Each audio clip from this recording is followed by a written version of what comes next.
Alright. Let's get this warm war started, shall we? We have been contacted by the Federation from the 29th century. Their Temporal Integrity Commission is charged with protecting the timeline from factions who might want to change history. Considering our recent experiences, we feel the need to better understand the rules of time travel. However, it's important we don't know too much about the future, so we have decided to designate one representative to learn what we need to know. Given your record, you were the logical choice. You are to rendezvous with the USS Postok. Her captain will give you a more thorough briefing upon arrival. So, I applaud this point for actually making sense. We need to know the rules of time travel that have been established some time from now. About 5 centuries from now, actually. But we can't know about the future. So, we need someone who has a brain in order to serve as a filter. One person trusted on that. And that actually does make a degree of sense. It's the spoilers policy in a different direction.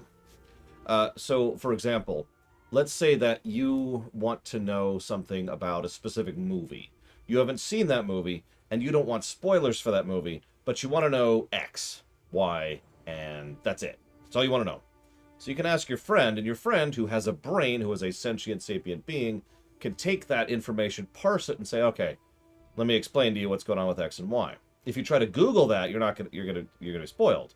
If you just ask on a Reddit thread, you're probably gonna be spoiled. If you have a program running, it's probably gonna be spoiled. You need that kind of intelligent filter to filter out the information you don't want while still getting the information you do.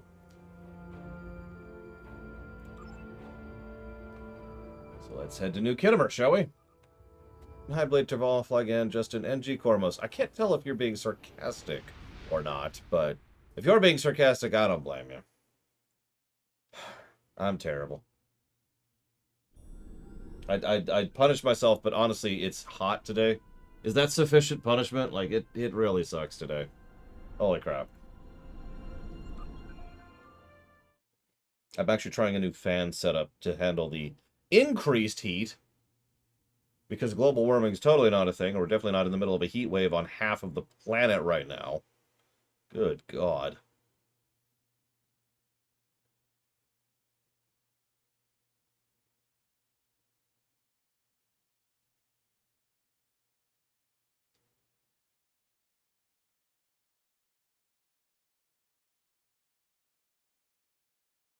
You know what's funny is one of the red alerts is Nakul.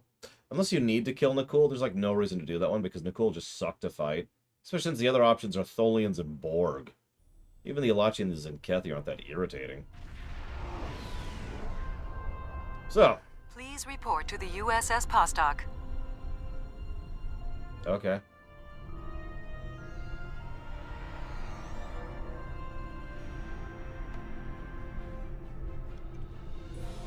Captain? It's a pleasure to see you again. I'm glad you were selected as your time's representative. I can't imagine a better selection. Of course, I already knew you were going to be chosen, but that doesn't change my appreciation. Your recent experiences with time travel have begun a new phase of development, and a perilous one at that. Understanding the rules of time travel is of vital importance. Yeah, no kidding. Today you're going to be at the signing of the Temporal Accords. It's an honor you've earned as a temporal agent. And I think it's important you see for yourself what work the Alliance will lead to, and how important it is. Thank you. It's an honor. Are you ready to visit the future? Yeah, I guess. I actually agree with that, Blade Terval. Some people will still screw up, some people will still be malicious or malevolent, but if you can remove ignorance or incompetence from the board, that's probably helpful.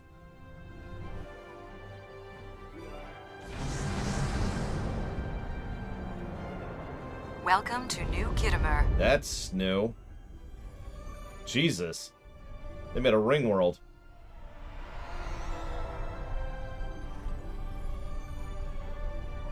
Temporal Accords, more like Temporal Discords. Oh! They said that, not me. That's not my joke. Here we are. Since you're from the past, I'll be your chaperone during the event, hopefully protecting you from any temporal incidents. Purely procedural, of course. You've already demonstrated your ability to remain silent about things you aren't supposed to know. Acknowledged. Yeah, remember, by this point, canonically, we've done quite a bit of time travel. So, in fact, I think we're approaching the point where we're breaking Kirk's record already. Welcome, gentle being, to the signing of the Temporal Accords. Your biosigns aren't listed on our register today. I'll need to... Wait. I know you. I wrote a paper about you in classical history class at the Academy. I must say, you look much younger than your holo images. Wait, what year did you come from? Yeah, as a reminder, I'm like in my mid to late 20s here. 2410. Oh, that explains why you look so young. Well, you sure have an eventful future ahead of you. Forget I said that. I'm not supposed to say things like that. To be honest, I'm still getting used to the new temporal regulations. They can be a little confusing. Anyway, the TIC crews are scrubbing the hall for anything that might cause a paradox if visitors from the past, like yourself, encounter them. It will be just a few moments. You know, I hate to nitpick, but don't tell someone about their future doesn't feel like that's a confusing aspect of regulations. That feels like that would be common sense. Also, how am I not already famous for stopping the Iconian War? Single-handedly. Perhaps you would like to chat with some of our other guests here in the lobby. I believe they have all been cleared for trans-temporal interactions. I'm sure you'll have plenty to talk about. Thank you. Is this one of those things? So, historically speaking, every now and again this happens. There's someone who, like, does these 5 amazing, incredible, life-changing things, and then they invent this other thing, and they're known for this other thing. Nobody pays attention to that. They're just, oh my god, it's the person who did this. Because this happens historically. It's funny. So maybe that's it. Yeah, I saved the galaxy and stopped everything 15 times sideways, but in the future, I'm going to invent peanut butter that actually is chocolate flavored. It's just, oh my god, that's Admiral Runner. I can't believe I'm meeting the inventor of cheap chocolate peanut butter. The Nakul are here to protest the signing of these unlawful biased accords. What? The Tholians ravaged our homeworld thanks to the Federation's ineptitude. In one dark moment, my people were scattered throughout the stars. All we were, our history, our way of life, was nearly lost. And when we needed the Federation the most, we were denied. Terrorists, they called us. Criminals, the dregs of the galaxy. These words, these deeds will never be forgotten or forgiven. Okay, so let me tell you what actually happened, in case you forgot what actually happened literally just over an hour ago. We were like, alright, we're here to stop the Tholians from wrecking your scar. Ah, crap, we failed. No worries, we're here to help. You know, we've got ships and people, we're here to assist you. And your response was, screw you, we'll never accept your help again. And then you just frothed at the mouth for 10 minutes. Today, the Federation and their lackeys come to tell the galaxy which timeline is best and what they'll do to keep it that way. But who are they to dictate such terms? To tell us that their history is more important than ours? I really hate to point this out. Again, I don't want to nitpick here, but this isn't the Federation doing this. This is the Alliance. And I've kind of hinted at the Alliance a few times, but at this point the Alliance formally exists. It's kind of a big organization. It's all the major powers in 3 quadrants. So, it's not like there's this one faction that's like bullying everyone else into submission. Although I know that's of course your agenda, and therefore that is the particular angle you push, because climate control isn't real.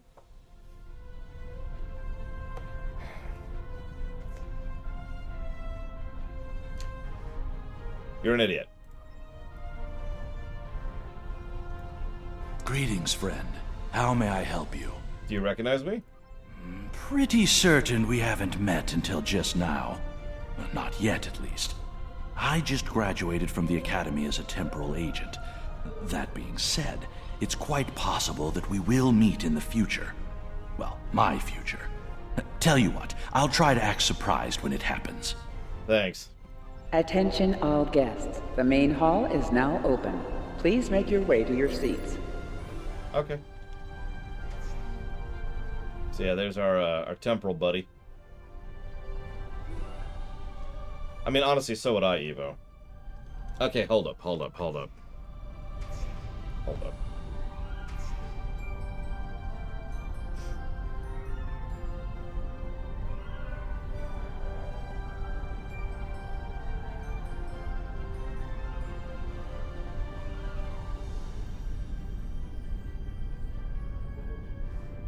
Oh my god, there's dark chocolate peanut butter. It's kind of expensive. It's 15 bucks a jar. I am totally adding one of these to my freaking cart, though. That's happening. I am trying that out. Let's see here. Do they have anything else? They do, actually. So we've got dark chocolate. Hang on here. And then there's just... Okay, so that's just regular peanut butter. They've got white chocolate, honey, cinnamon, pumpkin spice. Oh my goodness.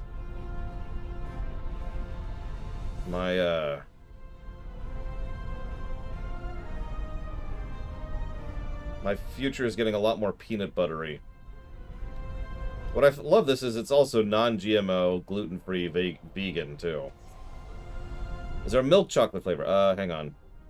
White chocolate, bee's knee, cinnamon swirl, maple, old-fashioned. No, it looks like the only chocolate one is the dark chocolate one. I'm sorry. It's called Peanut Butter and Co. Is the company, it's the provider. Now there's also Fix and Fog. Let's see if they have a milk chocolate. Chocolate. They do not.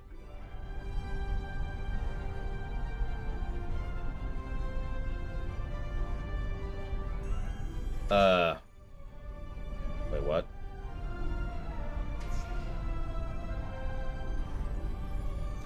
Oh. I'm sorry. It's not 15 bucks a jar. It's 15 bucks for 6 jars? That can't be right. That's too little now. No, that's what it is.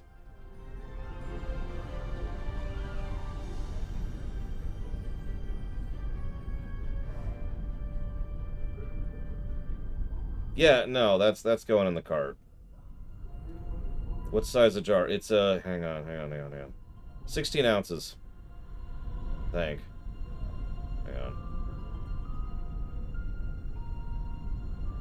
on. You got to say your ounces. It's required by law for a reason. Show me the front of the packaging. Here we go.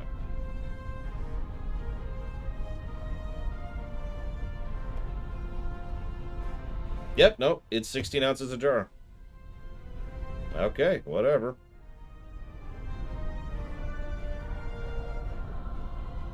I mean, I just spent $1,000 on my teeth. I can treat myself.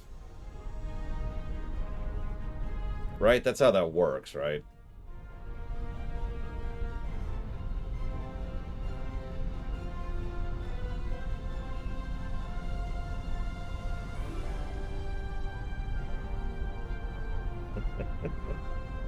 No, the great irony, I'm not going to be able to eat any until I'm done with my teeth.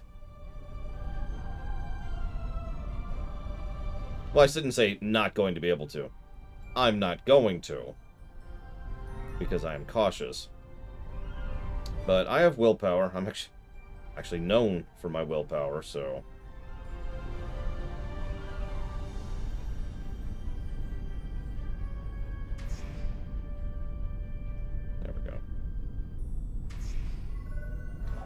I guess we'll find out if it's worth a damn. Alright, here we are. Oh, there's a lot of people to talk. Oh my god, there's so many people to talk to. Let's talk to the Tholian. What do they have to say? The Tholian Assembly has decided to support the Accords. We are concerned that a rogue individual or species could disrupt our development. The Accords do not go far enough. We want to end all time travel. For any reason, we will continue to lobby for change, aggressively. Should the Union fail to preserve the timeline, the Assembly will succeed by any means necessary. That is all. I mean, that's pretty friendly for a Tholian. Let's talk to the Dominion. I am honored by the Founders and pleased to observe this most historic event. Although the Dominion was not greatly affected by the development of time travel, we have an interest in safeguarding the time stream. Good to hear. What about the Deferi? I told you they'd pop up every now and again. While the Accords promise to safeguard the time stream for us all, I can't help but ponder the opportunities for temporal abuse that will remain after they are signed. I fear great imbalance could occur, despite the very good intentions of all the signatories involved. You know the difference between the Lukari and the Deferi? Really? The Deferi have a hat. The Lukari do not. What do the Breen have to say about this? Time travelers are cowards, the Breen Confederacy have us to fight the present, rather than a memory of the past. The dream of the future. I like that approach. I kind of wish I did a little less time travel, but, you know. Cardassian? I must say, I am privileged to witness this historic event. Truly, it is a singular honor. I'm humbled, as I'm sure you are as well. It will be seeing history in the making today, as they say. There's a Nakul representative, a Lukari, and a Ferengi. I guess let's talk to the Lukari. Greetings. Pardon me for saying so, but you look very familiar. Have we met before? Wait, I remember you from my history studies. You saved our homeworld. There's a statue in your honor in the capital city on Lukari Prime. Oh, wait. That's already happened for you, right? Yes. Oh, good. Woo. That'd be just my luck to cause a paradox here, today. Can you imagine? It'd be a little awkward, yes. God, I don't want a statue. Although, if we're being 100% honest, it actually makes a huge amount of sense. Of course we have a statue. We literally just saved their planet. The Borg have a checkered past when it comes to time travel, particularly where the Federation is concerned. Thankfully, we've had the chance to make amends. The Cooperative is proud to be a part of today's proceedings. As am I. It is quite an honor. Alright, so we've got a Kabali. We might only have one left. So we have a Kabali, Orion, Ferengi, Federation, Nakul, who is, of course, by himself, Zindi, and Romulan. Who do you want to hear from? In case we only have one more.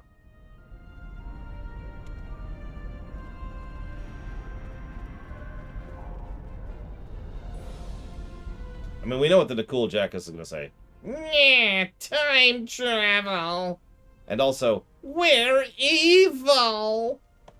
I mean, when you introduce a race who literally looks at the Nazis and says, "Puh, amateurs," yeah, you've created an evil race. All right, we'll go with Justin's suggestion.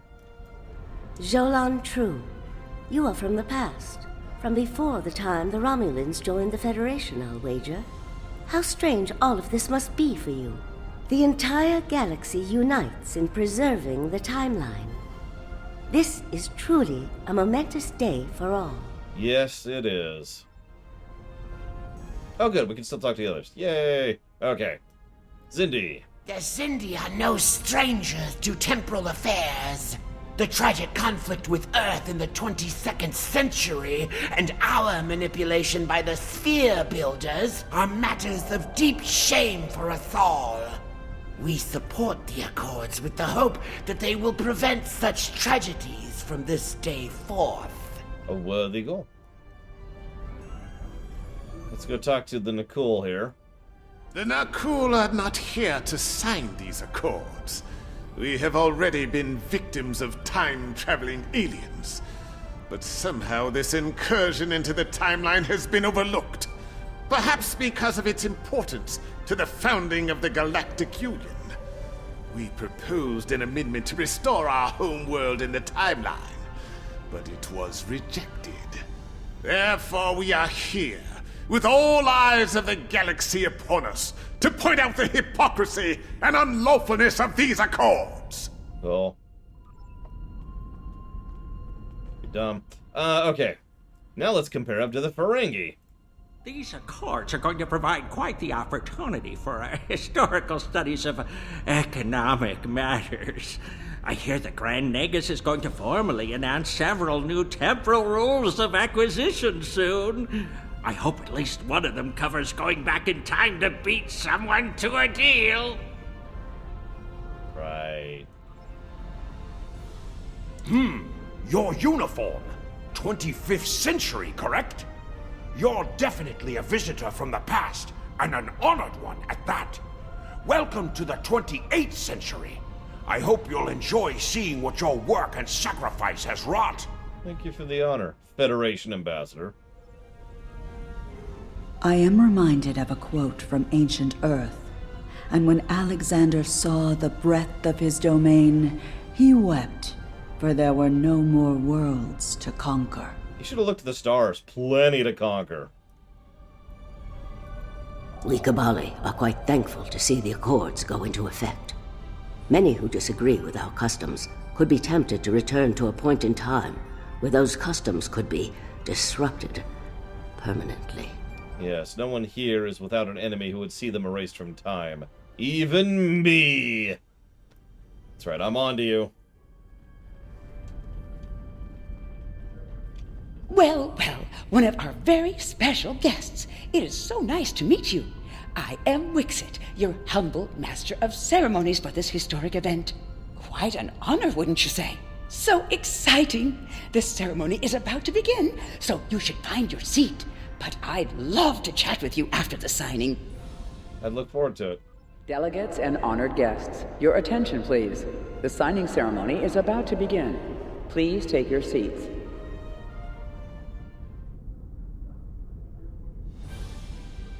Representatives from dozens of species have gathered to witness this historic event. It looks like they are getting ready to begin the formal signing. All right, how many seconds do you think it'll be before it goes to hell? The negotiation. Wait, there is some kind of This oppression will not stand. The time stream shall be free. We will liberate the galaxy from the tyranny of the temporal accords. We shall wipe the stain of the Federation from history. Quick, get the delegates to safety. The Krenim are taking the delegates hostage.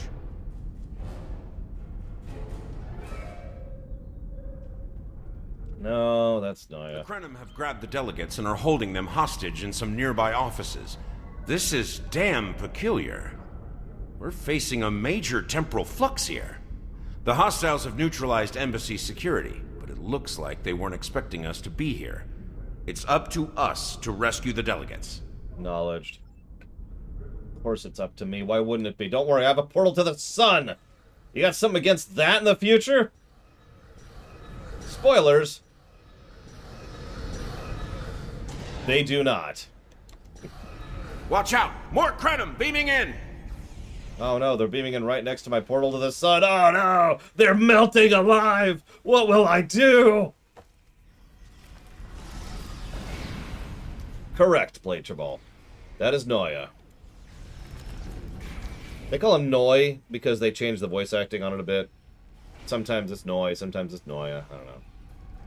Yeah, portals to the sun? These are normal. Neutralize them as quickly as possible. We need to save those delegates. My teenage boy has a portal to the sun. Are you kidding me? But yes, yeah, exactly. That's exactly why I brought that up, Playtraball. This is what he's like without the calming influence of his wife. Holding us hostage in the embassy offices. Please, anyone, help! I gotcha. Totally not Kamarka. The Krenim are holding us hostage, requesting immediate assistance. I got you, Klingon dude. Hang on, we're on our way.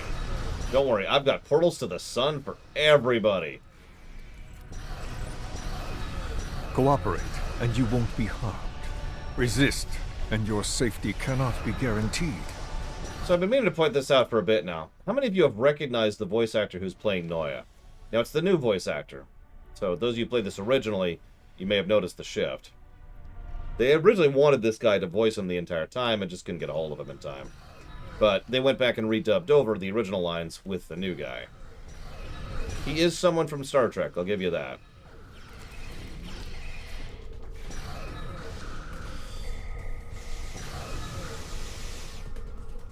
We good? Betty boy? It was a good day to die for the Krenim. Well said, Ambassador. Well. So I'm just going to give this away because you're probably not going to guess it. That is the voice of Future Guy from Enterprise. No, not Scott Bakula. The guy who actually voiced Future Guy in the show. If you're paying attention, he actually showed up as, Future Guy in the TOS intro. I thought my life path was at an end. My thanks for proving me wrong. Balance. I mean, you're welcome. Your balance?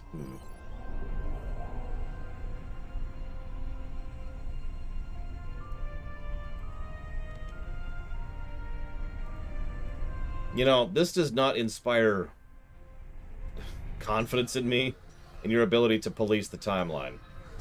Here, White Noise is quite correct. An accord is meaningless unless you can enforce it. If a giant empire of doom says we abide by this treaty, then it's more likely that they will actually abide by the treaty because... Or, I'm saying that wrong. They will be able to enforce the treaty because they can enforce the treaty. If I, right now, say I sign this accord with France, it says I crush France like a bug, it doesn't matter because I can't do anything. Yet, until the time travel device is done, obviously. You saved my world, and now you saved me. I'm beginning to like you.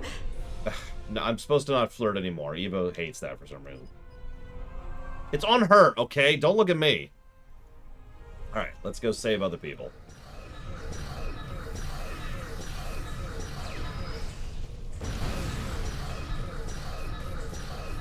Yeah, the other problem with banning time travel, the only way, and let's be honest with ourselves, this is a bit of a hand wave, but the only way this works at all is the actual time cops, because there are time cops, have the ability to wander around in ships and stations that are outside of time. They have that temporal shielding, which we've already just discussed and shown. That prevents them from being affected by changes to the timeline. In other words, if they didn't sit in those shields 24/7, constantly, unendingly, then anybody anywhere could just randomly decide to go boop and change the history, and that would be screwed. And then the second thing that makes that work is the fact that they have the ability to detect temporal incursions. I don't even begin to know how that works. Because that's just whatever.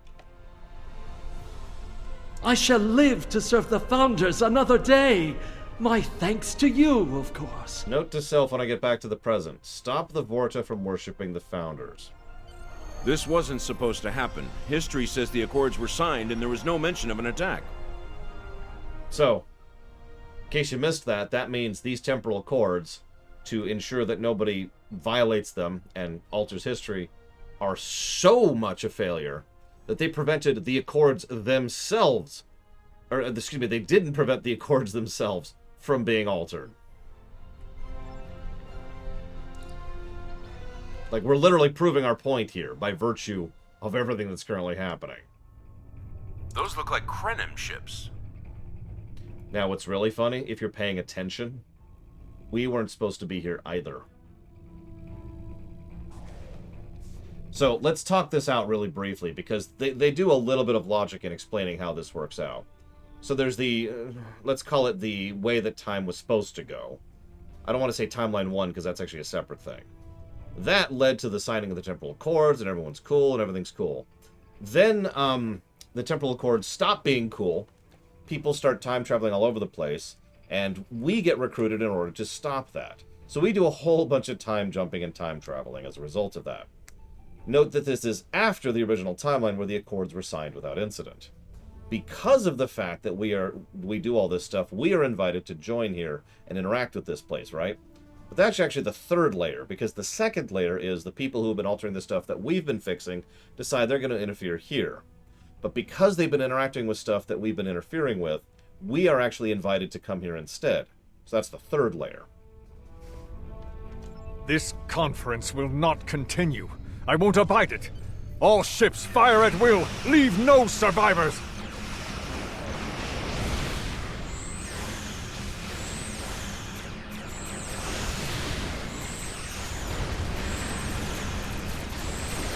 Wait, I recognize that ship. Yeah, you should. Oh no, not this time. This time, you will not prevail. Taste the bitter dregs of failure. If you also pay careful attention, you could see where Noya's at in his personal timeline relative to ours. Because it's not linear relative to ours. We see him bouncing around a bit. And yeah, they went with the, whatever this is actually called. The orbital ring thing. Hey, Zaluk. Welcome to the signing of the Temporal Accords. A hallmark moment in history, which will ensure that no time operatives will ever interfere with history again. We're here, uninvited, interfering with history, in order to stop people who are here uninvited, who are here to interfere with history.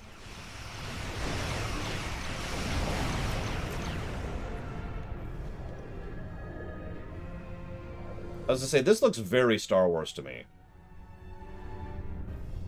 The Nakul have used the Krenim attack as a cover to attack the temporal sensor array. All our forces are tied up fighting the Krenim. Why do you have one of those? We can't afford to lose that array. It monitors the time stream for incursions. If it were damaged, people could travel into the past without being detected. Curious. The Krenim and Nakul vessels have started fighting each other in the confusion. Let's make the most of that, shall we? Seriously, why do you have one satellite that scans time? Anyways, what I mean by when I say we weren't invited is we weren't originally part of the deal, like I was talking about earlier. So, speaking a little facetiously for the sake of the retelling of the story. Like, actually, you want me to sit down and explain this in full detail, it's going to take me like 3 paragraphs. And I don't think anybody wants to hear that. Frickin' Nicole.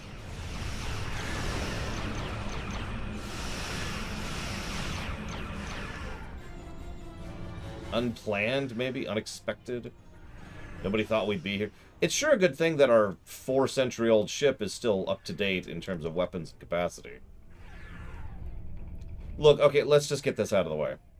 This is some of the biggest gameplay and story segregation in the entire game. There is no logic behind what we're going to be capable of doing, fighting people who are from literally centuries in our future. But we are, because it's a video game. Let's just acknowledge that, get that out of the way, and move on.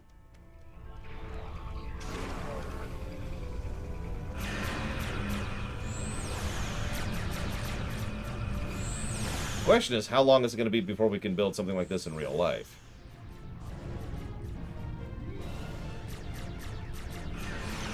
That's also a good question, Mike Romano. We've got the Krenim on the run over here. Stay focused on the array. Working on it. That's true. My 4-century-old ship is filled with tons and tons of equipment from the past.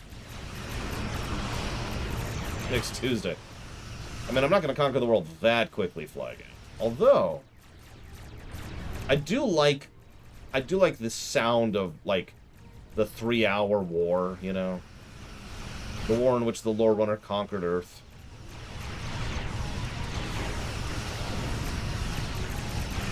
What do you think? We've cleared out most of the Krenim ships. Engaging Anoraks now. The more the merrier. What has the best ring to it? The 5-hour war? The 5-minute war? The 3-hour war? Like, it's gotta have a good ring to it. And then I'll plan the war to last that long.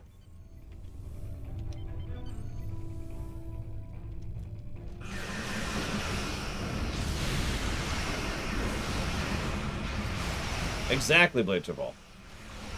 I got this, don't worry.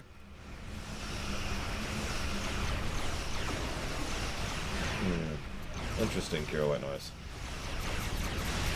The 50 minutes? I don't know, 4 syllables feels like it's a little bit too much. Noi. I seem to remember a little about him from my briefing on your timeline. He was a Krenim researcher on the Anorak's timeship project. Yeah, he helped us against the Iconians. I thought as much. Something must have disturbed the timeline. I'm afraid you will need to return to your own time to investigate. I'll accompany you, but I can't interact with anybody from your time. I'll open a portal when you're ready.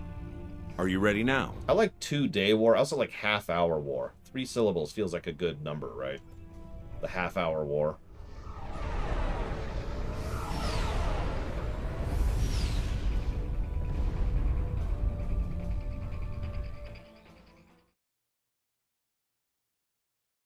Oh, there you go. The 4-hour lore war.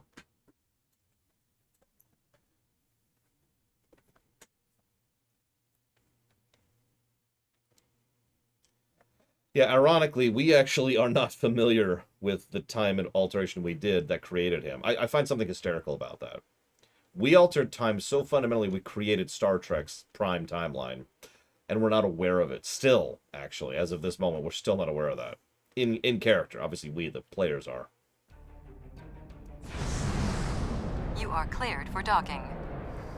A minor touch, but I like how throughout this entire arc they mentioned the year you're in when you warp in. It's useful because we're going to be bouncing around a bit. Welcome back to Kiana. We hadn't expected to see you again so soon. To what do we owe the pleasure? I have some questions about Noya. Noi? Well, he's been working on some secret project of late.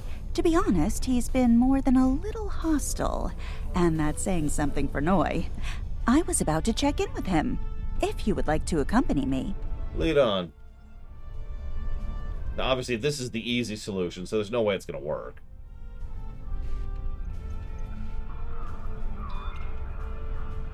Oh, it's you.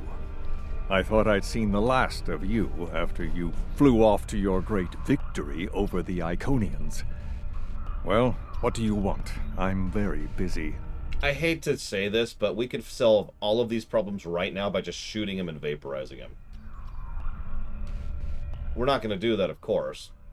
And whether that's a good thing or a bad thing is certainly debatable. But it is something we could do. Just, there you go. Come now, you can read, can't you? Access my latest report to command if you want to know what I'm working on. Feel free to waste the time of the charming bureaucrat standing next to you, but I'll thank you to stop wasting mine. Now, if this interrogation is over, I've more important matters to attend to. Good day. I already answered you, Mike Romano. It's Future Guy from Enterprise. Mike Romano. Who's Future Guy? Don't worry about it.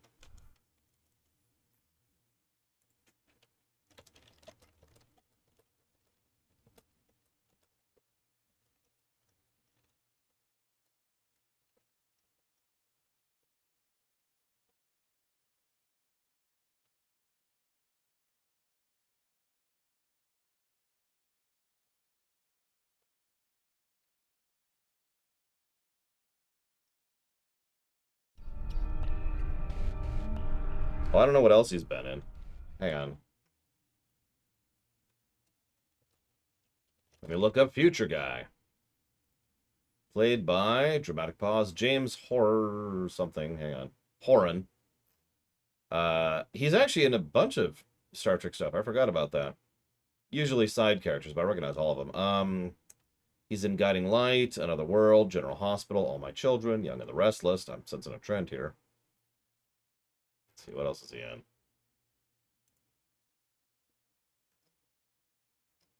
Yeah, let's look up his actual list. He's in a lot of video games.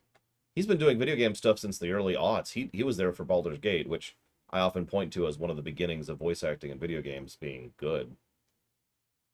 Wow, he's in a lot of stuff. He's in KOTOR.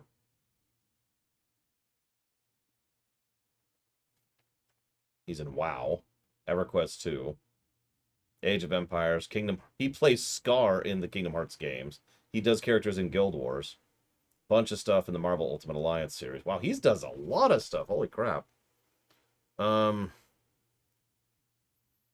Trying to point out something big that would be immediately recognizable. He plays Avitus in Dawn of War 2. He's the king over in Fallout New Vegas. He plays... never mind. He's Ethereal in Diablo 3.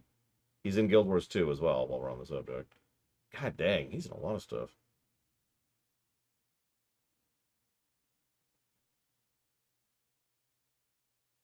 But yes, what you're probably thinking of, as I'm looking on this list, it's actually funny, because the overwhelming majority of this is secondary or background characters, which is an important role, by the way. I'm not diminishing that.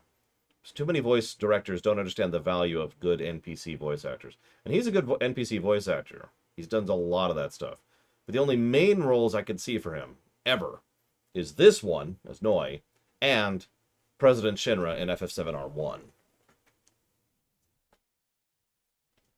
Everything else is mostly, NPC stuff. Like I said, more than a little hostile. He's been like this for some time now, and no one's sure why. We have reason to believe he's plotting treason, which is why I just let him walk away without at least arresting him. God, why am I so incompetent? Treason? Noi? I mean, sure, he's been difficult to work with, but... Oh, I hope you're wrong. Noi has top-level access to everything we're working on here. I don't need to tell you how much damage that could do in the wrong hands. Let me call up his files. You know one of the reasons I don't like time travel being as freely available as it is in a setting like this? Because you've made it inevitable. Like, if you set a timeline around year 0, and time travel is something they can do occasionally, then you have just guaranteed with total certainty that even if they lock it down, or destroy the research or whatever, that sometime in the next 7,000 years, and that's lowballing it, they're going to invent time travel. And then you're right back to square one. Like, you can't put that genie back in the bottle once it's out. It's one of the reasons why the extant, for all intents and purposes, has no time travel. Thank you, advisor. I mean, supervisor. He was working on the Anoraks. Dun dun dun. It looks like he was accessing the launch protocols and docking clamp.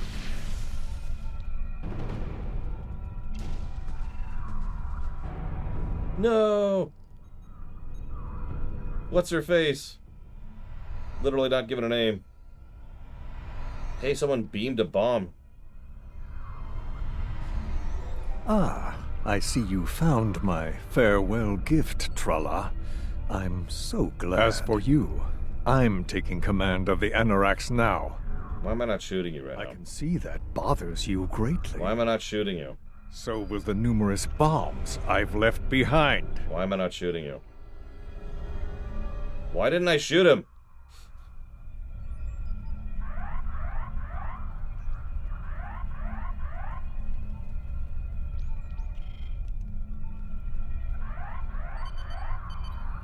Yeah, exactly, Kira White Noise. At some point, however many centuries or millennia it takes, someone will invent time travel if it's on the table. That's how that works.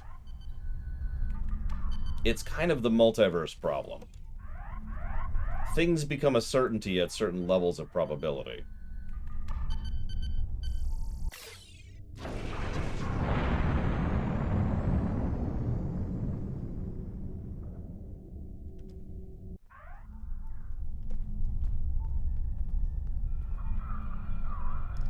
Oh, good, we can save her. I was actually worried about that. Apparently her name's Tralla. Now that I know her name, she's savable. If she was a random NPC, I couldn't save her. Noi stole the Anoraks? I can't believe it. How could he do such a thing? What drove him to betray us like this? I don't know. Let's check his personal logs, because in my experience, people always put incriminating evidence in their personal logs. There's only one way to find out. Computer, bring up the research notes and personal logs of researcher Noi. Authorization Tralla 23, Victor 6 Sigma. Thank you, Supervisor.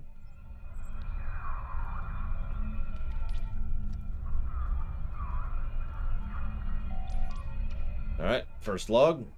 Personal log supplemental. We had some visitors from the Alliance today. Noi was rather rude to them, but I managed to smooth things over. This time, Still, he has good reason to be stressed. The war isn't going well, and there's a lot of pressure on him right now. He could be a bit more agreeable, however. Perhaps a peace offering. Those Terran snack cakes he's so fond of with the... what is the word? Nougat. I tried to tell him about the baby again last night, but he was so stressed out. I just couldn't add to his burden. Hopefully things will calm down a bit soon and I can tell him. On a positive note, my work is progressing quite well. I believe these logs should now be shielded from any kind of temporal incursion. So in case you didn't catch that, he didn't just lose his wife, who never existed. He lost his unborn child. Personal log supplemental. My review of the time capsule files is complete. What I have learned has shocked me to the very core of my being. I had a wife, and she was pregnant. My wife and unborn child were murdered by the Federation and their allies. They devastated my people, murdered my family, and erased an entire species from time and space. I cannot let this stand. This I vow. I shall not rest until I have restored my family or avenged their deaths. Time itself shall be the instrument of my vengeance. Yeah, so here's the thing. He's operating with incomplete information, and obviously he's rather emotionally distressed because duh. But yeah, no, we didn't do this. We screwed up. Something I complained about mightily and repeatedly. But it's not like we're like, and then I'll kill your wife, and then your child, and then your species, and then your wife's species. Hang on, I need a drink. Yeah, that didn't happen, right? Personal log supplemental. At last, I have found them, the Tutarians. Or rather, what they have become. Some of them managed to escape the treachery of the Federation, finding sanctuary in a trans-dimensional void. They are powerful. So powerful that some primitive species worship them like gods. And yet, they are trapped in their realm, no longer able to exist within prime space. But I can help them. I can release them from durance vile. With these builders at my side, I shall have my vengeance for Clouda. You know my favorite thing about all this? I hate to just jump on this, since I tend to not agree with / understand vengeance as a concept. Let's say he does it. He wipes out the Federation. Woo! Then what?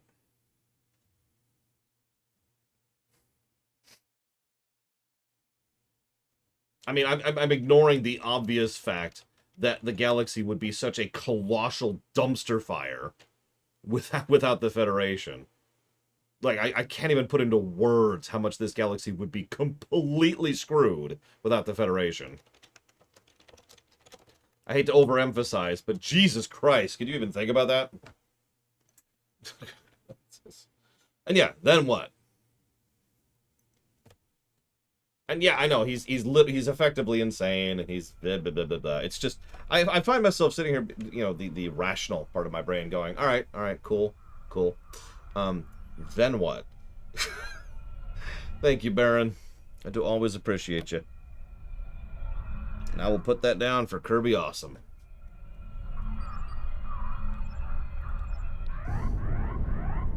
What the?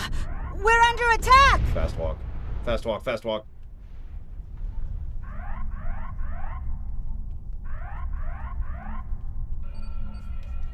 Noi has returned, and he's made a number of potent modifications to his ship. We could use some help up here with him and his allies. Well, I blame them for being idiots, Bladerball. Really? I have been waiting for this for a long time. At last, I take the first fateful steps upon my path of vengeance. But I just saw you. As always, your thinking is so limited. For you, it has been moments, but for me, it has been years. Years of planning, building, all to return to this moment in time, to end you. So if you're paying attention, I believe this is the second time we interact with him. And the third time will be in the past. And then the fourth time will be slightly less in the past. And then the fifth time is at the conference. I think I'm getting that right. Like I said, you can kind of track it if you pay attention. Oh, but it does, believe me. You took them. My wife, my unborn child. Time was your weapon then, and it is mine now. With it, I will eradicate your wretched alliance, just as you wiped the Tutarians from history. But first things first. It's time for you to die. Sure thing, President. This is Walker. We've got our hands full with Noi over here, but we'll keep him busy while you defend the station. We could use a hand once it's secure, though. Anorax packs quite a punch. Oh, his wife would be absolutely gobsmacked. She would be like, all right, no, we're done. But I did it for you. Nope. This would be a total shun scenario.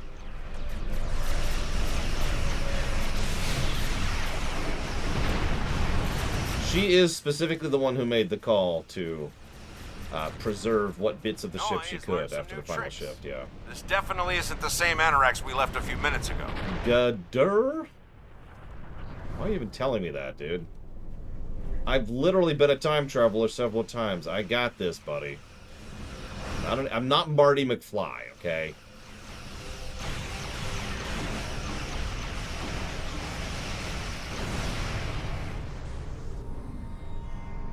Look, I like Marty, but the kid has no idea what he's doing with time travel.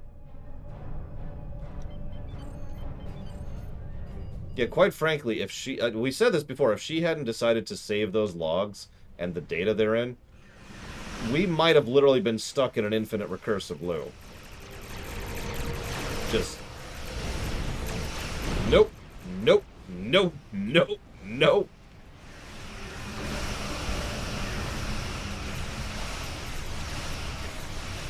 He's made some improvements to his ship. Yeah, that's funny. I have Iconian weapons. And Borg.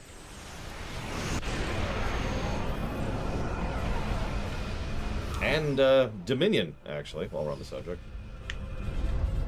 That's true. Each loop would be worse. It might actually reach the point where we just wipe out the galaxy.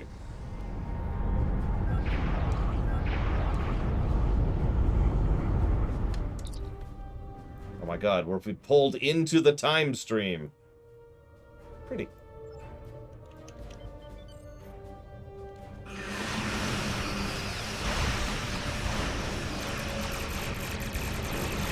I'm glad my fighters followed me into the time stream.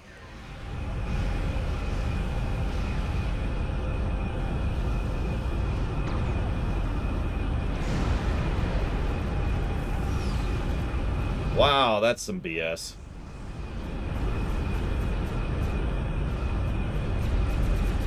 Just crushing him like a bug, and then, oh, hang on. Supposed to lose. I thought we'd lost you. What happened to Noi? He was a supposed to lose boss fight. Damn.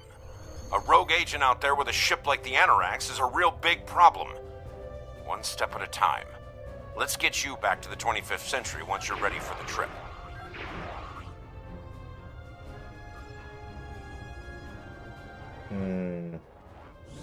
I mean, I think that would be so amazing, Tidbit Retro, that I'd buy that the day it came out.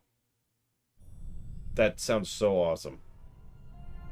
It's never going to happen until I take over the world. So, Noi turned against us, huh? Floor shock. This is troublesome. With his theft of the Anorax, he poses a great threat to the galaxy. Sadly, I don't think we've seen the last of him. The surprise actions of the Nakul are also a concern. What could they be up to, I wonder? Regardless, I think you'll agree. The battlefield just got a lot bigger. I mean, for me, not really, to be completely honest with you. It's still just like, yeah, you know, whatever.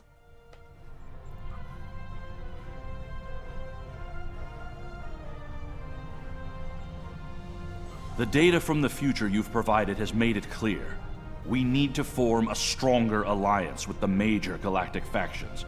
To that end, we're sending delegates to the First Alliance Summit. This could be the beginning of a new age, and your presence there could ensure the summit's success. Meet our delegation at the embassy on New Romulus. Where?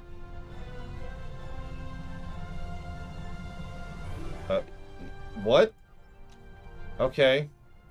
But we already have an alliance. Oh, no, actually, you know what? I'm going to walk that back. That makes perfect sense. We had an alliance under pressure while being attacked by foes from multiple directions. Now we're formalizing things. Let's codify and have the politicians sign the documents the rest of us real people have already been following for, like, the last couple of months at this point. So sure. Let them get their pay. Smile, nod, hand out drinks.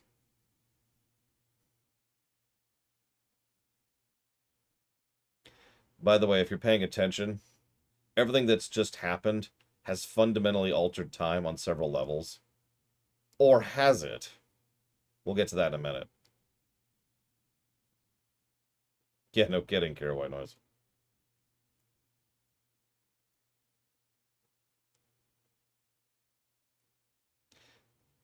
So this is why I gave a negative to the story for the way they handled time in this arc, because they're just too loosey-goosey with it. The only way this oh no, this is not Type 1 time travel, because the only way this makes sense is if you assume at the point at which we're at, the future hasn't been altered yet, but the past, which is affected by the altered future, has already happened. There's actually a real-life theory for that. It's something, it's like perspective time travel. Time travel only happens, like, from this perspective. But from this perspective, the stuff that leads to this happening hasn't happened yet. So you've got, like, this kind of thing going on here. Given... Rosalina here. Given your pivotal role in leading to this meeting, the various leaders and ambassadors will seek your counsel. I mean, I don't think I was a pivotal role or anything. All I did was save the galaxy. More than once. Greetings! It's an honor to finally meet you. Welcome to New Romulus and the First Alliance Summit. The opening ceremonies will begin soon. Until then, please, wait here in the assembly hall. You're a lieutenant commander. Why are you an honor guard? You would expect an ensign standing honor guard duty, wouldn't you? Truth is, I volunteered for this detail. Today is a very symbolic day for me. Like the founding of the Coalition of Planets, this summit represents the beginning of a grand alliance. I'm a descendant of the Tellarite who signed the Coalition Accords 255 years ago. I wanted to be here to honor my esteemed ancestor and my family. So I made my case to my commanding officer, and he authorized my deployment. All right. Well, glad to have you here. This is the present, correct? This is the formalization of the Alliance, the Galactic Alliance, in the wake of the Iconian War. Don't pay attention to who that is. Or that or that. There's a lot of them here, actually. In fact... Hang on, I feel like there's one. Ah, there he is. Oh, he's right over here. Yeah, the Coalition predates the Federation of Planets. It's something you don't hear about a lot in Star Trek.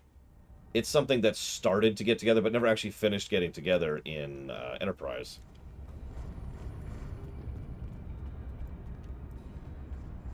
President I don't want to call him President Jackass. President Bumbling Idiot? It is a pleasure to finally meet you. Your reputation precedes you, of course. Were it not for your efforts, this summit wouldn't be happening. Allow me to thank you for that, on behalf of the United Federation of Planets.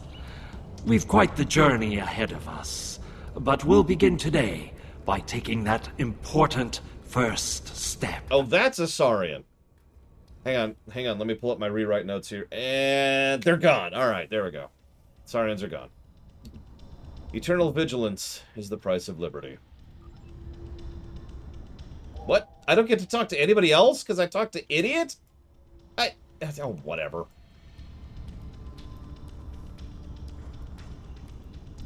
Kavan! Today is a momentous occasion for us all. God, shut up. Let us hope that this conference goes better than the one at Khitomer. You have done well to prove that we need this agreement to succeed. Still, it would be naive of us all to assume that this peace will last any longer than the ones that have come before. More likely, we're on the peaceful side of a giant circle, and it is only a matter of time before we find the side of war once more.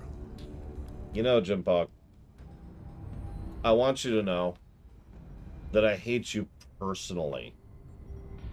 Like, not even just like professionally, or in my purview as a fleet admiral or a member of the Alliance, or as an outside observer who's secretly a Q. I just hate your stinking guts.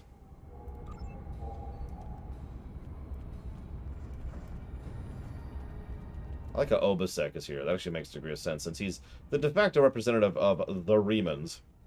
Jolan True. Truly, we are witnesses to history. If only my esteemed mentor, Ambassador Spock, had lived to see this day. When reflecting upon this summit, I am reminded of an ancient Terran saying he once taught me. They shall beat their swords into plowshares. Many here today would see that come to pass for us, I think. So wait, does the wetsuit keep the water in? And yet, despite the withdrawal of the Iconians, we have many enemies throughout the void. Many worlds must be rebuilt to survive. It seems we have great need of both swords and plowshares. A strong alliance can secure both of them for us all. If you want peace, prepare for war. A belief I actually agree with, I might add, within reason. So, we can talk to Defari Idiot, Tapella, or Garrick, Rom, Kira.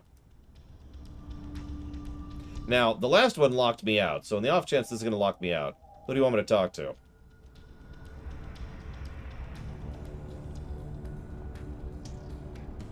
I will straight up stab you, Flag End. I will stab you with a portal to the sun. Alright, Garrick. Greetings! Quite the gathering today, wouldn't you agree? One hopes that, amidst all this splendor, the great powers find it in their hearts to remember the plight of Cardassia. If we die, it shall fall on the orphans to avenge us. It's a Cardassian quote, that's why I went with that one. Hey, we can talk to more. Rom! What's the Ferengi Alliance going out here? While Rule 34 says that war is good for business, I think I've had my fill of it. Still, if what I hear in the wind is true, we're in for a heaping helping of Rule 35. Peace is good for business. Exactly. And here's hoping that business is good. The markets took a beating in the last days of the war. Rule 125. You can't make a deal if you're dead.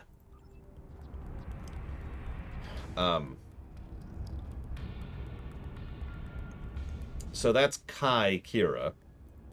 Hello. I've heard this summit is as much about the future of the Four Quadrants as it is a resolution of the war.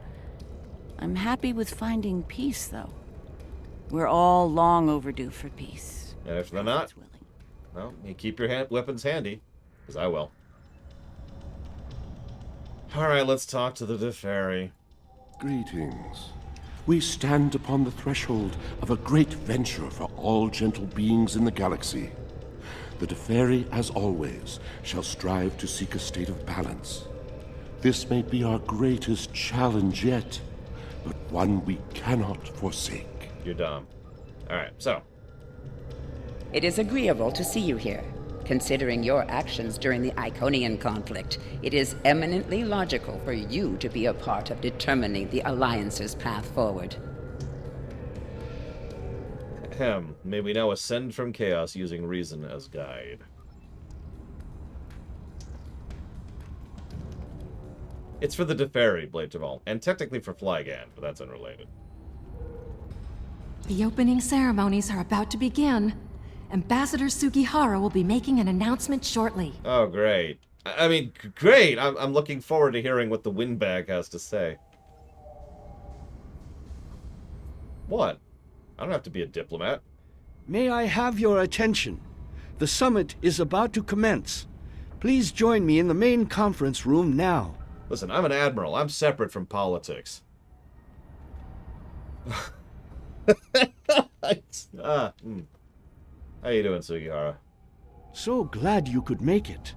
I have to admit, you've done what many believe to be impossible, bringing everyone to the table to form a greater galactic alliance. Well done. Now, if you would be so kind, would you mind escorting your leader to the conference room? I can't think of a better honor guard. Of course, Ambassador. I'll see you inside. I mean, if you think about it, the Iconians have a lot of charisma. Oh, God, I have to escort this idiot? Oh, come on. Is it time? Very well.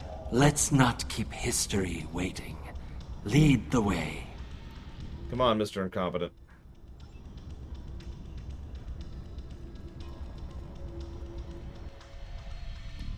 Hurry up, Mr. Incompetent.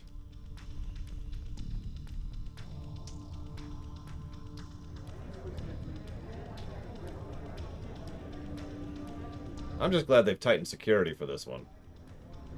Like, the last thing we need is for someone to jump in and be like, oh my god, I'm an assassin.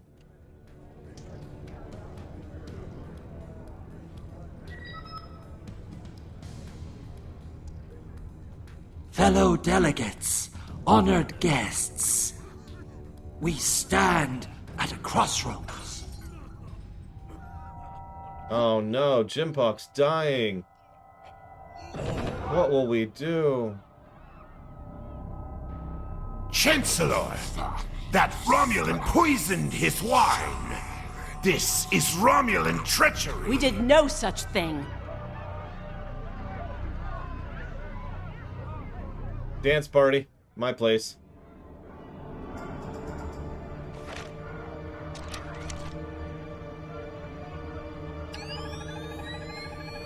Mr. President, look out! Gotta have that. For no friggin' reason. Perk. Enterprise. Yeah, someone get some ska going. Sorry. And I gotta kill a Nakul really quick. Y'all go continue being incompetent. I'll go actually do some frickin' work. These people, I swear. What I find funniest is as she's running, she shows you her flank. So you just absolutely body her because she's showing you her flank.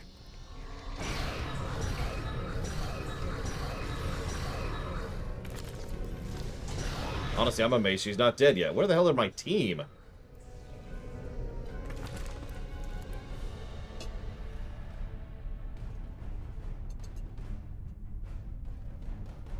You know, it would have actually been rather brave of them to kill Jimpok here. It would have even made more sense given what's going to come 3 arcs from now. Oh, like 2.5. You.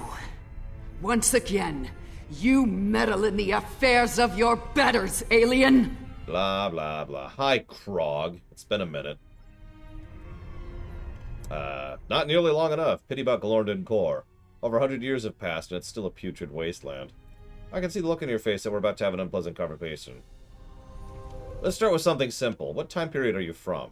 One that shall be free of your wretched species, I think. And soon. 29th century. Most astute alien. Or perhaps a lucky guess? That seems more likely, yes. Yeah, you're dumb. How'd you get here? To this room? A simple matter of putting one foot in front of the other, really. With considerable practice, you may be able to master the technique, although I have my doubts. You have a singular wit, specialist. Let's try again. Very well. I shall humor you. For now. I utilized an integrated nanoweave mesh to present myself as a Riemann with the proper credentials to serve here. Your crude attempts at security were easily foiled, as you can clearly see. Fascinating. I look forward to studying it. Are you working alone or as part of a team? One of my people is worth 1,000 of your misbegotten species. Don't prolong this, specialist. As you wish. I am alone, And were it not for that wretched little creature, I would be the victor. Fate is often cruel, even to the righteous.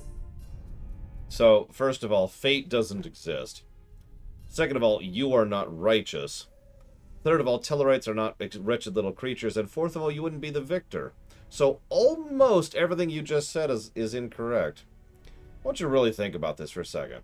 They attempt and fail to assassinate Jimpok, and then they shoot the Saurian president, which may or may not kill him.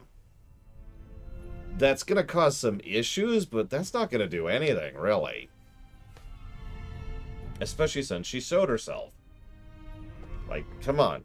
No, use your brain. Oh, right, I'm sorry. You're a Nazi. You don't have a brain. Now, where's your home base of operations? Search the skies for a star in the grip of death, and you may find my home. You're still operating from Nakul? Yes, Nakul. Her beautiful radiance will return to the cosmos once more. It is a matter of destiny. You don't... Okay.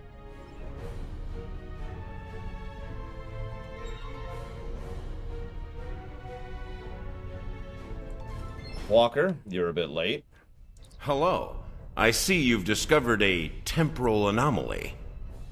Hi. Yeah, Captain Walker's with us now. We detected a time breach in the 29th century. Strangely, we couldn't track the actual traveler, but we sensed a change in history on this day and time. Seemed like a good idea to investigate it.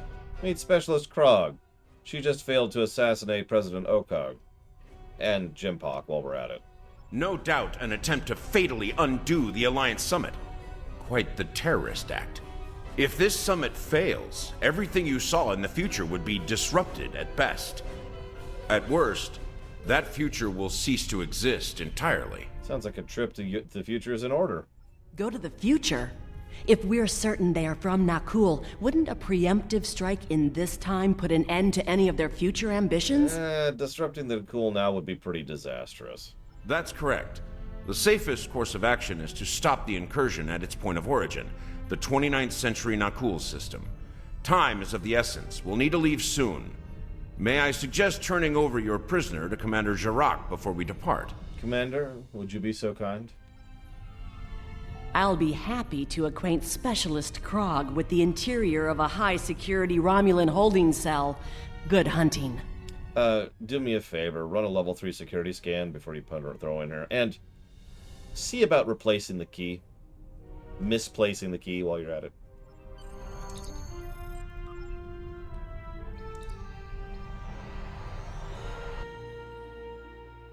All hands, brace for temporal shift. Now! That was not a lot of warning. Imagine the one dude who's just taken a bite of soup. Brace for temporal shift. Huh? And now there's just soup.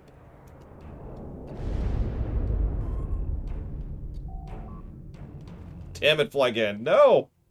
Alright, what have we discovered? So, it's been 400 years in the future. The Nakul still hasn't turned into a singularity. That's strange. I take it you're seeing the same thing we are. While the Nakul star was ruined by the Toxutat in your time, the fact that it's not a black hole is quite the mystery. Yeah, it's weird. Quite so. We're also reading a massive structure of unknown origin near the star. It's a day for enigmas, it seems.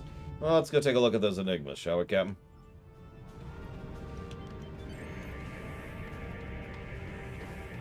That's apparently a brown dwarf star now? Strange. This system hasn't been inhabited for decades. What are the Nakul up to? Really?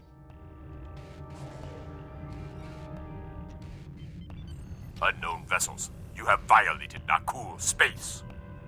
You shall pay with your lives. You know, usually people are like, power down and surrender, or prepare to be boarded. And you're just like, we're here to kill you because you're in our space. Because they're Nazis. I hate to keep re-stressing this, but I want to re-stress. I'm not joking. These people, this is not a joke, these people looked at the Nazis and scoffed at how pathetic and amateurish they were. These people are mega Nazis, okay? I don't feel particularly bad about killing Nakul. Yeah, these are straight up space Nazis.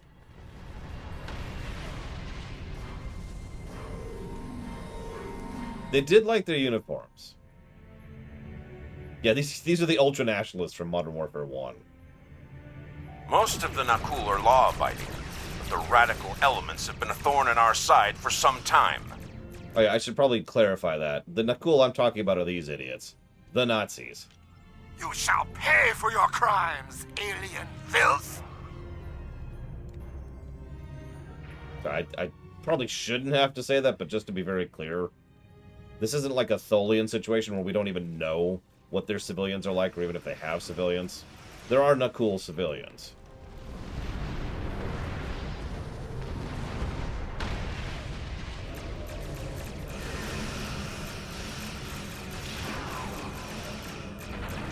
I was actually thinking about that, Space Cadet. Get lost. Intruders attacking. Request backup immediately.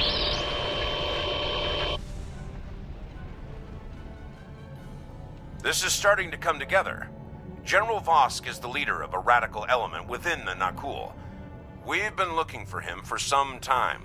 He's the guy from Enterprise. He's the leader of the Nakul in Enterprise. For perspective. Acknowledged. Sensors indicate she's of Nakul registry. The NV Destiny. Well, of course he would name his ship the Destiny. God, this dude has so many issues. Alright, let's go prevent a terrible episode of Enterprise from being made. I am General Vosk of the Nakul. I do not recognize your vessel, and your face is new to me. Identify yourself. You got it. I am the Admiral Merlene Delarius Zeal of the ISS Dreadnought. One of your people has... The goals of a primitive aboard a garbage scow matter little to me. Leave Nakul at once, or you will be destroyed. Okay. Well, I've already killed your 2 escorts while you were talking. Oh, and you, by the way. You got 1 good shot off on me because you managed to nicely time tractor beam. But I'm that's reading it. multiple Nakul warp signatures inbound to our location. We'll maintain Overwatch as long as we can. Go get Vosk. Can't I just blow up his ship? Please?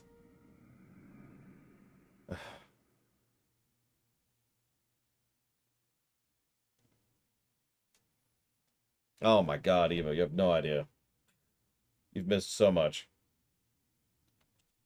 You've missed Mega Nazis.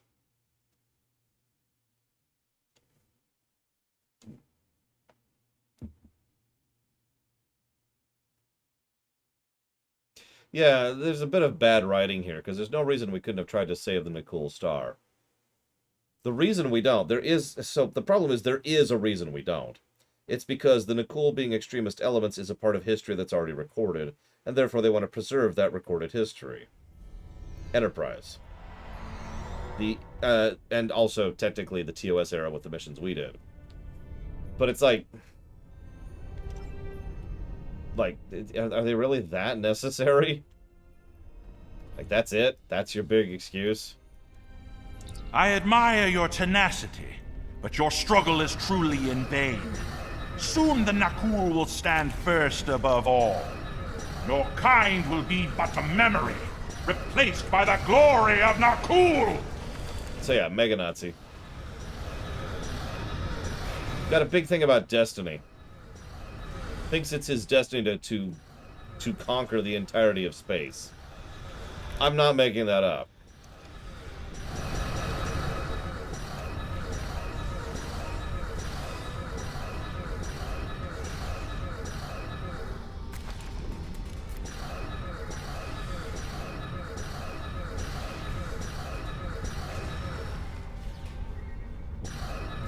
Are we done here?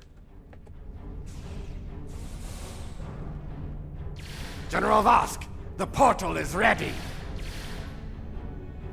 All hands, begin temporal shunt for Nakul, for destiny. Come with us, sir. It's time. Very well. Computer, initiate self-destruct sequence.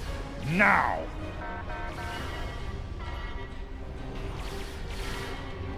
So I believe that's the last we'll be seeing of Voss, because he's going off to be beaten by Archer in World War II. In case the Nazi parallel was too vague and, you know, indistinct for you.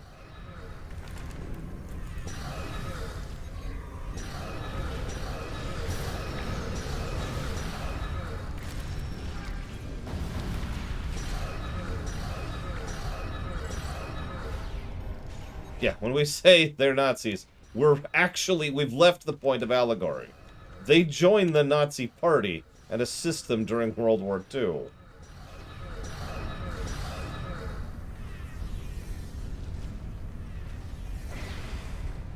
A part of history not many people are taught, but, you know, it's okay, I learned about it in school. Who's alive? We need to get this situation under control, and fast! I'm beaming over to join your efforts. Okay.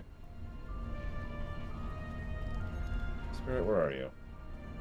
There you are. Thanks for the assist, buddy. Hang on, let me res my crew members right next to you. I'd prefer keeping the Destiny in one piece. Her temporal tech alone is well worth saving. Cover me while I try to shut down the self-destruct sequence. Be prepared. The Nakul won't go down easy. Honestly, the Hirogen are kind of... There is a parallel between the Nazi Empire and the Hirogen in that episode, but it's actually clever. No, I mean that. It's actually surprisingly clever. But here, the frickin' Nakul are just Nazis. Straight up, one-to-one, nothing else.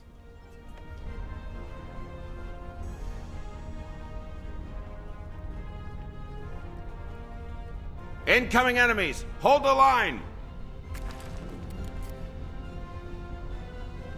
You know, in the Hirogen episode, there was this whole thing about being stuck in the past. I know exactly what you're talking about, Kay.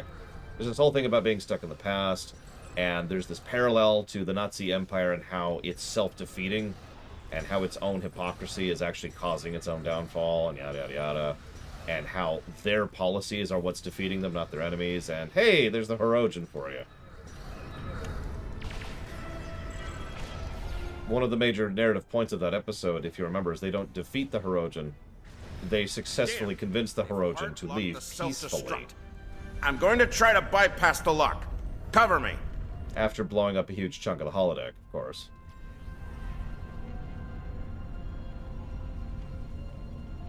More Nakul heading our way.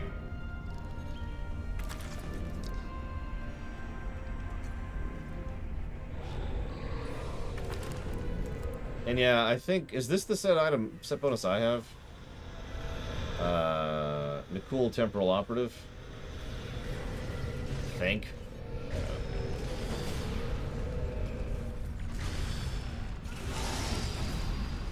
Whatever, find out in a minute.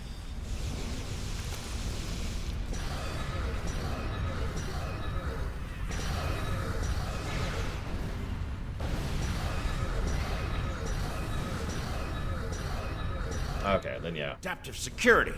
Looks like they've learned a trick or two from the Borg. Let's download what data we can and leave.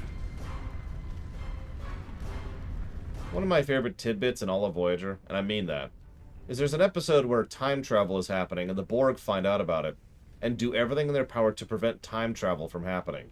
Multiple Nakul life signs detected. I've always that's always appealed to me because of how much sense that makes. Of course the Borg wouldn't want to get involved with time travel.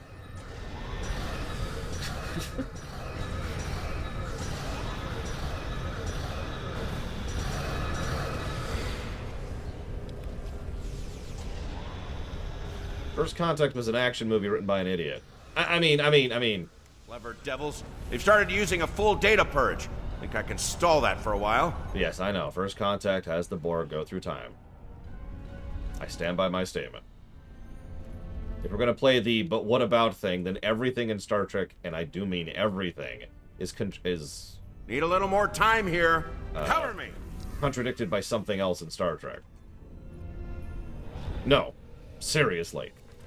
If you point out something in canon of Star Trek, I guarantee you, at some point in time, I can find something. Just Just give me enough time. I'll find something in canon that completely contradicts it.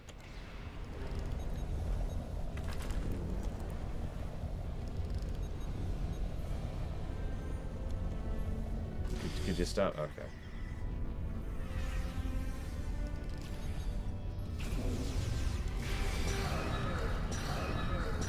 Yeah, hence the Star Trek rewrite project. Exactly.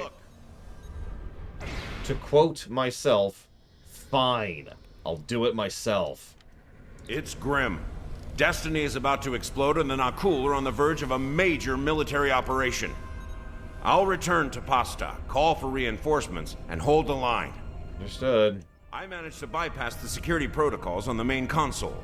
Grab any critical data you can and beam out before Destiny explodes. Good luck, Kim. Next time, suck less. Alright, so.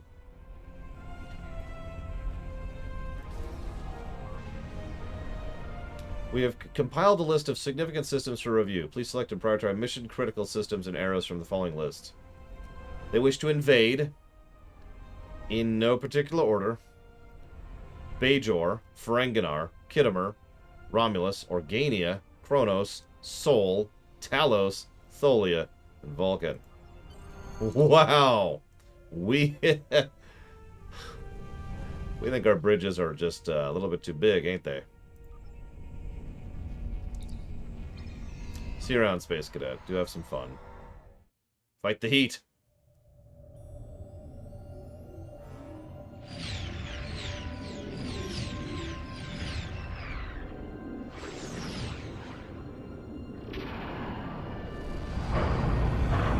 Yeah, they want to invade everyone, including energy beings who could defeat them with a thought.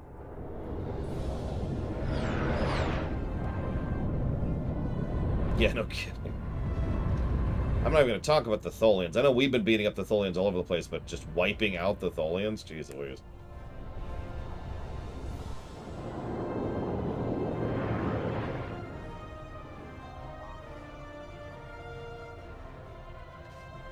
Helm, take us to a safe distance from the ship that's about to explode.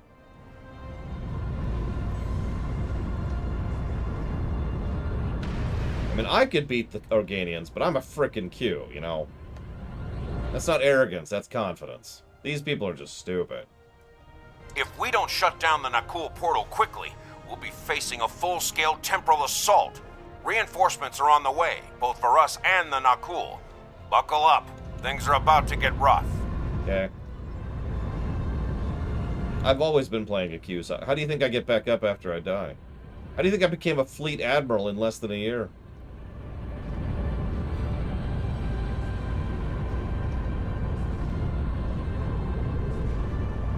Think about it.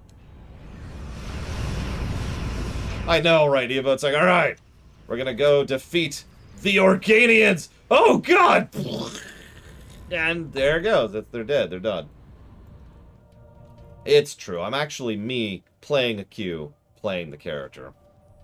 Sorry. I'm picking up many more Nakul ships inbound. Holding them back will be, challenging. This situation is escalating. We must destroy their temporal facility before any other ships travel through. Okay. I suggest we do exactly that, instead of fiddle-farting around and talking about it. Let's blow every cooldown. Captain Sirius of the USS Pole reporting. We stand ready to assist you. Just all of them. You will not stop, General Voss. And we're done. I will die before that happens. And he's dead. Captain Bucket, USS Tempest. How may we be of service? We're good. Thanks, though.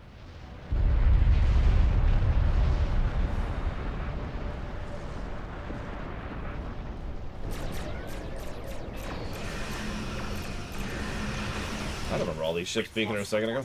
But our glorious crusade goes on. For Nakul! For destiny! Destiny! And he's dead.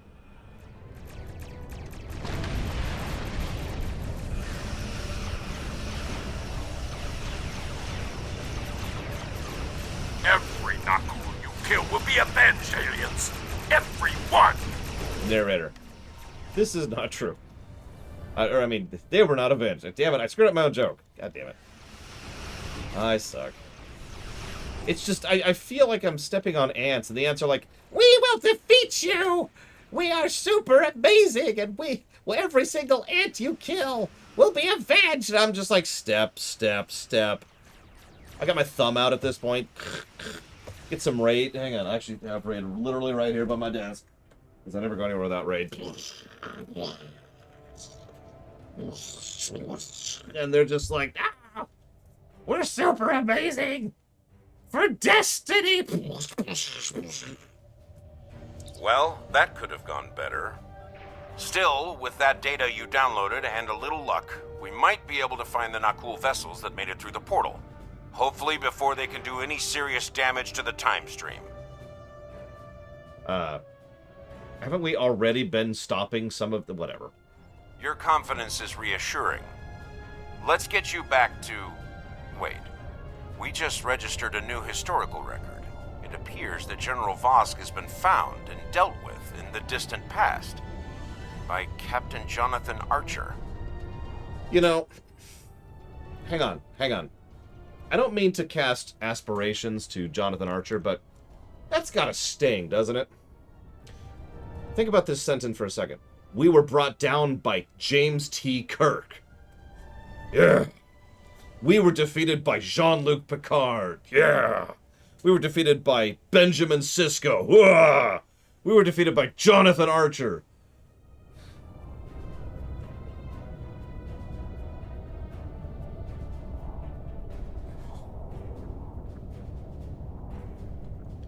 Indeed. We've got our work cut out for us.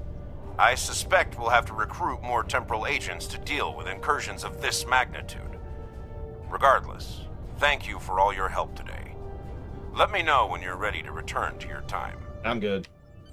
Are you ready to return to the 25th century? I want to go to Ryza first. Burn it to the ground. Replace it with a theme park.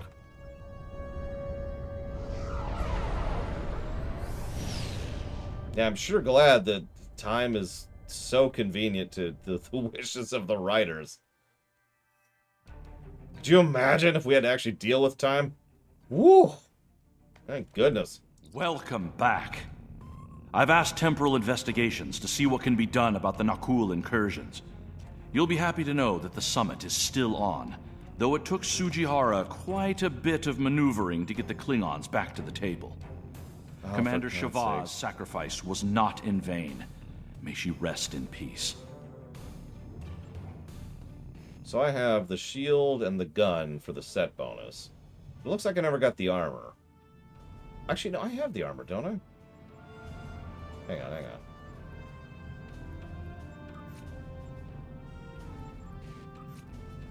I don't. Interesting. I'll go ahead and grab the armor.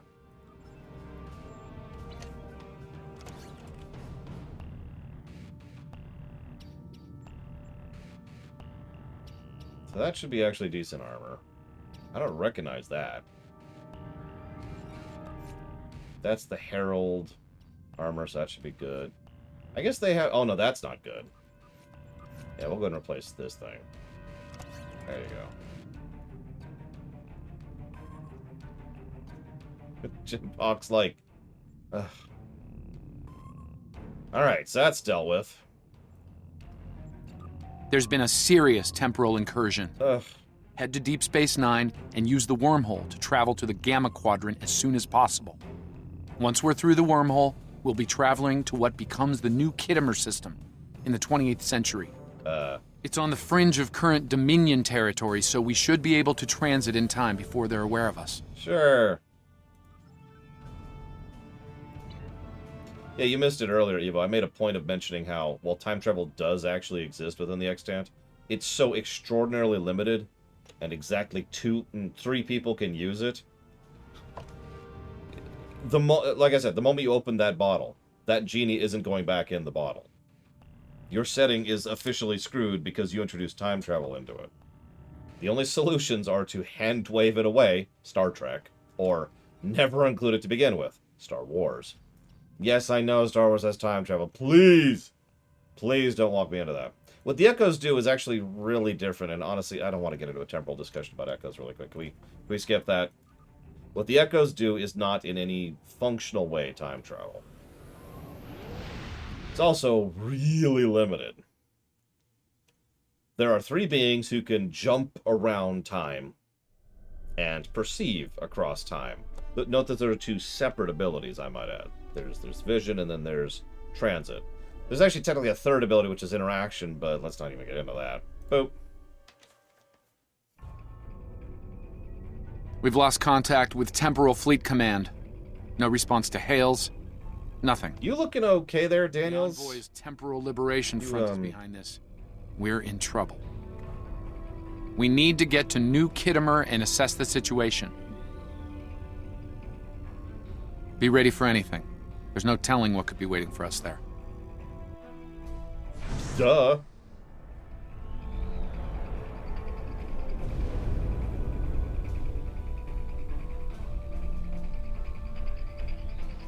I mean, even Doctor Who gets away with it because Doctor Who has a literal decades-long track record of being timey-wimey about it. Let's see. Krenim, Nakul, Vorgon, and Sphere Builders. Also residual debris from the Alliance. Not yet. They haven't fully occupied the sector or the station by the look of things, but we need to move fast. They've shut down the temporal operations relay, so we're on our own. We won't be able to contact our ships in the time stream without it. Why? No, I'm sorry, why? We've actually demonstrated in this game that you can actually have that kind of equipment on a ship. So why don't we have one of those on our ship at this point? Why don't you have one of those, Daniels? Once we get the ops relay online again, we'll be able to call in reinforcements and secure the sector. Let's make a surgical strike before they can reinforce their positions. Okay. What if they go back to before I showed up and start reinforcing their positions?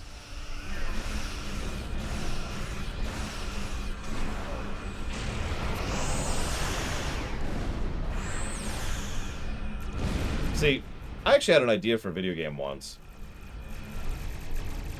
The idea, it was a really dumb idea. It probably wouldn't even be good for, like, more than a 1-hour game. So you have, like, a tactical mission, like very XCOM-y kind of a thing, right? And you run through the mission, and then at any point in time, you could effectively rewind time to a previous point in the mission in order to change how things worked. And the unit that goes back through time, so you have to pick a unit, that unit goes back through time. It retains all its stats, equipment, level ups, etc. And of course, any other buffs or debuffs or whatever it has, because it's carrying those with it. Everything else gets reset to the way it was at that point in time, at that turn. And it would be turn-based, so you could, so in game terms, you could keep track of when you are very easily, because you're on turn 13, right? I don't think you could really flesh that out too much more, but it was an idea that kind of bounced around in my head. And then I played Fire Emblem Three Houses, which almost has that same thing. But part of the point of the mission structure would be that there would be missions which you effectively would be designed to not be able to deal with unless you were lucky, really, really good, using a walkthrough, or using the time travel.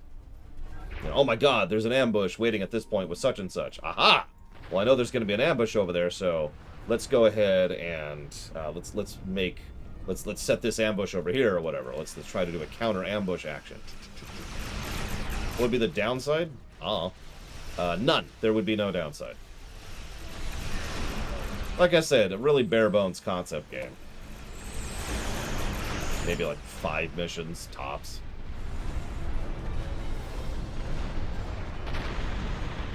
There? Go on, fair, go play Parcheesi. I'm interested in winning. Wait.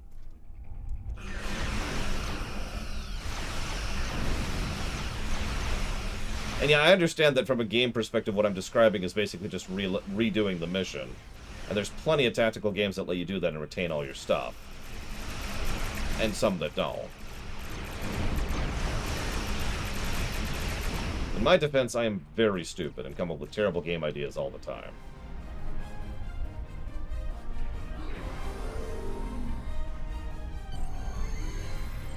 Alright, let's beam over to New Kittimer. To beautiful Ryza. Admiral, a word? Yeah, what's up, Spirit? Something's not adding up here. We've encountered a token resistance, beamed over without incident or obstruction. It's too easy. Yep. Daniels is on point here. Is there something he's not telling us about the situation? My tactical officer brings up some good points, Daniels. Hang on, let me open a portal to the sun for no reason. I agree. They must know we're here. We fought our way in. Is this a trap? Possibly, but not one of my making. It's simple. The envoy and his forces need to be stopped right here, right now. Trust me or not, but we need to complete our mission here. There should be a command-level access console in what used to be the main assembly hall. From there, we can get the ops relay back in business. Let's try this door. Sure.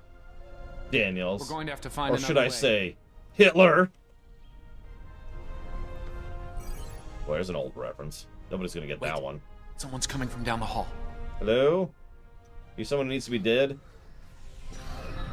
That sounds like a yes.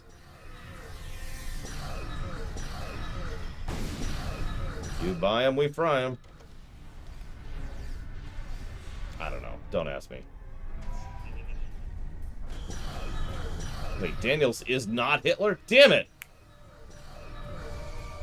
Wait a minute. If Daniels wasn't Hitler, then the only person left is Kay. Kay? We need to have a chat. That's a good point. I have never seen Daniels and Hitler in the same room at the same time.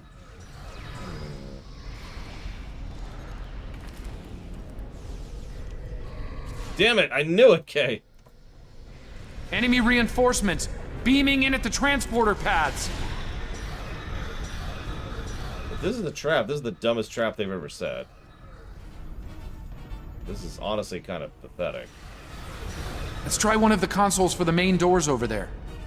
I have, Tara. Since I go back in time and assassinate Hitler. It worked out really well until the Soviet Union just kind of started doing its own thing. Head for the other side door at the far end of the hallway. I met this bald dude who reminded me a lot of myself. He had some good ideas.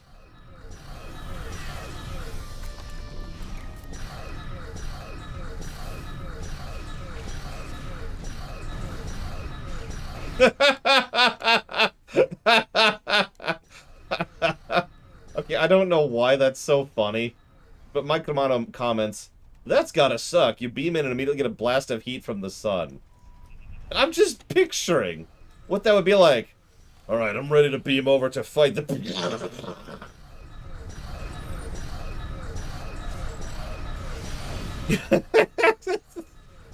He wouldn't even process it. Wouldn't even get to realize what's happening. Just, all right, I got this. Why am I on this barge in the middle of an ocean of red? Something's wrong here.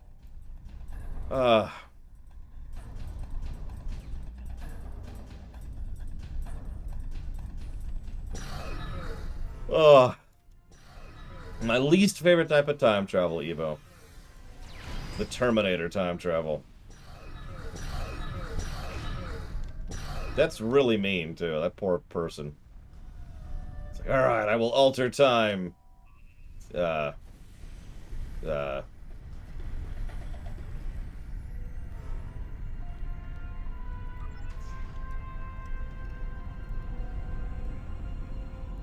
that's even meaner, Evo. Hold your fire.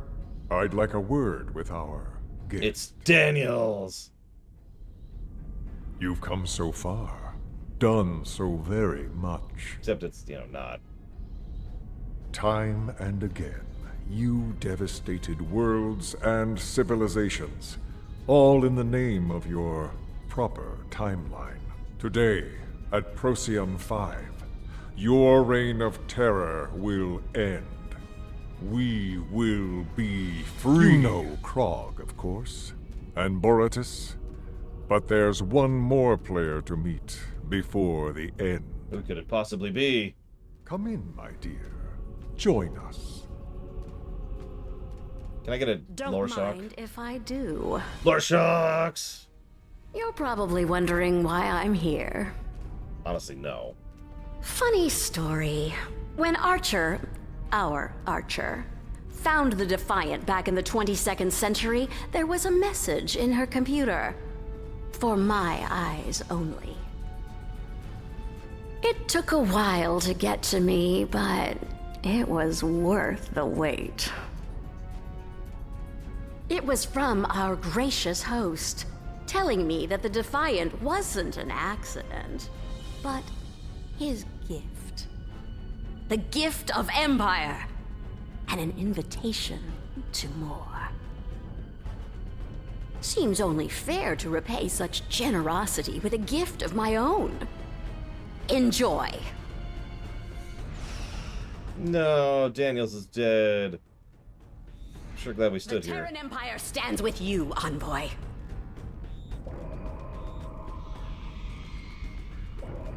Oh yeah, by the way, the Envoy was always Noya. If that wasn't blindingly obvious. Ha! Welcome, Admiral. And thank you for the fine gift. Why are we just standing here? Noi! It's you. Why is that being treated like that's a surprise? I've been waiting for this for such a long time, old friend. Your alliance is lost, and your life is almost at an end. Our destiny awaits us at Procyon 5, my allies. Let us depart. No! Today, Azure will be avenged by my hand! Are you wearing You're not the Salandra? only one seeking justice today, Vorgon. Are you As you wearing wish. cape batter? Make them suffer. Why am I letting you beam out? Why am I just standing here? Oh my god. Hang on. Let me open up a portal to the sun. We know how this is gonna go.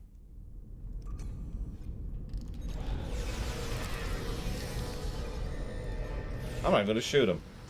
You're not worth my time. I'm gonna sick my minions on you. Yeah, honestly, between this and the previous iteration, I think that officially deserves a negative for cutscene incompetence.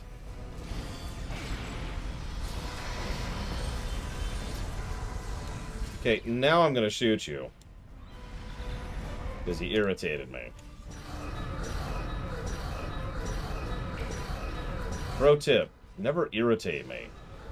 Or I'll open a portal to the sun in your face.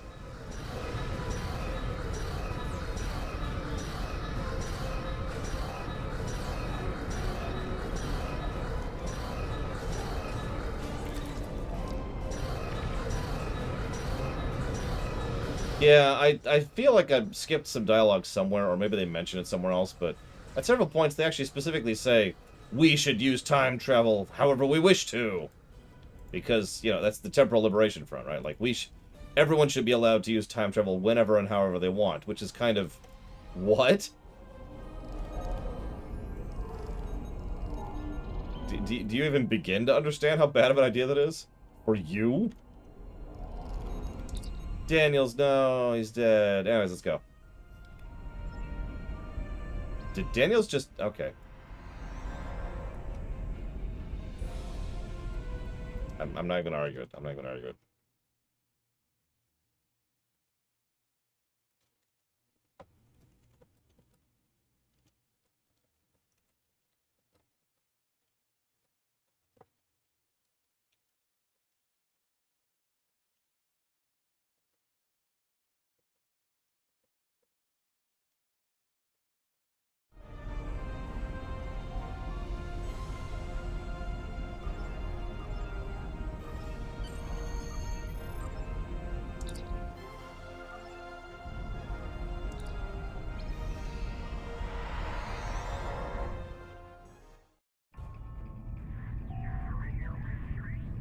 Alright.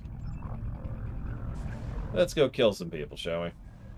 Oh, hey, it's the Enterprise. Well, well. You really did a number on poor Krog and Baradas. I have to say, I'm more than a little impressed. Between you and me, I think the Vorgons are upset with you. Enjoy! Uh-huh.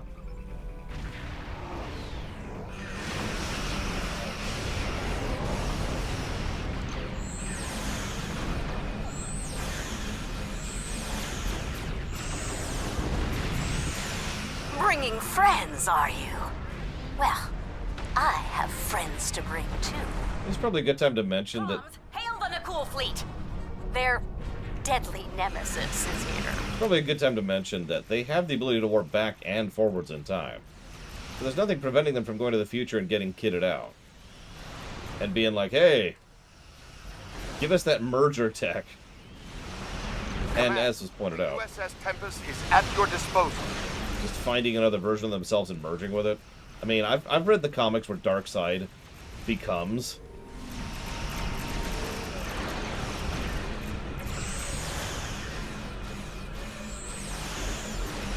So is that where the story ends, Evo? Get Back to the Future. Whoop! And that's the end. Is there seriously like one ship? There you are.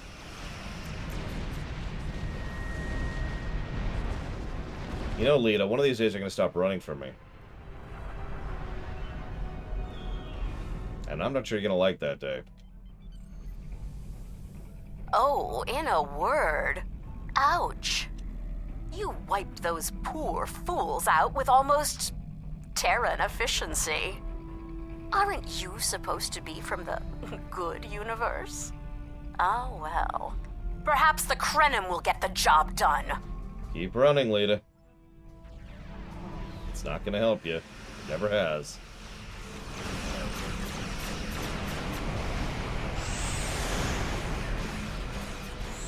Only if you hit the button.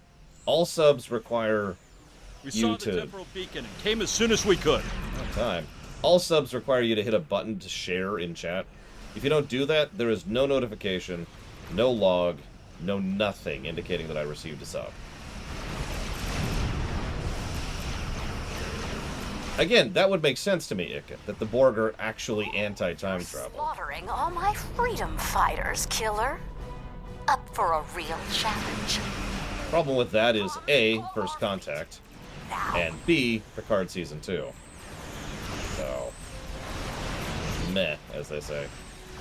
Captain Walker here. These are all the ships we could spare. Let's do this. Captain Furious of the USS Poe. Hit refresh and it should show up quickly if you're on the browser. If you're not, I don't think I can help you, unfortunately. God damn, let me go! Ah! All ships hold. There are too many of them. Jesus, that was like 3 separate tractor beams.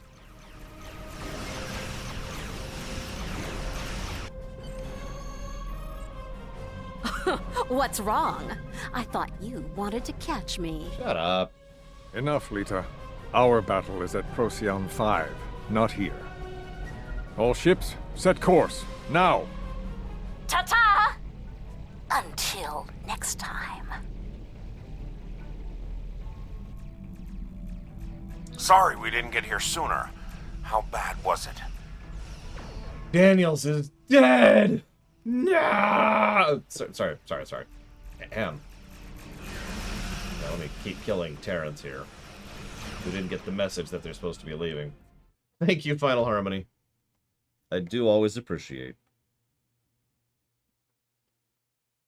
And, as usual, if you want to put that towards something, do please let me know. Yeah, I love the idea that the time traveler couldn't get here sooner. I've already given the negative. I don't have anything else to add to it. I'm sorry, he was a good man. Oh, shoot. The war was taking a heavy toll on him, particularly the Battle of Procyon 5. Oh my god. The enemy keeps attacking us there, and they're getting stronger each time. Each Alliance victory has come with a higher price, for Daniels especially. So that explains his scars, right? No, that actually makes absolutely no sense whatsoever. Yes, he was a crucial figure in the battle, at the heart of it every time, barely surviving in some cases. And now, he's gone. We might not be able to win it without him. I want you to process the logic of this. So there's this one battle at Procyon 5, where they go and they fight, and sometimes they lose. So instead they go back and they fight earlier, where they lose. But then they go back and they fight, and they go back and they fight. And each time, time has changed. And so each time Daniel's scars get worse. Painfully, I might add. Because of the damage he endured during that fight, which they keep redoing.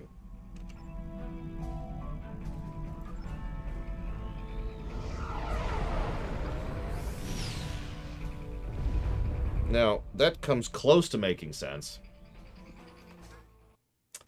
But doesn't quite get there. Oh yeah, we're going to be doing the TFO very soon. So if anybody wants to hop on to join me for that, please do so. Why is Noi getting healthier? Because...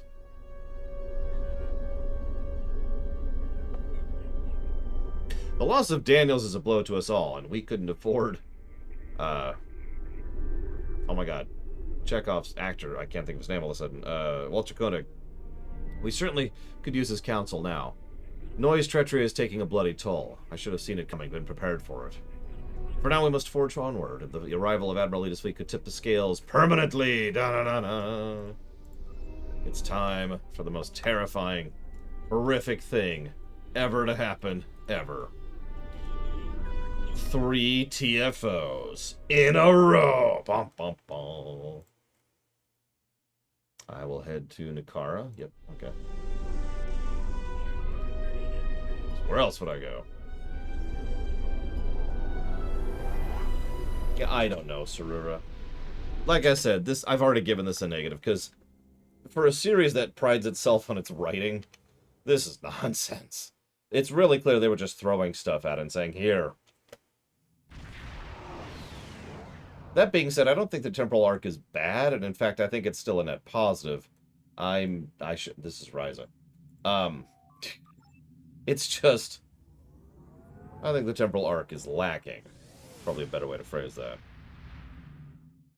that. Actually, why don't you ask me again when we see her the next time, Harian? Mwahaha. Okay, so let's head down to Lukari. I'm not going to the right place this time.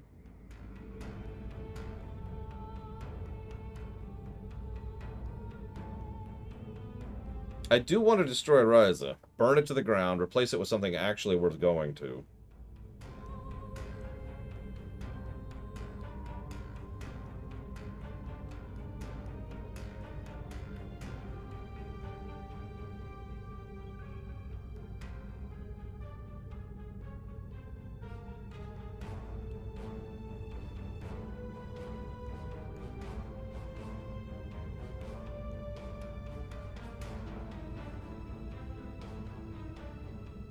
Sorry, I'm just checking something really quick here. While we are en route and recruiting people. I should probably mention the phrase, quote, within reason, quote, before you say something ridiculous.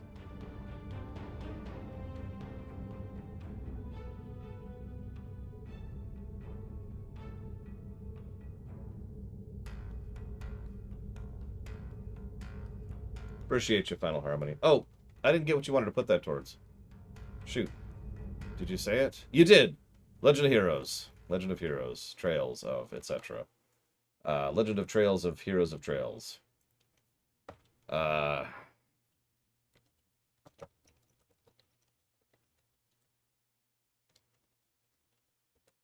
Trails in the Sky, right? I think. God. I'm terrible. Yeah, because it's Trials of Cold Steel. Or is it Trails? Is it Trails or Trials? It's Blank of Cold Steel, which is after the Breather mission, which I think we're getting in English, which is after Sky, I think.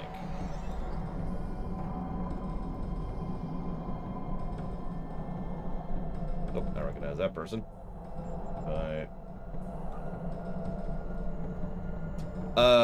I know two of them are space. Excuse me, let me double check my notes here.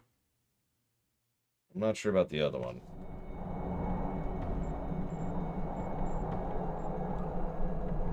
Kira White Noise cannot queue for a dungeon for 27 minutes. The middle one is ground. We'll probably do ground first. Get that out of the way. It's okay, we might be 30 minutes as we're doing it. Let me know what your timer's at.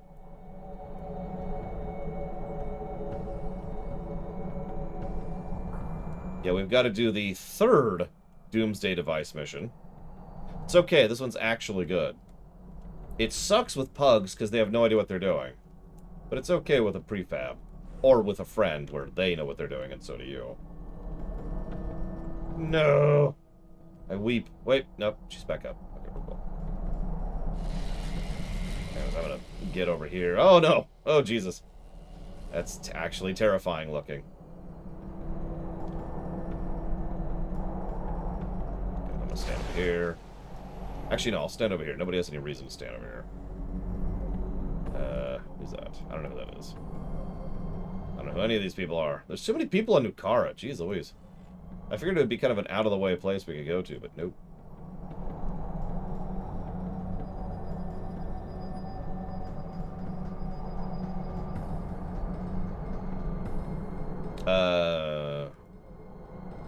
Remind me of your character name.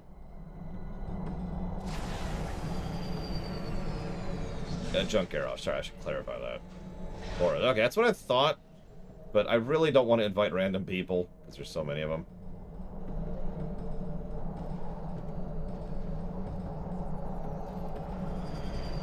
Oh god, it's after me. Okay. I can just invite... So there's Justin, I remember that. And I've actually got Kay on Friends. I've had him on Friends for forever.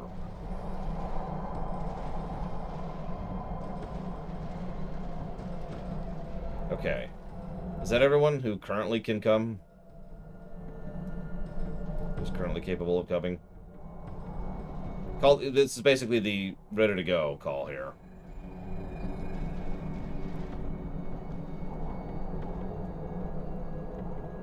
You have time for one. I'm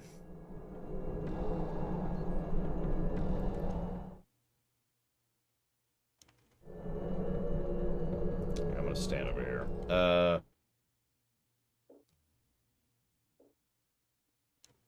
me look something up here.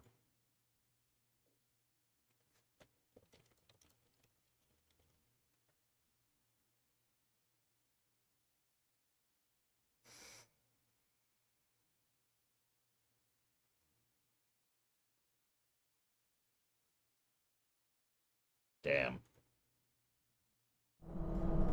That's true, Ariant. It's just such a universal place to greet at. It didn't even... We could try New Romulus, but there's a bunch of people there, and that zone's huge. So, loading times. We could technically go to Deferi Prime, but, I mean, that's going to cause the flicker problem, so we don't want to go there. Playing Dabo. I love getting the playing Dabo one. Just sit there and mindlessly hit the slots until you win. Just... It's very similar to real life. It's only one variance of it. Sorry, Flag Hand.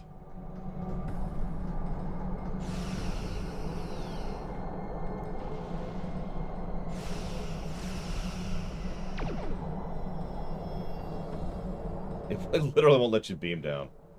What? You've got a suit?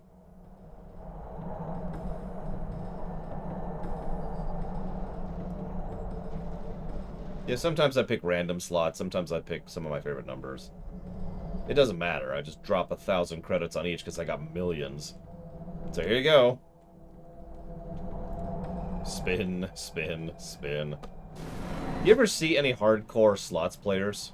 Because I've seen a lot for decades. Because, you know, my family's lived in Vegas for forever, as most people are aware of.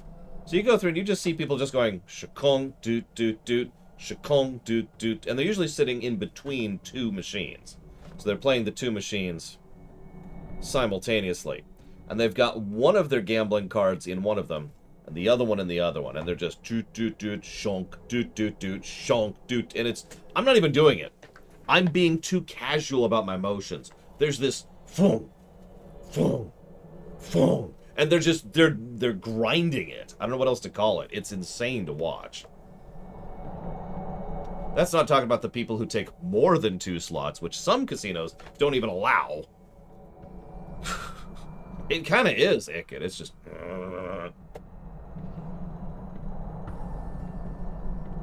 Yeah, no, that staff is legit. I love that thing. What's the point? If you figure out the answer to that, let me know, Mike Kamano. How do they have money to waste on that? You know, honestly, I'm not sure about that one either. But then again, I'm reminded of the fact that most of my family, when they go to the casino for the day to have fun, burn a few $100s per trip. Now, I don't know about you, but the idea of burning about $500 to $700 a day on entertainment is it's a little crazy. Hang on. So what do we got? There's who? I don't know names. Okay, there's Loke. We're gonna go Loke for the first one. Ironically, ditto Space Cadet. I think I've told this story before, but once upon a time, my aunt insisted that I was gonna go gambling. She flat out demanded, because I always say no, because I don't like gambling. Right? I don't enjoy gambling. Oh, there we go. So I'm like, no. And she's like, no, I'm giving you this money. You're not supposed to put it in your wallet. You're supposed to use this and go gamble. I was like, all right. It lasted me maybe 5 minutes. Poof.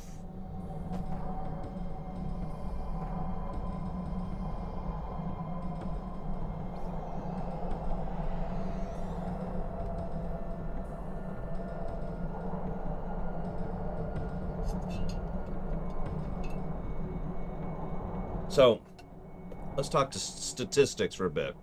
I played one of the slots. I don't know, Evo. So, if I had hit, like, the poker table, I probably would have done a lot better. I'm actually pretty good at poker. Mostly because I have a very natural poker face, and I'm pretty good at the game in terms of the odds and the math of it. But I didn't want to play poker with people who stank so much of smoke that I couldn't breathe around them. So. Greetings. Welcome to the Federation mining camp. We've been working with the Gorn to extract valuable minerals from the area, but our sensors have detected some strange energy signatures lately. We're not sure... Wait! What? Romulans are attacking the camp from the west and south! We could use your help holding them off. From this... Okay. I'm ready. I'm ready. So, statistics. Here's the thing. Statistically speaking, there's a range at which if you play certain specific types of machines, especially the more video gaming machines, you will roughly break even minus some. What I mean by that is you'll be down like 10-ish%, give or take. So you go in with $300, you'll probably walk out with about $270. Now, that's made-up numbers. I don't know the actual numbers off the top of my head, but that is a real thing, because the machines are programmed to win at certain rates at certain times, right? What's the relevance of all this? Well, first of all, it's part of how they keep people gambling. You don't lose $300, you lose $30. And you get to sit there and play for, you know, a few hours, because that can take a while. And there's also a bit of statistical probability revolving around there, too. Because the way this works out is if you walk down there with, let me use a random example, $20, well, that $20 is only going to get you a sliver. Oh my god, shut up. The $20 is only going to give you a particular slice of time. And that time slice has a certain level of probability, both up and down, relative to whether or not you will be up, down, or Romulans whatever. are attacking from the south. If you don't understand what I'm saying, let me try this in a different direction. The more money you walk in with, the more likely you are to not lose as much money gambling. Statistically. Romulans are attacking from the south! That's part of the trap. There's like 50 parts of the trap, but that's one of the bits of the trap. The more you gamble, the more likely you are to win. Not just in the general sense, but literally in tactical... Romulans are attacking from the south! Sorry, not tactical, tangible reaction. You will actually win a decent amount of your money back. And the more you have banked, the more that you were willing to spend and burn that day, the more likely it is that you will keep winning enough to be able to break even. Romulans are attacking from the west! They don't want you to show up at the slots with $20. Now, it would have been within the realm of possibility that I sat down for my $20, and that would have... Romulans are attacking from the west! That would have allowed me to actually win, but that would have been luck on top of luck. That was a really delayed thing. Did you see that? Jesus. this button. Sorry. Romulans are attacking from the south! I'm gonna shoot this dude.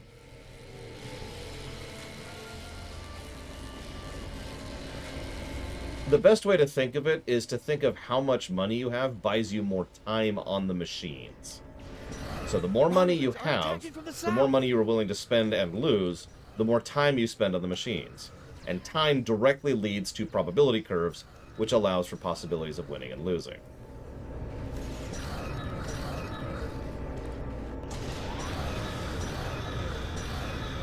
Yeah, I wasn't even going to talk about the other 49 ways in which it's... I've actually studied casinos. Again, family, Vegas. The other 49 ways casinos get you. Comps are a fun way to get you, because comps are there to make you as comfortable and happy as possible. You know how many casinos in which the drinks are free?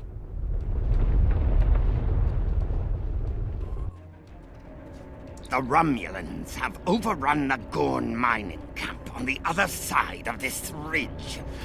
There are 2 paths leading to the main camp, with mining drill sites along the way. Rescue the Gorn miners at the 4 drill sites first, then protect them while they attack the phaser-resistant camp gates. Oh yeah, and the very fact that this entire system works in casinos is exactly why this entire system works for mobage. For mobile games and predatory microtransaction garbage. It's because it's pretty much the exact same thing. In some cases, it is literally the exact same thing. Same psychology. Same experts working on the same systems. Yeah, I'm not going to talk about the stuff that they do in order to prevent you from understanding how much time has passed, or the things they do to try to make sure you have free food, or very cheap food. You ever wonder why Vegas buffets have a reputation for being cheap?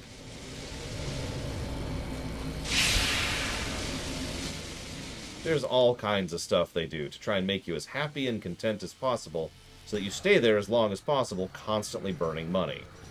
At a slow, but steady rate. You might occasionally win big, and you'll think, hey, I'm ahead. And of course, I'm here for 2 more nights.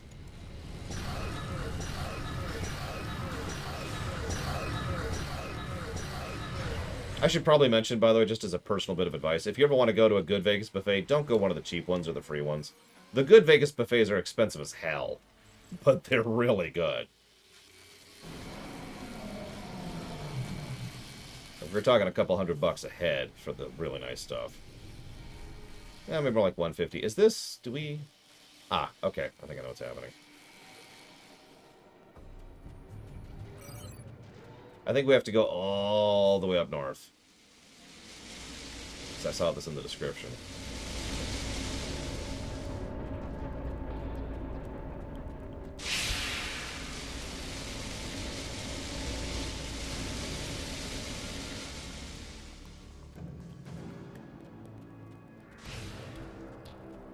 Oh, absolutely, Space Cadet.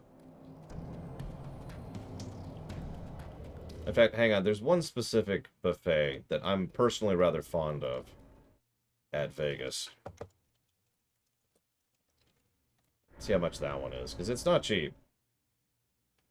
Let's see here. Give me a sec, give me a sec. Oop. Yep, I spy Romulans.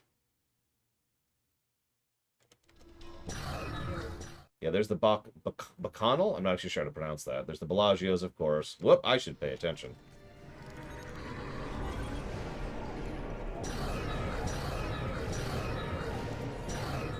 Oh, where is it? Oh, of course, it's not on this list. Whatever, it doesn't matter. It's a nice buffet. Like a really nice buffet. Then there's some okay buffets. I tend to go to the okay buffets more. But why, Lore? Because they're free. I thought you just said not to go to the free ones. No, that's not what I mean. Congratulations, you've been so loyal to our casino. We're upgrading you to a gold pass. Gold pass gets you this many free dinners and this many free buffets and this many free nights in the hotel.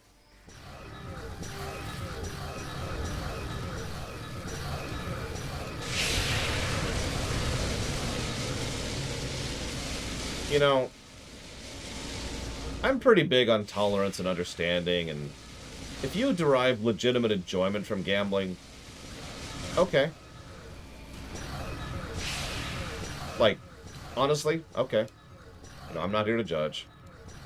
I'm still kind of anti-gambling because it is such a refined process. I like to think of it as the airports of entertainment. And if you don't know what I mean by that, then you've never studied the ridiculous amount of work and effort that goes into making an airport function.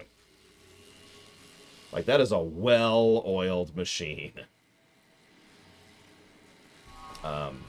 So we did it.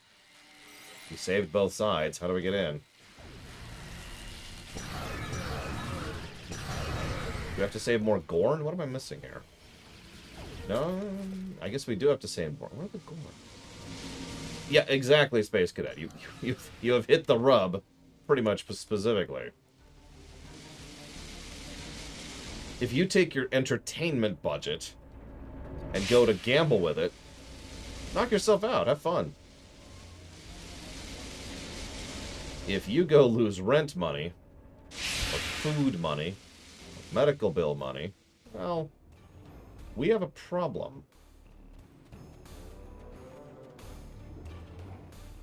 Yeah, one of the very, very first things I ever learned about Vegas casinos, it was literally, I think, actually the first thing I ever learned, was you never, I love your lava attack, you never walk in with more than, I'm trying to think how to phrase this, of course, now because I suck. It's the entertainment budget thing. You walk in with X amount, with the mentality that that X amount will be lost. Then you sit there and you gamble until it is lost, or until you're bored, or until it's time to go home. And then you do so. That was the first thing I learned. You walk in, at the time, because this was the 80s, it was like, you walk in with 20 bucks. And that 20 bucks is it. That's the line. If that 20 bucks runs out, you leave.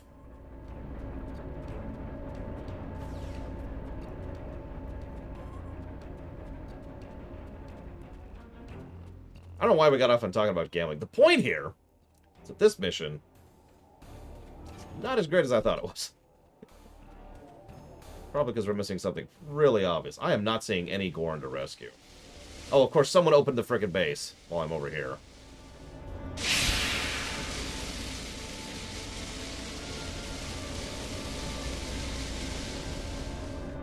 It was all Mike Romano's fault. He was doing his temporal shenanigans.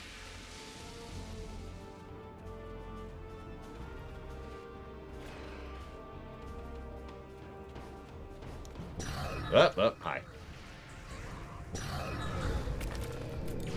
How did they get the door open? Oh, Jesus. Buttons, buttons, buttons, buttons, buttons. 8 grenades. 8 grenades, buttons. Nope, we're dead. That's actually bad, because I just lost most of my pets.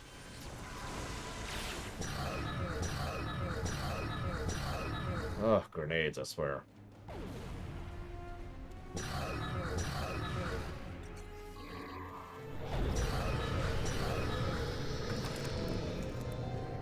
I've never heard anything like that, Haincrad, so that's news to me. Okay, we did it. Whew.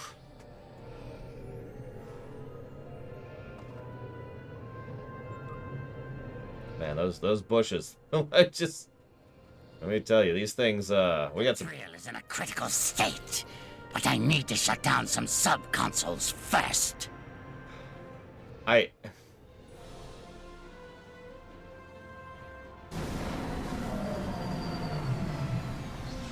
I'm just gonna move on from that. While I shut down this sub-console.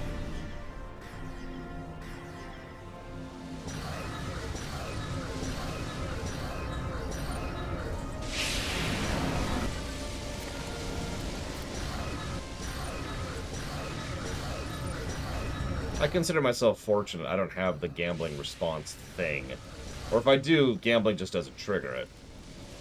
I also admit I find gambling pretty boring.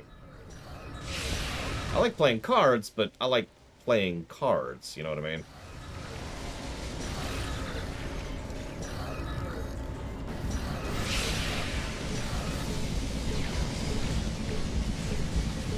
There's nothing entertaining about it, Gum Gum. There's nothing worthwhile there.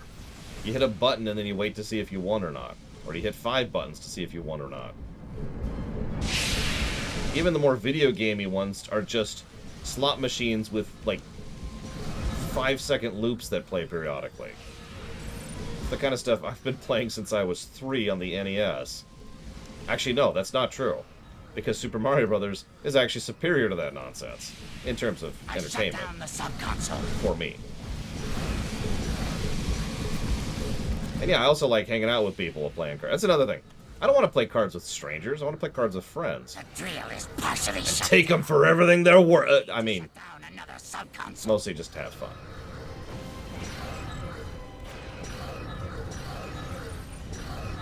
It is occasionally fun when I completely take someone who's a friend of mine while playing poker. But it's fun for the same reason it's fun to win at a board game, right? No, my Kamano, I keep my stuff a little bit more organized than that.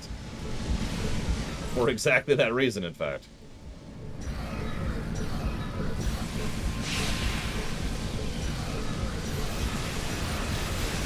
Anyways, that was my TED Talk about Diablo Immortal. Don't play Diablo Immortal. Just don't. I will also admit I'm not the kind of person casinos appeal to. Too loud, too dark, too bright. Yes, both. And I don't like the way casinos tend to smell. The drill is nearly shut down. One more subconsole should do it. Nowadays, most casinos actually don't allow you to smoke in the casino anymore. Or they have designated smoking rooms. It used to be I literally would have to hold my breath running through the actual gambling area. Yes, Diablo Immortal is on the forbidden list. I shouldn't even have to explain why. That's right, it's because it's a mobile game, and we have forbidden mobile games in general. Protect me while I shut down this subconsole. I've never actually worked at a casino, no. I've been in and out of them since I was really young.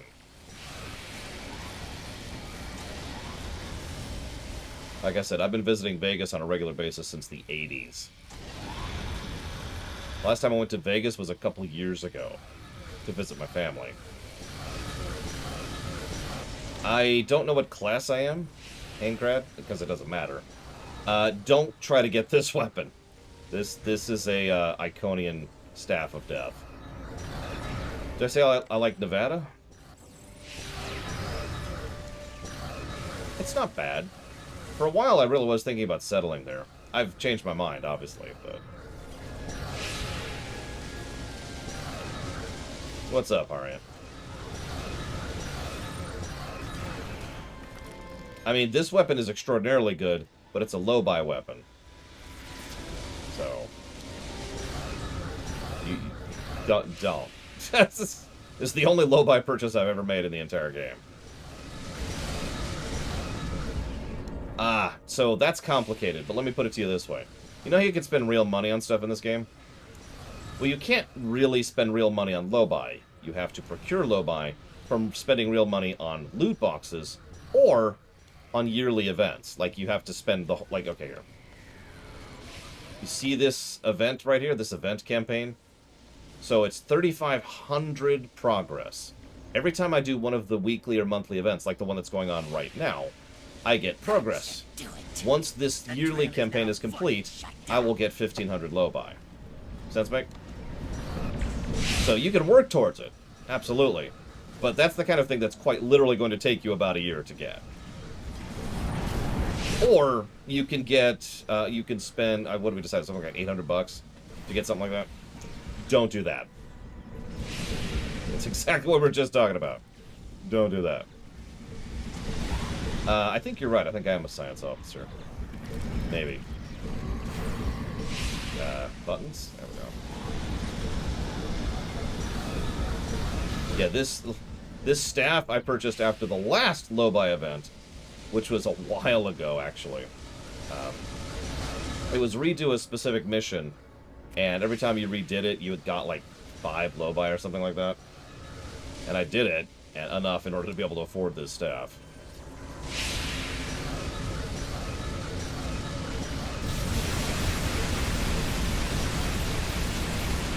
Yeah, if you live in Vegas, all you get is high energy bills and a big water bill.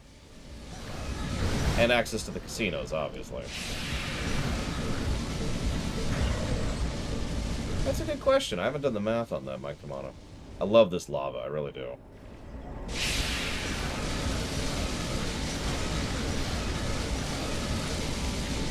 We did it! GG. And yeah, you just get to live... I don't actually mind the heat of Vegas. I know that's bizarre since I have such an issue with heat. But it's so dry there that my body has absolutely no problem regulating its own temperature. I know this from experience. This isn't just presumption. Now, the caveat is I quite literally have to have like a thing of water on me all the time. 100% of the time. I have to have water within reach. But I can at least regulate the heat.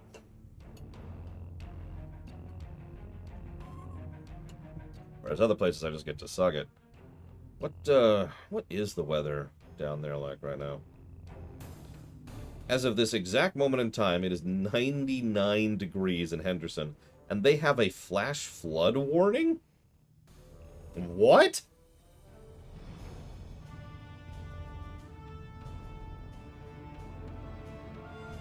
Oh, okay. It's raining in Vegas.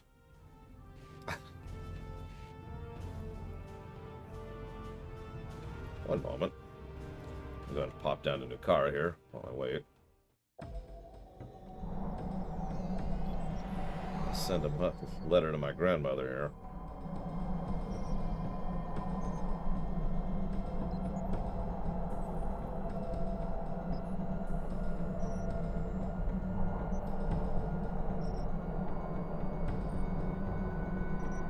So funny thing, I was talking about Vegas and happened to check what the temperature was like down there, and I noticed you have a flash flood warning, period.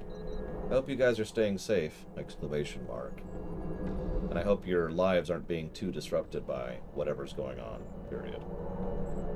Phone hugs, exclamation mark.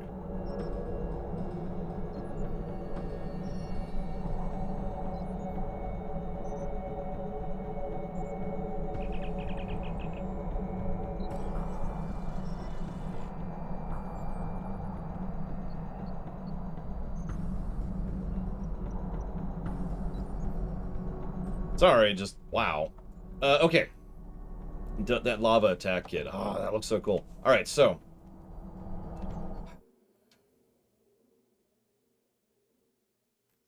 Here's what I'm thinking. That mission we just did, turbo sucked. Should we do it? I'm trying to debate if a positive is warranted. I feel like it should probably be more like a negative. And no positive, but what do you think?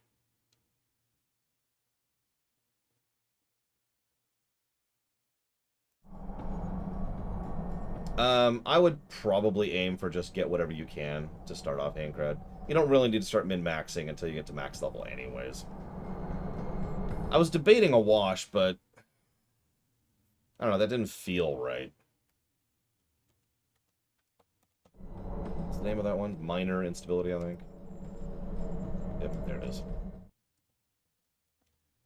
That's a good question, Evo, but I feel like I've actually already answered that. Can you answer me in return? Have you been paying attention, Evo? Or have you been doing things other than listening to me? The truest of all crimes. I've actually thought about picking up a few of those, Justin.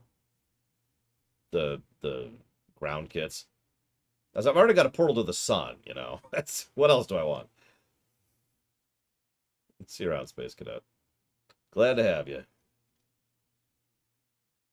So, you're going to get a few different ships as you're leveling. The advice I usually give new players is kind of think long-term about a tier 6 ship you're going to want to have eventually. And just kind of have that in the back of your mind, right? It's like, someday I want to be flying the such and such. And it almost doesn't matter what it is. You can make any ship work in this game. So whatever appeals to you, right? Whatever sounds cool. There's a way to make it work, trust me. As long as it's a tier 6, that's the important part. In a pinch, you can make a tier 5 work. I should probably mention that.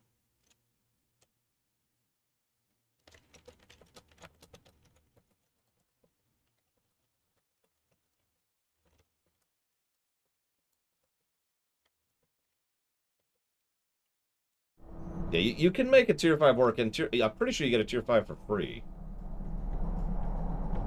Pretty sure. Don't quote me on that. Alright, so. Let's get some invites going out here. Who's this person? Who's Ruben? We got Maverick. We didn't get Maverick last time. Okay, it's Flag. There you go.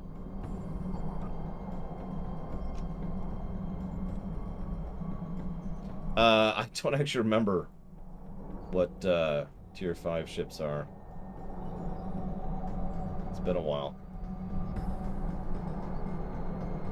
I don't know. It's been a long time.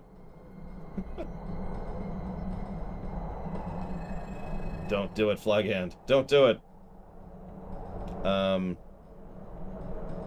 It is literally whatever you want to do, Hayne. I know I'm sounding like I'm not helping, but trust me. The whole point of the build system is if you like something, you can probably make it work. So just go whatever feels fun, right? Go with whatever feels good.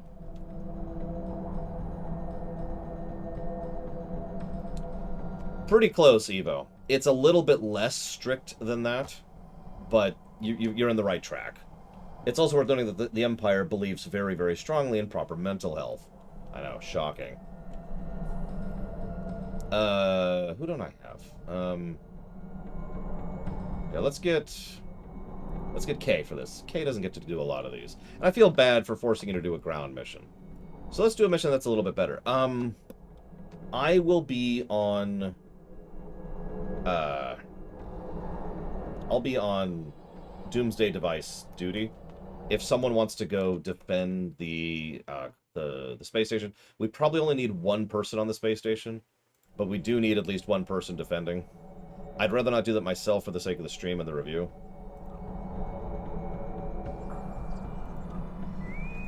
Cool. So Junk Garage can get the station.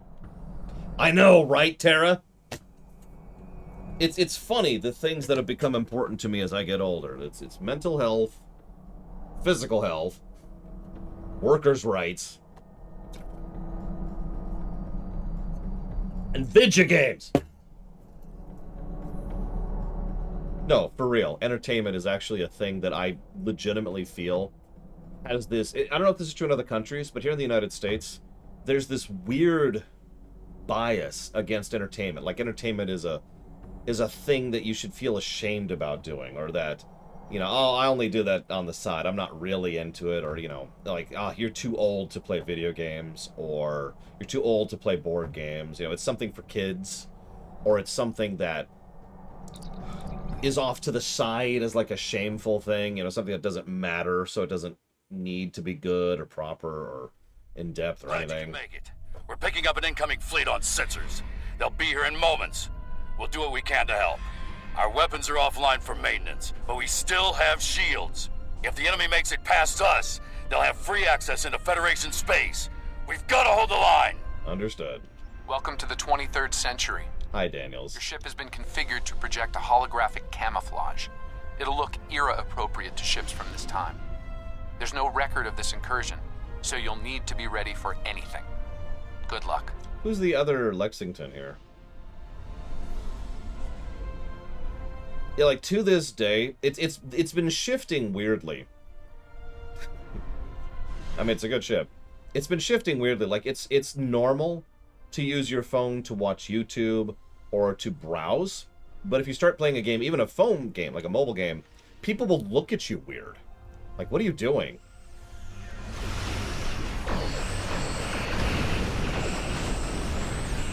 While I was waiting for the dentist today, I actually have Final Fantasy I on my phone. It's one of the only mobile games I actually have on the phone.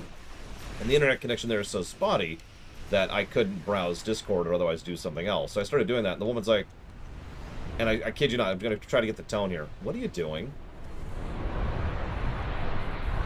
Vessels at the nearby shipyard are evacuating all non-essential personnel, but the enemy is moving in on them. Can you help cover their escape? Sure thing. So I explained, you know, The shipyard is west of our location. Hurry! The enemy is closing in! So I explained, I'm playing a video game. Is that one of your kids' games? I forget how she phrased it, but she was basically asking if my child had a game on my phone that I was playing. The evacuation force at the shipyard needs your help! That was today, by the way.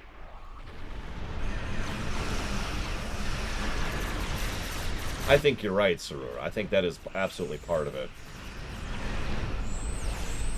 I will admit, I myself fall into that a little bit for myself, not for other people.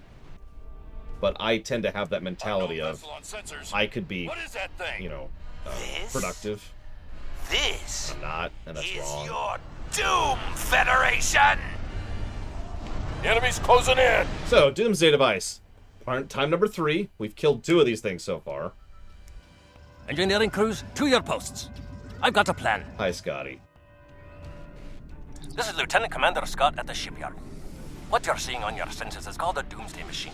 We fought one on the Enterprise and it was completely impervious to our weapons. What will stop it is a warp core rigged to breach. It needs to be a big one though, and we only have shuttle cores at the moment. Use those to slow it down while we prepare a core big enough to destroy it for good. There's more. You'll have to drop those cores right in its path. Watch out for its blast when you do. Acknowledge, Mr. Scott. Enemy ships on sensors. So, we could use some help back here. Where's the station? Where's the station? Okay, you got the station? So, I actually really like this mission. And this one's probably going to be a positive. So the way this works out is we actually... Whoa, too fast. We actually cannot defeat the Doomsday Device yet, and in fact can't do so for 9 minutes. So we're just stuck here. But the thing is, the Doomsday Device, if it is completely left alone, will take longer than 9 minutes to reach the enemy, to reach our station. If it reaches our station, it blows it up, and we lose the mission. You with me? I am too fast for my own good. This is ridiculous. So, I'm screwing up all over the place. I apologize.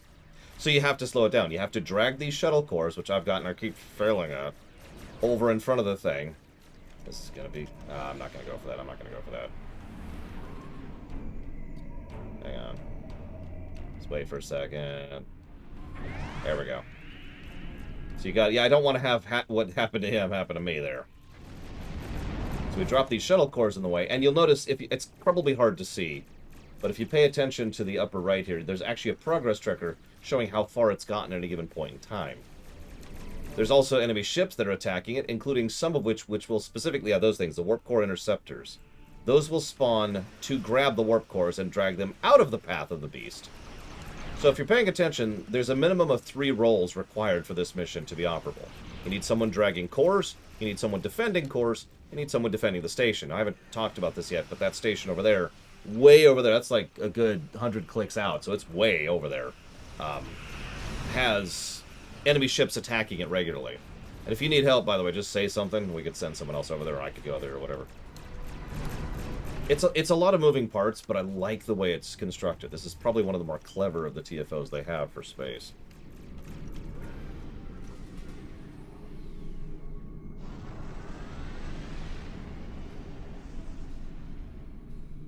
I think you're right, Venters, because I remember being really mad that I didn't get it. Whoops. Where'd it go? Oh, there it is. Okay. Oh yeah, the fact that Scotty's here is a nice little tidbit. That, and then off we go.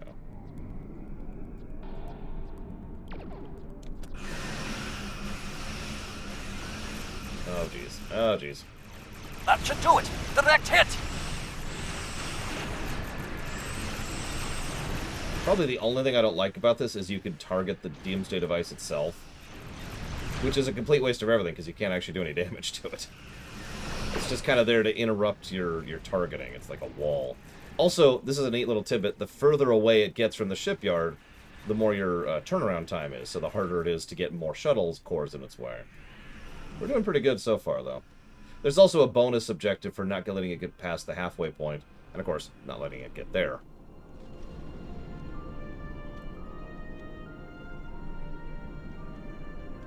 I admittedly haven't done Destiny raids, so I can't speak to those, but I can say this is very similar to several of the really good, well, that's overselling it, some of the good WoW raids. And some of the Guild Wars 2 stuff they do with the strike missions. Although I hate strike missions in Guild Wars 2 with a fiery passion, but that's just because I have only 2 people in Guild Wars 2, so getting them done kind of sucks. Ammunition is infinite. Don't even worry about it. See torpedoes on my ship? No, you don't, because I beam them out. Okay, that's not true, but whatever.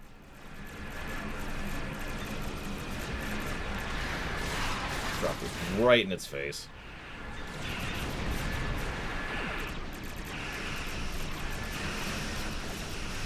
Another thing you can do is you can just have people attack their own warp core interceptors. If you pay attention, they'll actually despawn the moment the warp core they're targeted to goes away. That should do it! Direct hit! Noob questions are good questions.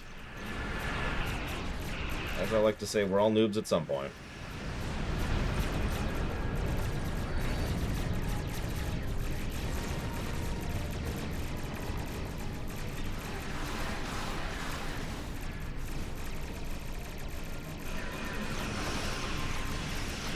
You want an environmental threat connected to, let's call it what it is, people of elemental instability. How large scale do you want this elemental threat, this environmental threat to be, Mr. Red? Because if you want it to be system-wide, we need to have a talk. And we've got some puzzling to do. I was gonna say, we've all seen that video, Sarur. We all know.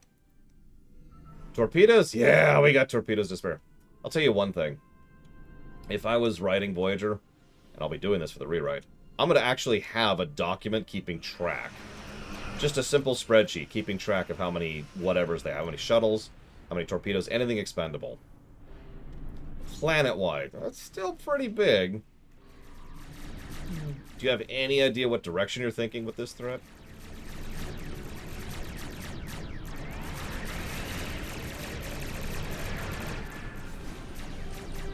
I disagree with that hitting me, but whatever. It didn't even drop? Oh, for God's sakes. Well, that would be kind of a thing, wouldn't it, Harian? Have you ever played FTL? I know. It's a dumb example, but whatever.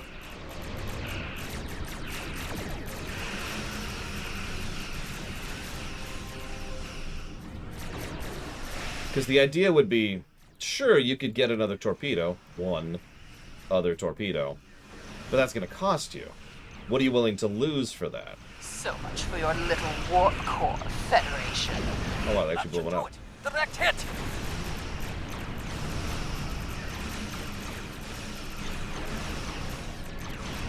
Wow, there's a lot of interceptors right now. I'm going to go ahead and play interceptor goalie for a minute.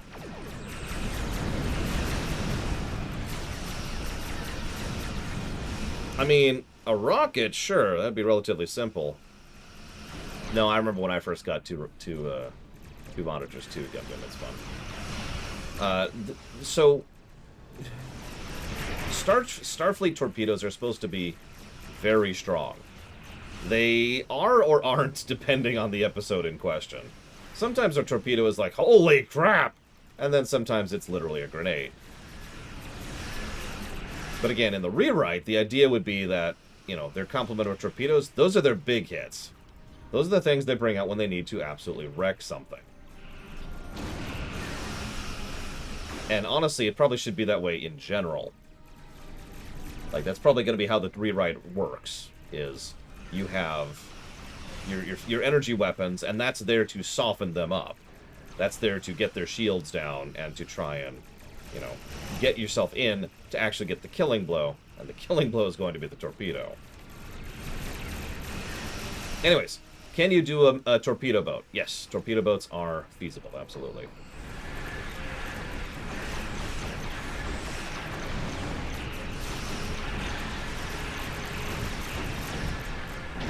There's also an idea I've been playing with that someone... yeah, I thought that was going to get me.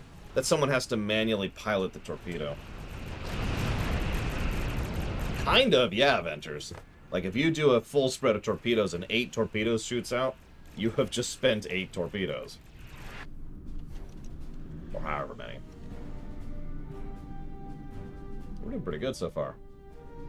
Don't think we're gonna get the 50% thing. The carrot ship? That's a good question, Trax. If you ever figure that out, let me know.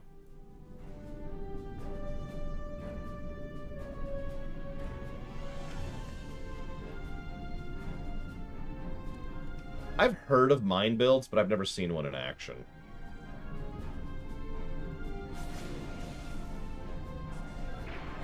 Like, there is gear that buffs mines specifically. There's consoles and there's traits. I've never seen someone actually try it.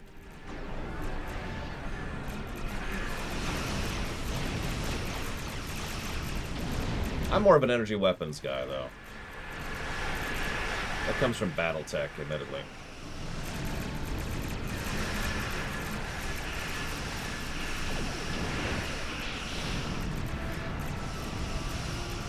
Yeah, I mean, in the rewrite, the idea of a full spread thing would probably be limited by how many torpedo tubes you have. I mean, right now I have one torpedo? Technically I have two, because I have the console torpedo. You do not need to buy torpedoes. I feel like I already said that. But to reiterate this one more time, you do not have to buy ammunition. You have to buy the torpedo launcher, which is that thing right there. And then never, ever, ever, ever, ever buy a torpedo for it. Scott here. The Dreadnought warp core is ready.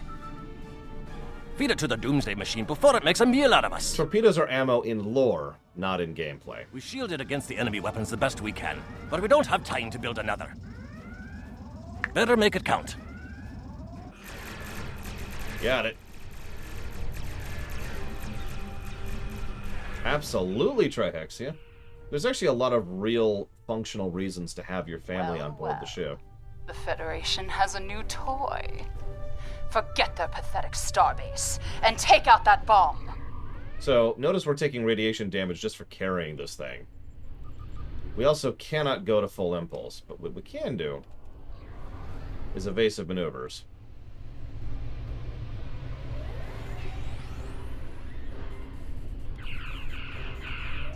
We can also do this to get a temporary evasive maneuvers.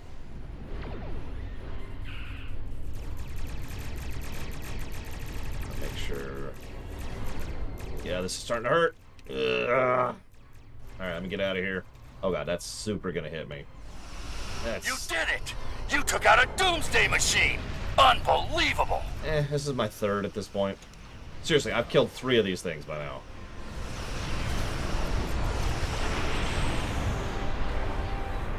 Okay.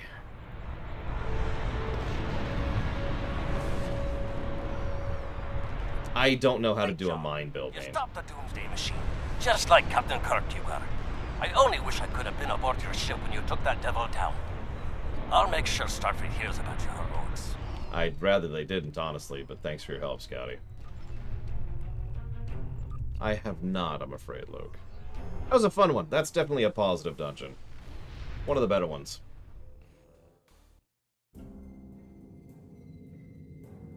There's actually an in-lore reason for that, Pancakes. It boils down to this.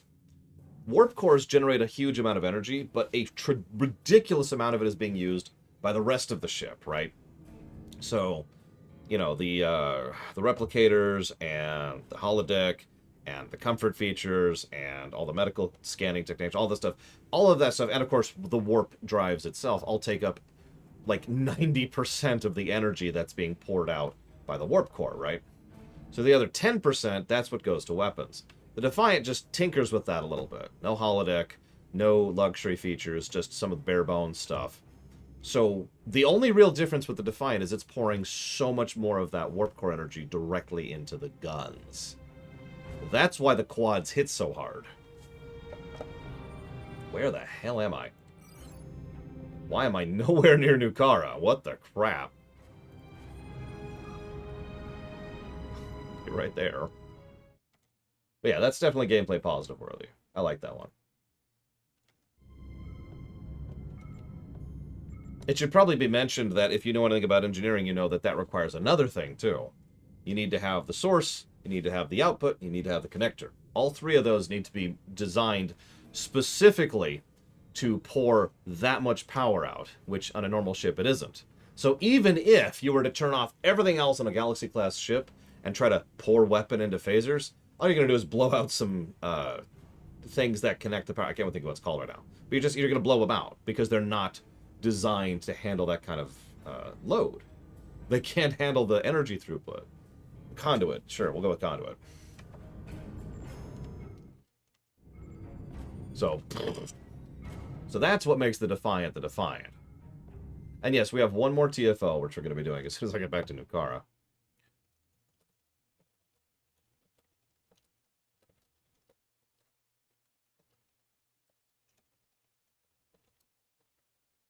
I don't know, Sarura. I don't know. So, is there a Ryza in the Empire? Probably. I'm going to be 100% honest with you, Evo. I've never actually thought about it. It would make too much sense for there to be a Vegas, right? That, like, there has to be some place where they've just designed it around tourism and relaxation, and this is the place you go to chill. Right? What I haven't decided is, would that be... I mean, it would obviously be planet-side, but they would probably have some orbital stuff as well for people who want to do things like, you know, orbital skydiving or whatever.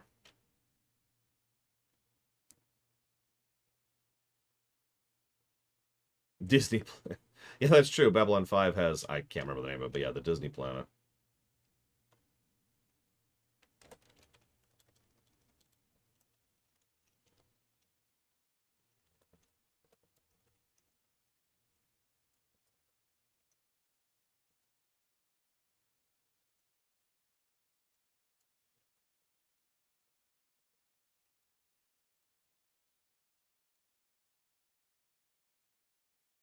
Am I here?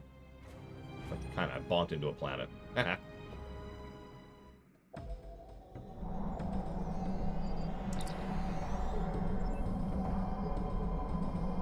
I swear they mentioned it in, like, the books or the comics or something, but I'm probably mistaken. I'm not that familiar with Babylon 5's lore, unfortunately. What am I doing? I need to invite people. Maverick doesn't get to come to a lot of these. Let's get Maverick in. We'll get Kira White Noise. And Kay's not coming because Kay's busy. I think that's actually everyone, so we'll get all these people. Join me. One more.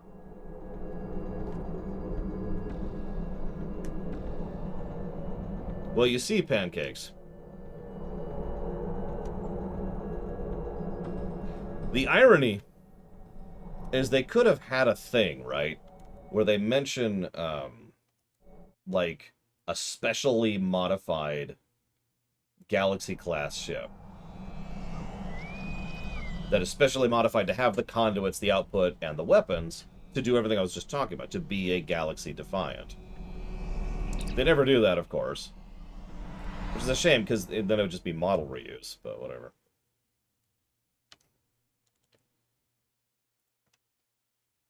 So, I believe this is a little bit of a bleed over for the mission we're about to do. Underway. The crew of Enterprise J is preparing to destroy the command sphere. Ugh. But the enemy is sending reinforcements through time portals to stop them. Simple. We need to shut down those portals and give Enterprise a clear shot, or we're done. Okay. And there's the Enterprise J, the pathetic, terrible, and awful ship of terrible that I hate. I do like the Mokai. What skin is that?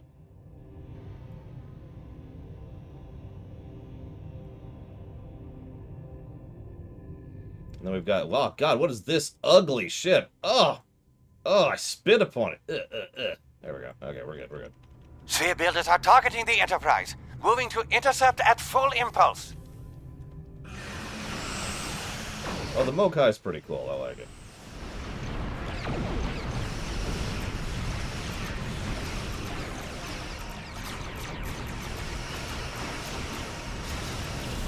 Mayday! Core breach imminent! Abandoned ship! Who is doing damage to me? No one should be hit. There's nobody in range. God dang it. So there's an optional objective to do each of these things very quickly. We'll see if we manage any of those.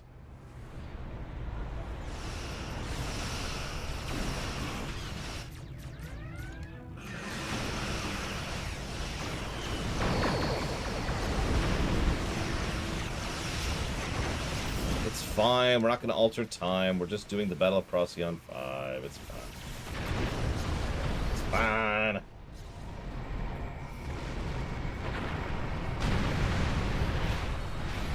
Yeah, I've got orcs and elves and... Oh, you mean favorites. Why aren't... Okay. That's half of the portals. Keep going. That's weird. Competitive war games is a specific series of dungeons that you can do in order to gain the competitive war game marks and have some fun. Hey, we did it. Like 5 seconds to spare. We did it! We beat the time people. The Temporal Liberation Front. So, God, I hate that ship so much. Is ready. Fire! I hate that ship.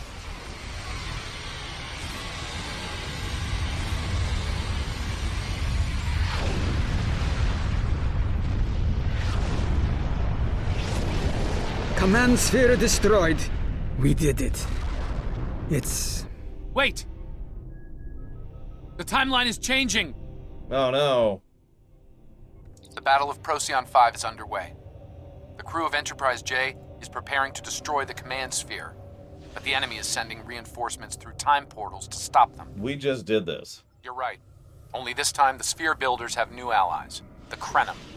We still need to close the time portals, but the Krenim are after the Enterprise. Sphere She builders must are targeting survive the Enterprise. to take out Moving the command to... sphere Wait, at all costs. Bad idea. Krenim ships inbound. Moving to intercept and engage.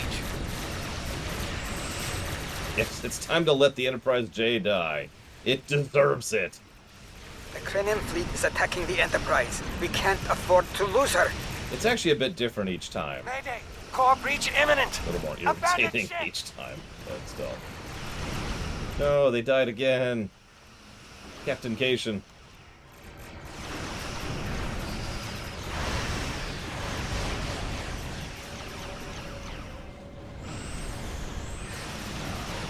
I'm just gonna move with the group this time.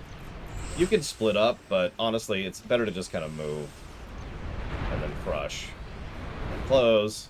Then move, and then crush, and then close. We got 90 seconds. We got this. We got this. We got this so much I'm going to check the question queue. Let's see, because there was one I missed. Oh, I guess I didn't miss it. Never mind. Here's the question about gambling, which I already answered. Yay. Oh, God, the Enterprise J is ludicrously huge. Like, even by the standards of some of the stupid ships in this. And the best part is, I can't blame STO for that. Because STO likes its big ships. No. That ship is huge in Enterprise. That ship is actually from the show, Enterprise. And it's dumb. It looks dumb, and it is dumb. I spit on it. And anybody who uses it, that's not true. But still, screw that thing.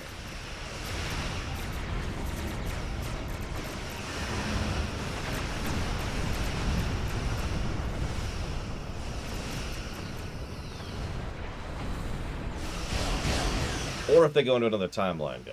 Actually, if you pay attention, it's kind of funny. The tendency for Star Trek ships to get bigger is actually following the timeline of real life, not the shows, not the in-universe timeline.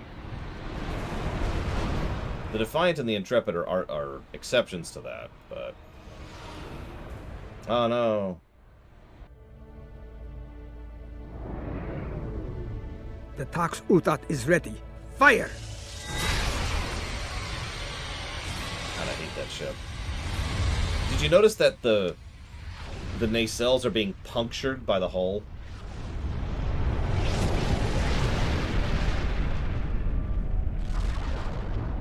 Excellent work. Wait! Timeline change imminent!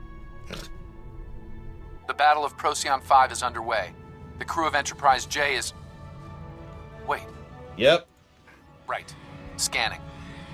Okay. The Nakul have joined the fight this time, along with the Krenim. Close the time portals as you can, but be ready to protect Enterprise. They're determined to destroy her this time. Sphere builders are targeting the Enterprise. Moving to... Wait, no. Bad idea. Krenim ships inbound. Moving to... Stay with Enterprise. Yes. Well, don't blow up this time. It's an order. And I know those are the magic words in Star Trek, so you better stay alive this time. Is that the, like, the planet-sized ship or whatever, Sarura?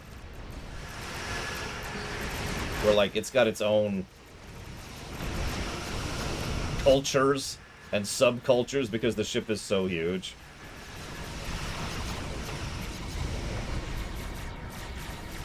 The Nakul are going for Enterprise. Moving to intercept. Enemy forces are attacking Enterprise. What is hitting me? God damn it. Yeah, I think that's the one I'm thinking of, Sarura.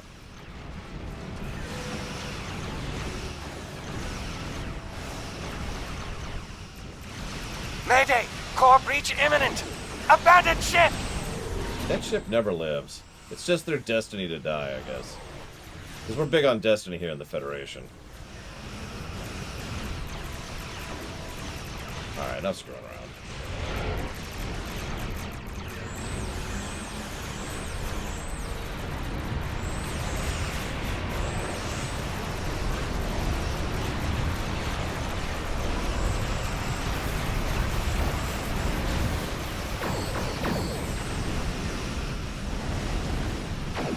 Could someone go stab Huthor for me really quick, please? Another ship that's too big, although, admittedly, the fact that the Vengeance is big isn't by itself what bothers me.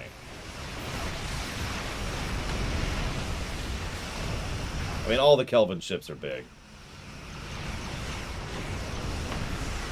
Of course they are.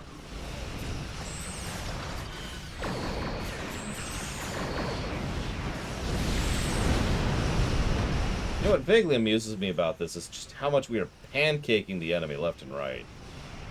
And they have the cheat codes of rewinding to start the battle over again, and they're still losing. It's also in the shape of a V, don't forget, Huthor.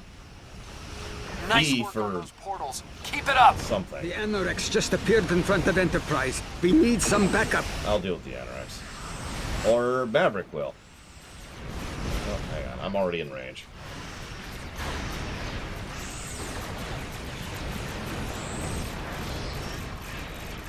Well, it's V for... Dude, I don't know.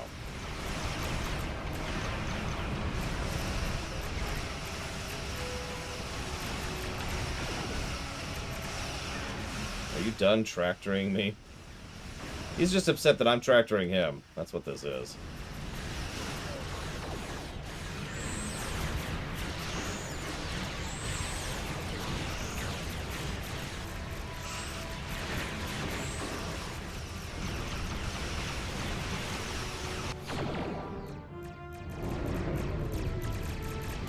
Not that I'm aware of, Traxia. Fire!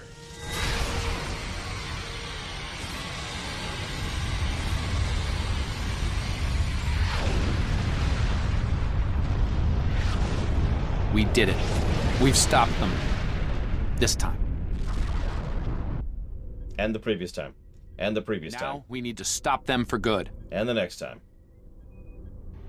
Yeah, if you wondered why I did the Battle for Procyon 5 before we did the Battle for Procyon 5, it's because we need to do the Battle for Procyon 5. I am super not making that up. Good job, everyone. Daniels is fine. He's right there, dude. Wow. I'm gonna call that particular dungeon a wash. It's not that great, but I don't think it's bad enough to be negative worthy. I get irritated doing it because it sucks to do in a pub, but that's not really the dungeon's fault. Noi and his allies have engaged Alliance forces at Procyon 5 in the 26th century. Your work at New Khitomer allowed us to summon our ships to the battle, but they may not arrive in time. The combined power of the enemy fleet may be more than we can handle. Join the Alliance fleet as soon as you can.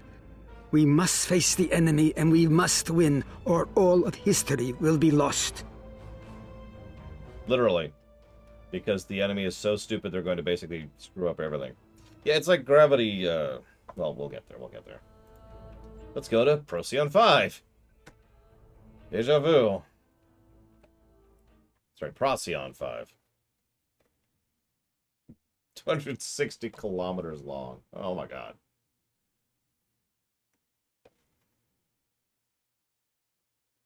Gravity Kills. That's it. Thank you. Couldn't think of the name of it.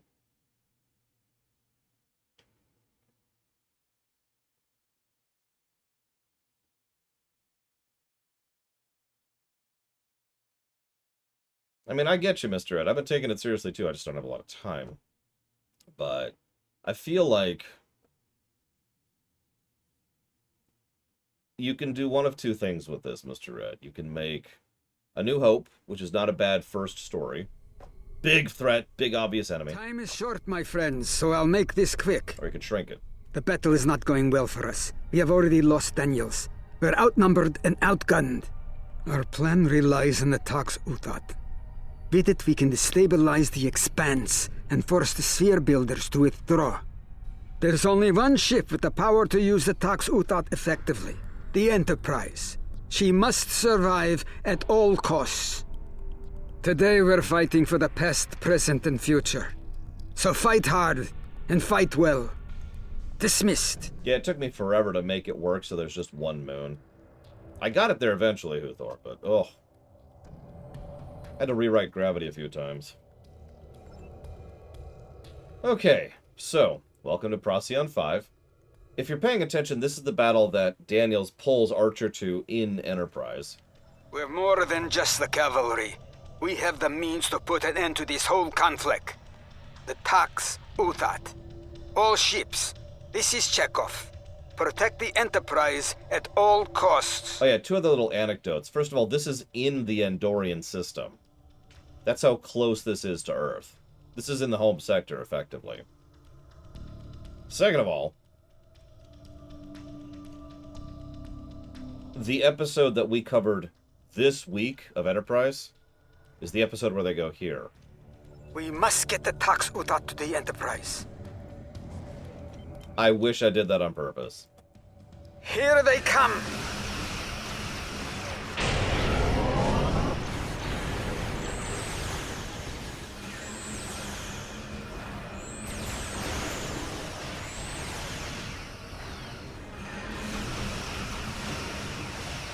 All ships, defend the Enterprise at all costs. Deja vu. Krenim ships on intercept course. Weapons hot.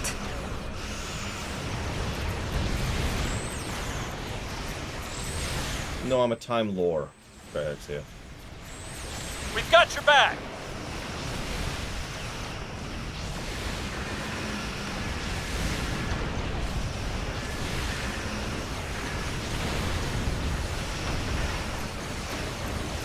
Keep going. We must reach the Enterprise.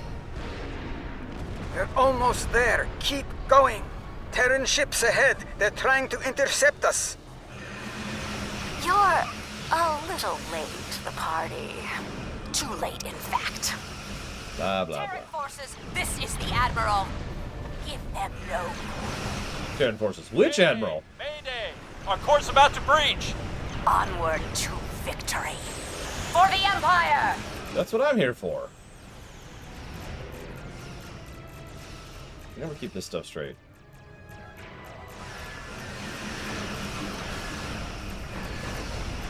I have to admit, I personally dislike that they had to make this a all of time is going to be destroyed threat. Ships inbound. They're lacking weapons. Because it just smacks of trying to one-up the Iconian War. All ships, defend the Enterprise at all costs. We've done it. Find the ships location, and I will beam down with you. Sure. I will beam over in the middle of this heated battle, because apparently I moved forward in the quest. Whatever.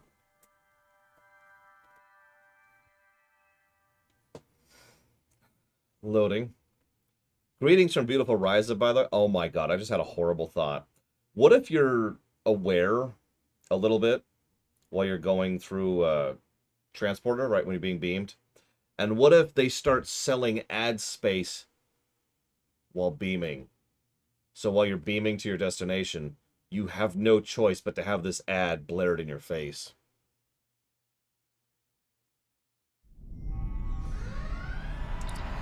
Every time we beam, Greetings from beautiful... Is it? Captain Dax to all hands. Brace for impact. Damn it, Dax. Behind us. Do better. Don't even get me started on how nonsensical that is, Harian. I don't even want to get into that.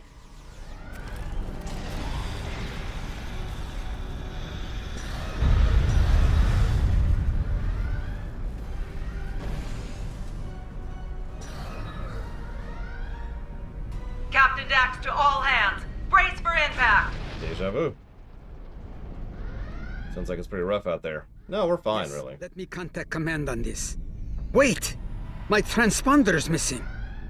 Hi, Scotty.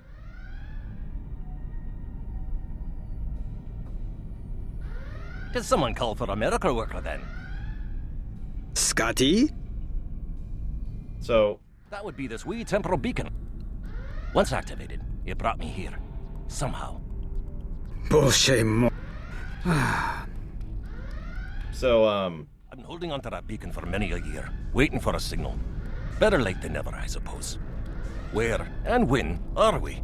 If you don't mind me asking. So, if you're paying attention, he got that beak. I know we did this out of order. That's my fault. But if you remember from 2 weeks ago, we did the quest where we had the temporal incursion to Scotty's time. And there were several things that were dropped there, including the relevance of the envoy, the interference of the Nakul, and the fact that Scotty got this little beacon from Chekhov. So that they actually did put that thread there. We're on board the USS Enterprise J in the 26th century. Or no, 9th, excuse me. Oh, aye. Judging by the sounds of things, I'd say we're the kind of trouble the Enterprise is getting into regularly. Am I right? That's a pretty fair statement. Well, we better get to it then. Wouldn't want to let a fine lady like this down, would we? No, we would not. I'm glad to have you, Captain Scott. Quite the ship, this Enterprise. Yeah, look at how huge the corridors are. Until you see her on the outside. Yeah, she's pretty ugly on the outside, honestly. Like, really, just the ugliest Are ship. we in some sort of nebula? Second ugliest ship in all of Star Trek. Verse. And if we don't stop it, we're all done for. So, quick aside, this is the exact spot that Archer is brought to in the episode we covered today.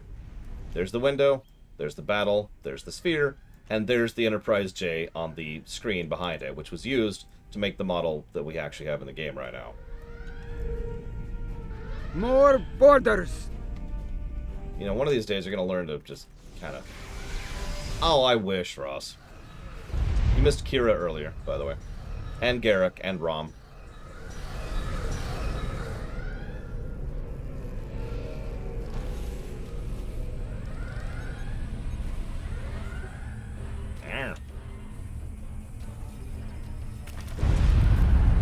Check off? Oh, there we go. All right. We need to integrate the Tox Uthat into the primary power network of the Enterprise.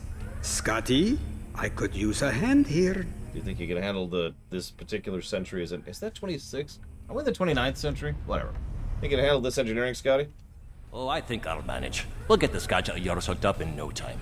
All right. I'll cover you.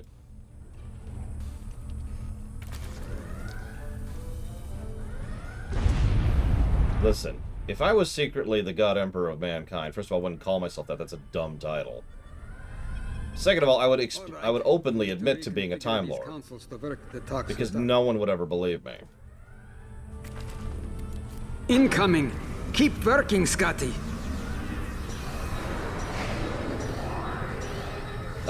Chekhov's gun is actually a somewhat misunderstood narrative concept, which I don't feel like getting into right now, but it boils down to the fact that if you do a certain thing, narratively speaking, you are supposed to follow through with that thing, narratively speaking.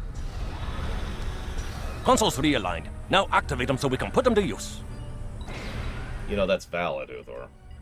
We'll realign the consoles. Watch out for our friends from the Terran Empire.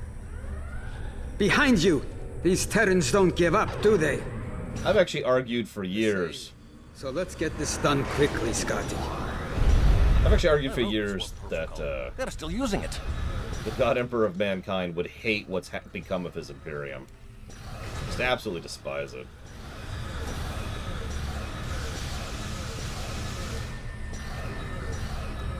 But yeah, Chekhov's gun is, let's say that you make a point of drawing attention to something. Aye, let's deploy the core integration chamber and wrap this up. The concept of the Chekhov's gun is that you are then supposed to follow through and have that be relevant later.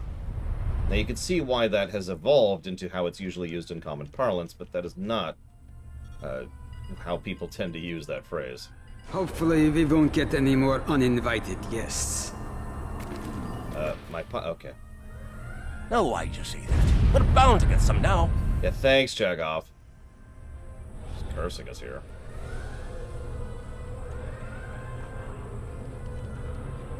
Oh, I love Ultracondic.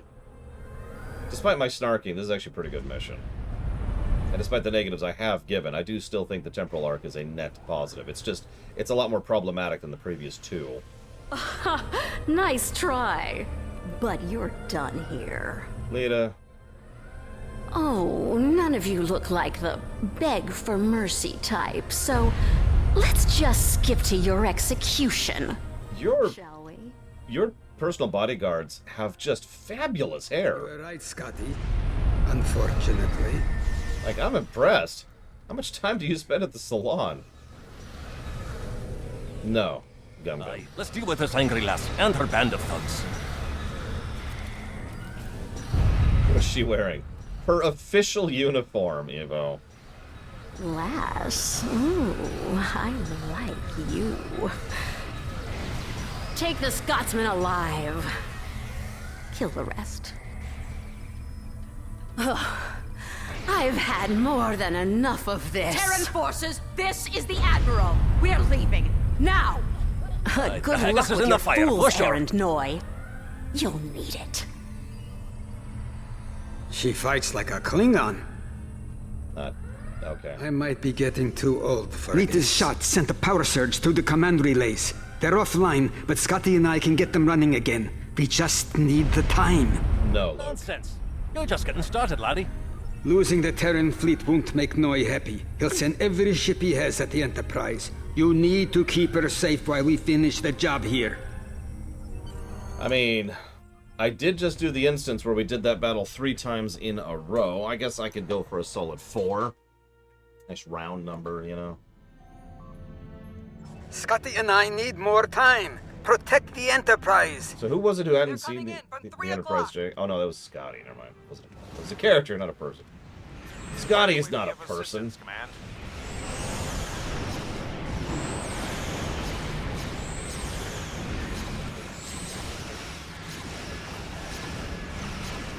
I actually don't mind Lita. She's flirtatious, but not in a way that is badly written. It's just how I'm going to say that. She reminds me of Bayonetta. She's sexual because it's part of her character, as opposed to her being sexual because they want something pretty to look at. That doesn't always excuse it, but I think it works in a couple of cases, and in fact I just listed 2 of them. More enemy forces incoming! It helps that Chase Masterson's pretty awesome, so that contributes. You've got company!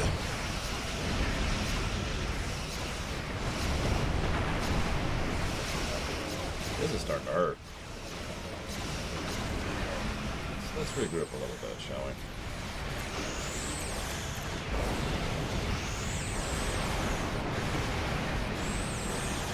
And yeah, spoilers, we haven't seen the last of Miralita, if her beaming away at the last second didn't give that away.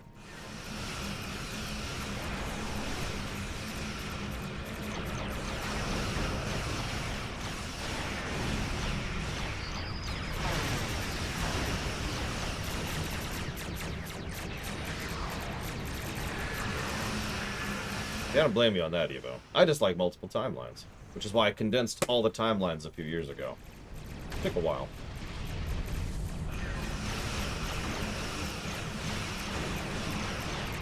They're coming in from 12 o'clock. Relative to what? Command, the USS Tempest is at your disposal. The USS Poe stands ready, Command. We've got your back. Mayday! Mayday! Our course about to breach.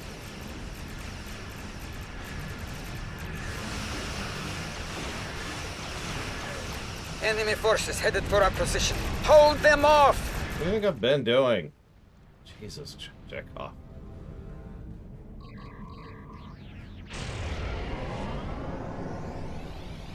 hit the wrong button. Ah, whatever. Let's run with it.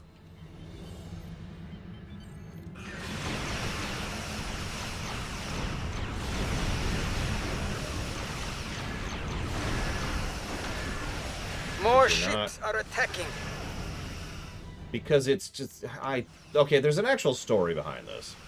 So for those of you wondering why the universe looks redunculous, once upon a time, there was this dude, and he was like, hey, I'm a ship designer for Star Trek. And he came up with a ship idea for the Enterprise J for the big episode Azadi Prime, right? Cool, that's neat. And I don't remember why right now, but they were like, nah, that design sucks, don't use it. He was like, but I've been working on this all week. No, go make another one. Go make another ship. Okay, so last minute and under gun, I'm gonna die. Yep, nope. No buttons up. He came up with that thing. God,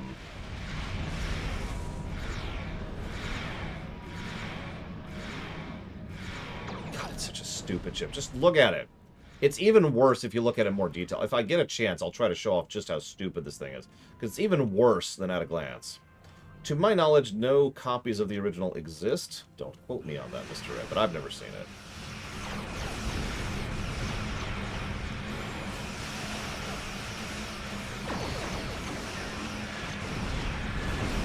Well, there's a weird problem that Hollywood tends to have in general. And by that I mean everyone ever. We need A. Okay, we made A. Oh, A doesn't work. Try B. Well, B sucks, but it's all we have. Let's go with it.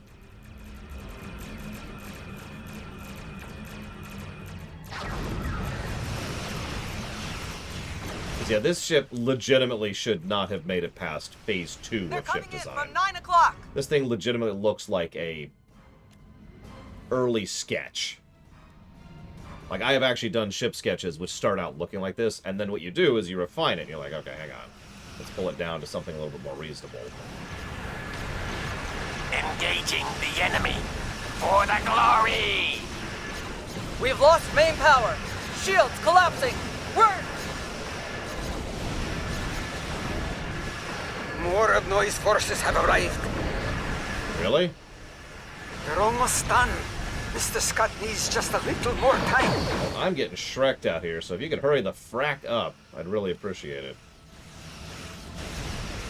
So I keep having the it's not actually lag happening to me. And it's really throwing with my ability to deal with these monsters. Hold out for just a moment longer.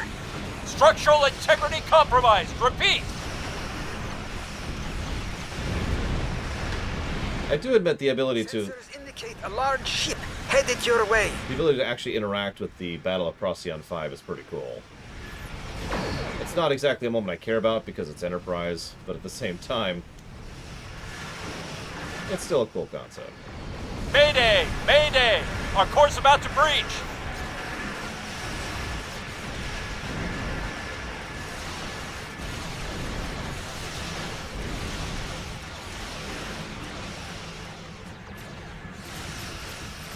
Oh, that's horrifying.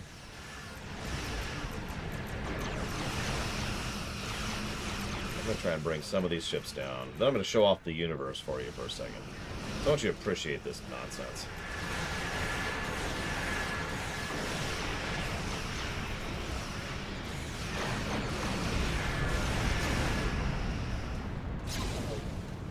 It should just... Yep, there's just one ship remaining. So, let's really show off. Oh, stop shooting me! I'm trying to show off how dumb my ally is. Hang on. Fine, die, die, die! I have a torpedo spread in the face. We're as ready as we'll ever be. Just give the word. Give me a sec. Alright, so. Here's what the ship looks like head-on. First of all, the pancake, right? So, from the... You know how most Star Trek ships at least look good from one angle? I'm going to show you how this ship looks bad from every angle. Let's look at it straight from the side. So obviously it's still very skinny. Except it isn't because of how colossally huge this thing is. This thing is actually taller than my Dreadnought. I remind you, my dreadnought is stupid huge, like to the point where it actually bothers me how big this ship is. And this thing is actually taller than my ship. Hang on. So let's actually look at that profile. Look at that beautiful profile. Oh, yeah. Oh, yeah. Look at it. Look at it. Soak it in. Hang on. It gets even better. Check this out. So let's get the typical shots. We got the upper one. We got, like, the lower one. Yep. And then we got, like, the frontal one like that. Yep. Okay, so bad from every angle. But check this out. So there's the shuttle bay thing. All right, maybe that's not it. Is that it? Oh, whatever. It doesn't matter. Here, let's look at the next thing. The nacelles. These bug me the most. So I don't know if you paid attention. It's because it's only really obvious when you're close up. So you see how the nacelles are actually like... There's a piece that connects to the bussard collector in the front, the red thing. And then the blue thing is almost completely disconnected from the rest of it. It looks like the most fragile thing. Look at this thing. And then, hang on, it barely connects to the rest of the ship. That beam, that support pylon, just kind of goes up there, and the tiny, tiny, tiny little thing rests on it. That's the connecting point for this ridiculousness. Hang on, I'm not done making fun of this thing yet. All of this I could forgive for how pathetic and awful and terrible it is, except the final piece. This is the thing that makes this ship so ugly that it looks like something my niece drew. That is an insult. Do you see the problem? Let me try from a different angle. About that angle. Maybe that gets it across.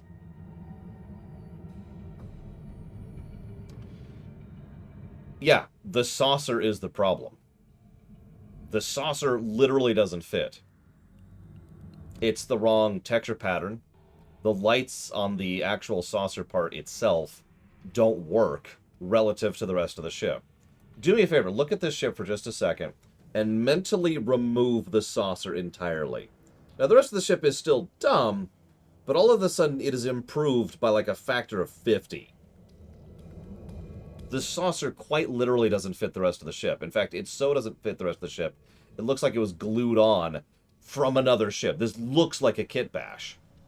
Like, let me see if I can get a better angle of one of the more obvious examples of this, which is up front.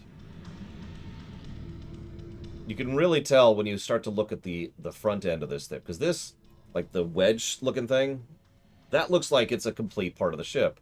And then it just kind of has this thing glued onto it over there on the side, which becomes even more obvious when you see it like that.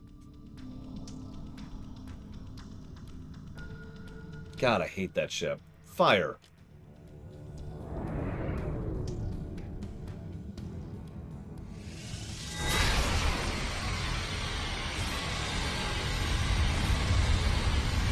It's working. The dark shooter is disrupting the expanse. For the 4th time now.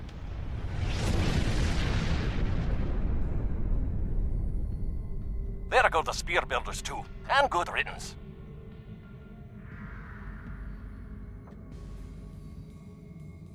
This isn't over.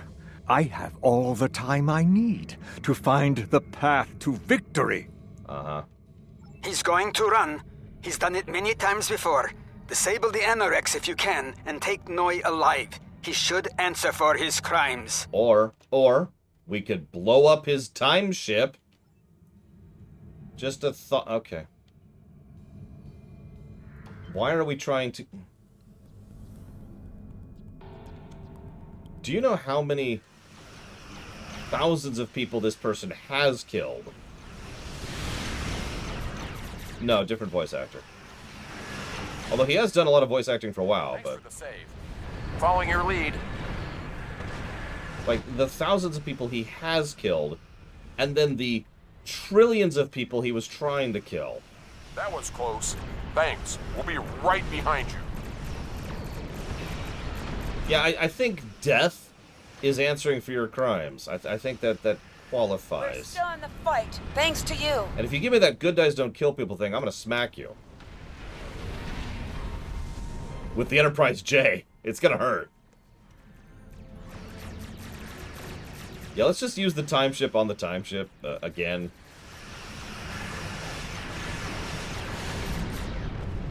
But no, this is Star Trek. We have to have a ground mission. Is there any use for the Enterprise J? No. Let me just blow every cooldown here.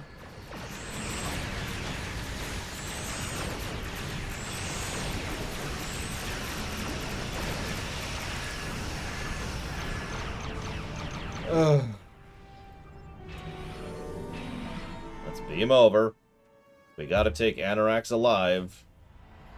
Ignore the literally thousands upon thousands of Krenim and Nakul and Terrans we just killed. We gotta take Anorax. Or, not Anorax, sorry. We gotta take Noi alive.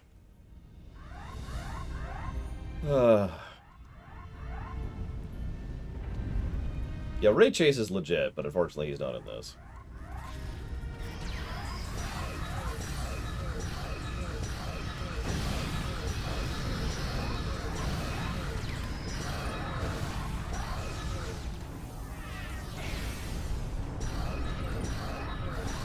I mean, I'm just going to quote myself on this one.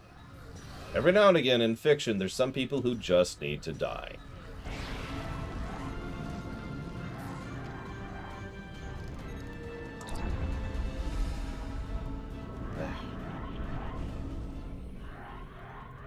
I've actually seen quite a few people run this ship, especially for a mage build. Sorry I could not greet you properly on the bridge. I'm afraid I had more pressing matters to tend to elsewhere. Rest assured, I'll be dealing with you and your thugs soon enough. Noi. This is over, dude. Okay.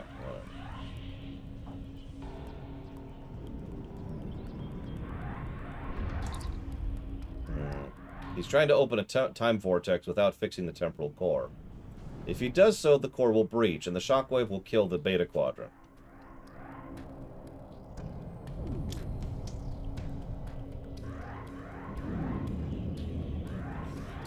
Run that by me one more time, because I feel like you just said that the shockwave from this one ship is going to hit the entire beta quadrant.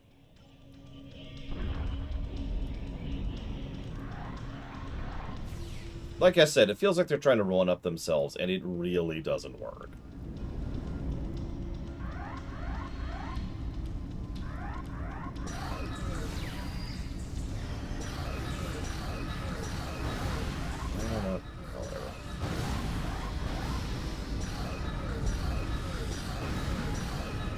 And yes, that's James Horan. A very prolific actor. Welcome to beautiful Ryza.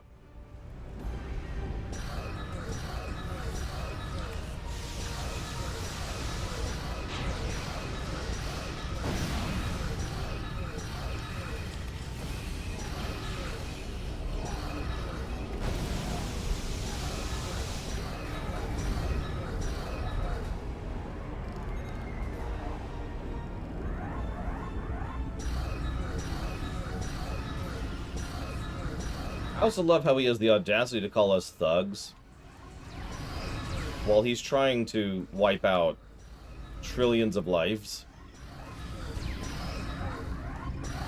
Like, that... what?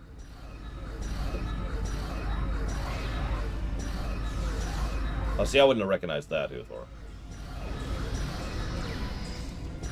So I'll say this out loud for anybody who doesn't watch chat. Apparently he played Long Feng in Avatar: The Last Airbender. Whoever that is.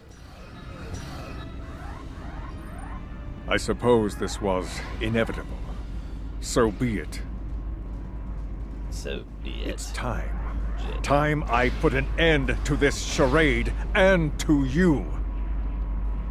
You're not my nemesis, dude. I will deal with you myself. Honestly, I think Lita has more of a right to be called my nemesis than anybody else in this entire game. And she and I are kind of frenemies at this point. So, love the delay on that. Who? Flygant? Handle them. I must bring the temporal core back online.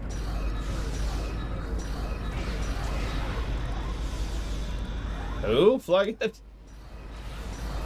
Welcome. No, sorry. Wrong one. I'll deal with you myself. So notice he gets a full health and shield refill every time he bounces out and spawns some ads. Ooh, Evo. Oh, I should have liquid. Thank you for reminding me. Kill them now. Yeah, this is honestly this is a straight up bad boss fight. Large periods of invuln, summons ads, refills health each cycle.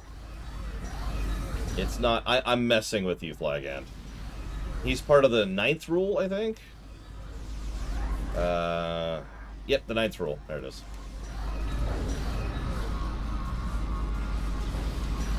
I know who Modron is.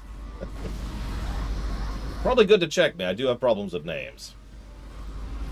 But yeah, no, this I've seen worse boss fights, but this is not a good boss fight. I will end you once and for all. What's funny is we'll be doing this another time, too, but I shouldn't spoil. Spoilers! During the time travel arc, we'll do a specific thing more than once. I know. Shocking. What really amuses me is this is still the... Hello? Game? Game? There we go. You want to fire... Alright, let's check Noya's life signs. It's where'd his body go? Oh, there he is. No, maybe. Yep, there we go. It's critically important that Noya's alive after we hit him with the heat of the sun. And so, it ends. Finish your bloody work, then. Send me to join Clouda in Oblivion, as you sent the Tutarians and so many others. Kill me, if you have the stomach for it. Canonically, what happens here is I take the Iconian staff, shove it into his open mouth, and then hold down the trigger for a few seconds. The camera is looking up at me. You don't see him. You just see the glow from the anti-protons and about a millisecond of a scream. This won't end with me. Others are out there, watching. They see your tyranny, and they'll rise up, just as I did. Your time will come. Pity I won't be there to see it.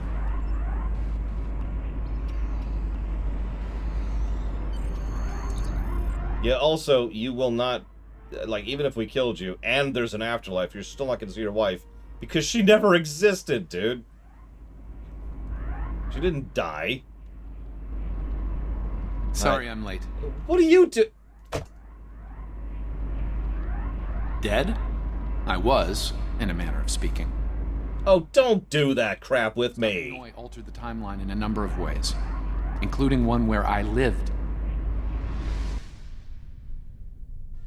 Noi is done, but his allies are still out there.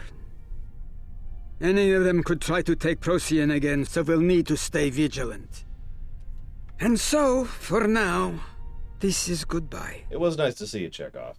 And you, Scotty. Good to see you again, my friend. Well, Scotty, let's get you back to the 24th century. Do you mind a quick stop in the 23rd first? I'd like to see the Enterprise. Our Enterprise. One last time. I think that can be arranged, old friend. You know, I didn't even think to check, Arian. Beam up. I should have checked to see how many fingers he has.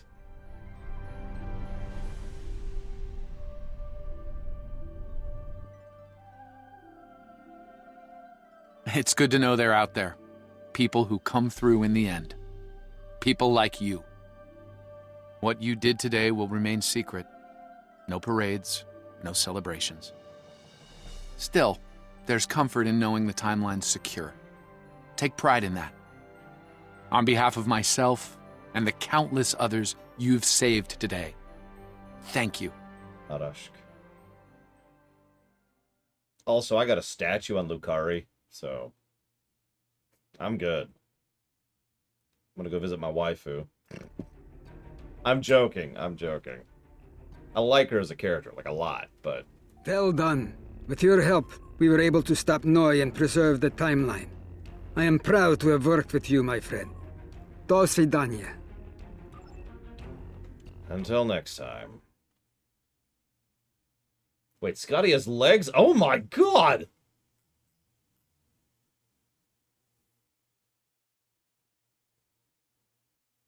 I know, okay. He's just such a thing. No, I'm serious, Flaghand. I have no problem broadcasting when I find someone to be crush-worthy. After all, it's in her name. But Kamarke, she's just awesome.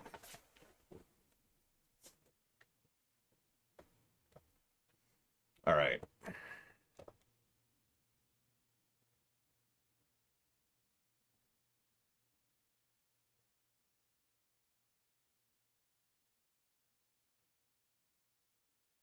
Well, that sucks, Uthor.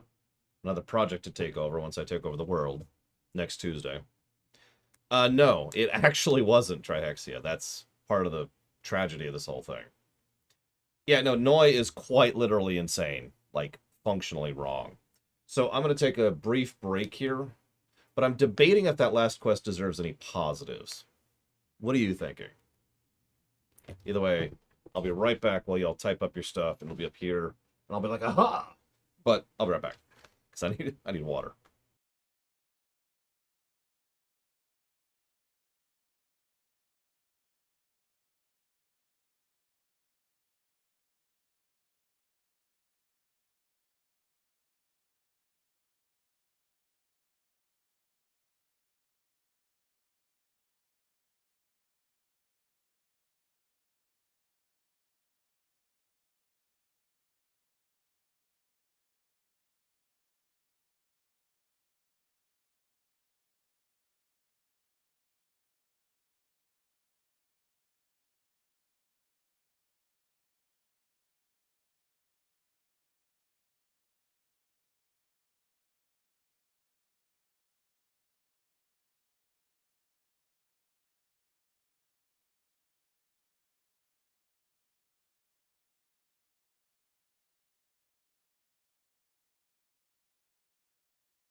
You know, that's an interesting point. Obviously, there's no loyalty to his wife preventing him from marrying someone else. He just never found someone else to marry. I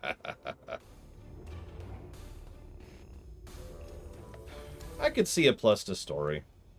I was debating it because it's not that great of a mission, but it does have good elements, and I do like what they do with Chekhov. So let's do this. Plus to story. What's the name of that stupid quest? Ragnarok.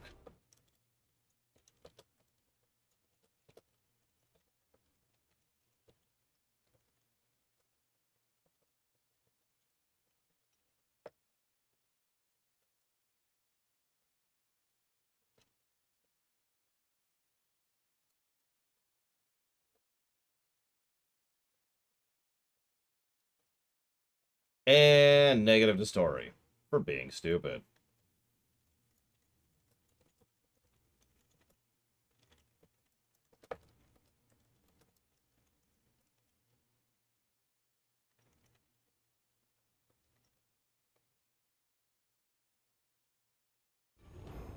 No.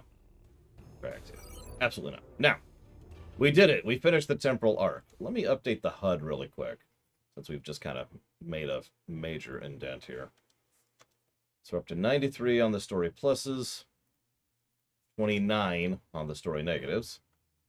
Gameplay hasn't moved much. We're up to 72 on pluses, 88 on the negatives.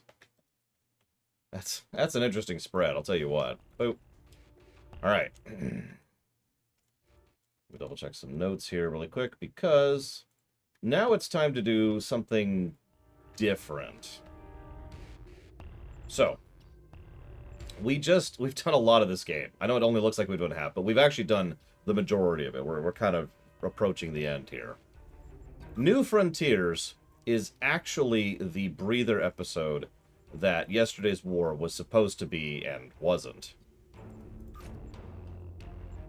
We've been in regular contact with the Lukari, and they've recently unveiled a new starship designed for space exploration. They're eager to head out into the unknown, and they've asked us to give them a hand. Starfleet has decided to send you to assist them in their first voyage beyond their home system. This is an exciting time for the Lukari. Watch over them and help them to see the value of space exploration, and let them make discoveries and follow their sense of wonder. Just don't let them get in over their heads. And that makes perfect sense. We're here to help, not to railroad you, right? Like, that's how that should work for the senior space exploration people. Like, we got to space first. Here's a helping hand that we never had.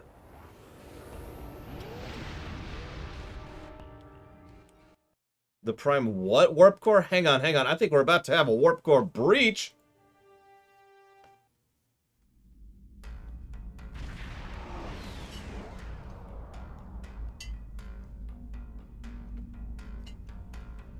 And there's Ferengi here. Yeah, exactly. We're the safety net. Which, I mean, space travel is not just dangerous, it can have catastrophic consequences. So it makes sense for there to be a safety net. I mean, we literally just saved their star from exploding, for God's sakes. Alright, what's going on up here? My dear friend Kamarka, just think about how much last hell. That is to say, we meet again. Hi, Madron. Fortunately for you, today our business is with Lukari. Oh, come now. I'm sure we can reach an agreement that is to everyone's liking. I'm prepared to offer you an exclusive, once-in-a-lifetime... Thank you. That insistent Ferengi has been trying to make new trade deals with us since he first visited our system. Oh, everything he tries to sell is either broken or worthless. No problem. You look well, Captain. That's the game's dialogue, not mine. I'm not flirting. Thank you. It's good to see you again, and under much better circumstances. You'll be happy to know that our star remains stable. We've not seen any Tholian ships since the incident, thankfully. Good, because that's not a war we want right now. We just finished 2 wars in a row. Actually, more like 5. The decision to explore was somewhat controversial, however. Many Lukari were resistant to the notion. We settled this moon long ago, after we were forced to leave our dying homeworld of Kentar. It was a difficult journey for us. Once we found our new home, no one was very excited about space travel. Still, the exploration initiative passed. Considering my experience, my people have chosen me to command the LSS Concordium. It was an honor I proudly accepted. Our ship is ready to go, and you are. Tell me a bit about your ship. While we have some catching up to do, we've engaged the best engineering minds of our world to modify this vessel.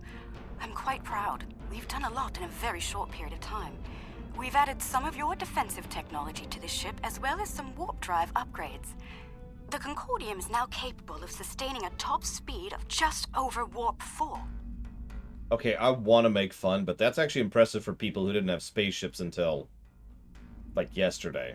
Our collaboration with your engineers has been quite inspirational.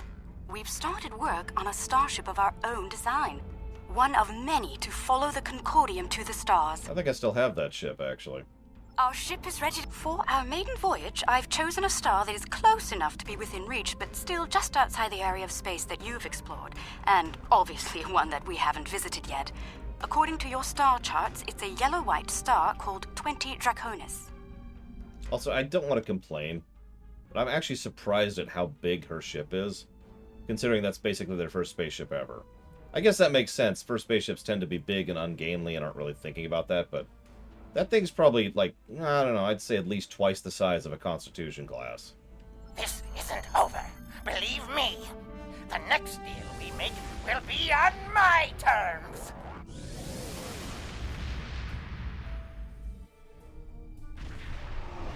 No. Casual, these are completely new. We've arrived on the outskirts of the system. Original race. There's a large field of rocky debris and asteroids. We're picking up various metals and crystalline formations. Should we approach one of the larger asteroids and take some more readings? Up to you. Or you'll follow my lead. Okay. I was going to follow your lead, but whatever. It kind of does, Blade Duval, which makes sense if you think about it. They probably have, like, a space outpost, and they probably stuck some engines and some life support systems on it and said, there we go. Readings coming in now. Large quantities of silicate, hematite, hafnium, iridium. Crystalline structures appear to be the result of deposits created under a heavy impact. Oh, right. Perhaps this asteroid was part of a larger one that broke up in a collision. Sorry, Deeper into the field may yield more clues. I just realized we switched story arcs, so let's change our cosmetics. Now we have our Lukari outfit on. Sensors are picking up some movement on the far side of the asteroid. Not simple orbiting debris either. And we have the bug, because this is what we're supposed to look like. And this is what we look like. Whatever. We got the shields on. We're good.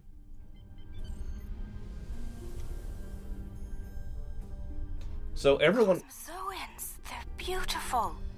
Do you have any information about them? Everyone I've known who's done this quest has liked this quest. I'm curious what I'm going to think about it with analysis mode on. So if you remember those are from TNG. Those are called Geckles, I think. Or Gekli, excuse me. We'll send you some data files on them. Intriguing. The Gekli communicate using radio waves and feed on dust particles and energy emissions. And, it seems an adjustment of our EM band is in order. I don't like the idea of the Concordium becoming a Gekli food source. Yep, we're sending ourselves down to 0.002 cycles as well. Yes, this is the one they soured the milk on, with Geordi and Leah Brahms.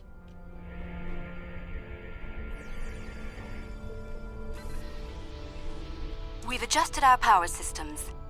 I'd like to gather more data on the Gekli before we move on. Any suggestions? Could tag him with a subspace transmitter. An excellent idea.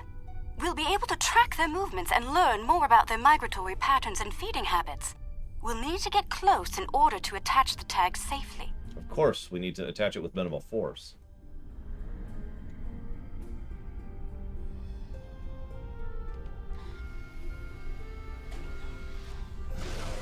Data's coming in from the Gekli. I'd like to expand the number of tagged subjects to optimize data collection. Let's get close enough to slip in with a pod. and join them in their swimming.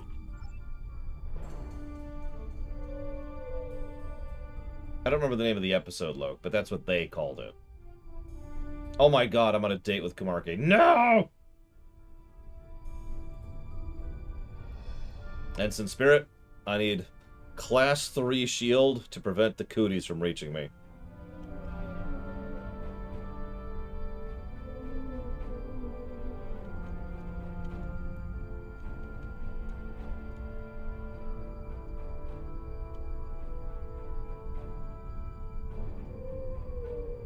So I like this. Instead of using the F button, like you always do, you just have to stay in range for a while, which I believe was a new type of progression for this game.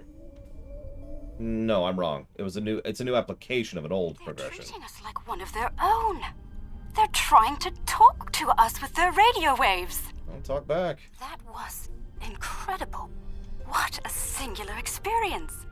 We've spotted a larger group of them in an area not too far from here. This looks like a feeding ground for several Gekli pods. Let's go have a look.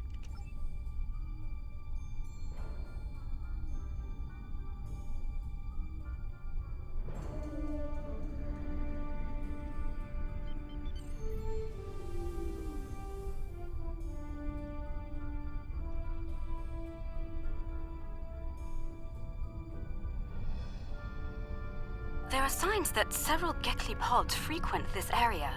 There's a lot of dust and particulate matter, but we can't see how the asteroids are getting broken down. I think there's something we're not seeing on the visible spectrum. Your ship has a stronger deflector than ours. Can it emit a particle wave? We could use that to illuminate things that might be happening in different spectra. Sorry, Your ship has a stronger deflector. Ma'am, I don't mean to brag. My ship has a stronger everything than your ship does. This is a top-of-the-line dreadnought that has fought Iconians and won. Your ship was cobbled together last week from the remains of a probe, a space satellite, and probably whatever the Ferengi sold you.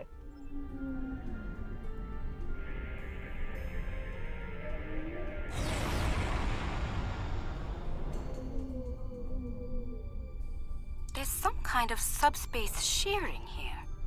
It's causing cosmic strings to snap off and break up the asteroids. That must be why the Gekli feed here. There's plenty of particulate matter for them to consume in the debris fields. I think we've collected some solid data here. We're ready to move on when you are. I know I've talked about this before, and I even pointed out when it really started getting good, but I really just want to take a moment and appreciate the skyboxes.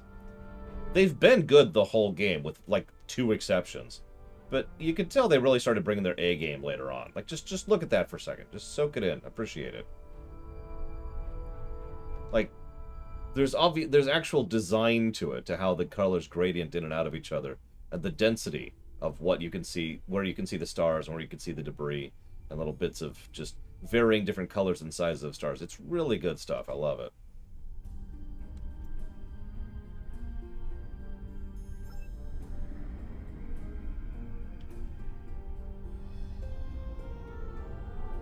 I also just... This, of course, sounds like a duh, but I love the idea that we're going at warp 4 just to stay back with them. Probably warp 3, honestly.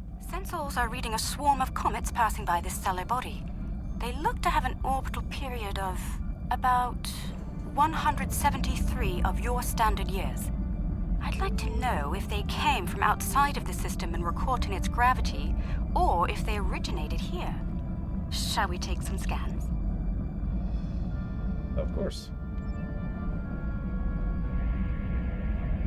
This comet is mostly ice and dust. There are indications that the cometary matter formed around a magnetic core. The other comets may be more interesting. Let's move to the other comets and study them closely. I actually remember the AEI. Speaking of fantastic skyboxes, by the way. Like, we got the sun and its corona visible from the distance. And then, like, just some of the gas coming off of it. Still plenty of spots, but you could see the whole gas cloud, I guess. I'm not actually sure what that is. But it actually loops. It's a ring around the whole area. You see it? And it nicely frames the planet, and the comets. Again, just lovely design. I'm honestly thinking another plus just story, because the skyboxes start to get really good from this point onwards. Like, positive worthy. I'll tell you exactly why Modron is interested in Lukari. They don't know who Ferengi are. Oops. Let me mine some dilithium here.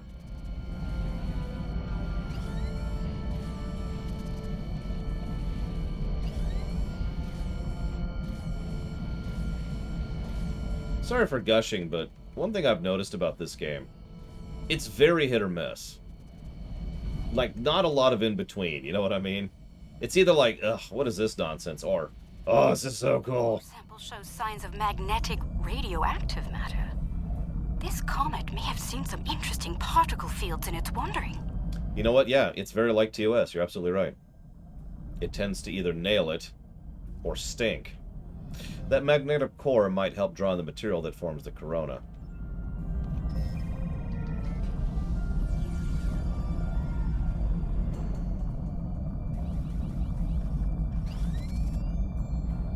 Whoop.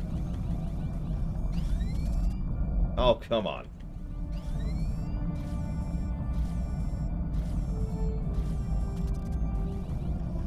I wonder how many people have never even seen these minigames until they do, you know, this mission right here. Because you see this all the time if you go mine dilithium or you do crafting, but those are extremely optional activities.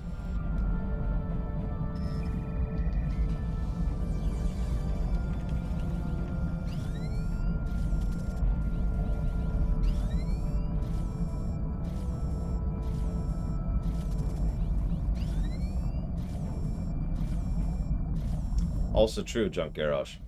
I've made this comment before, because you can tell the moment they had the confidence to start doing their own thing. I personally think that this is a good time to describe when they had the confidence to do their own thing. Of course I have Eleazar. This particular story arc, and the next particular story arc, really feel like they knew, they had the confidence. I don't know how else to put that. There's no other way to phrase that. They had the confidence to do their own thing, and they did it. And what we get is this arc, which is going to continue from here, and we'll probably finish it up tomorrow. No opinion, Eleazar.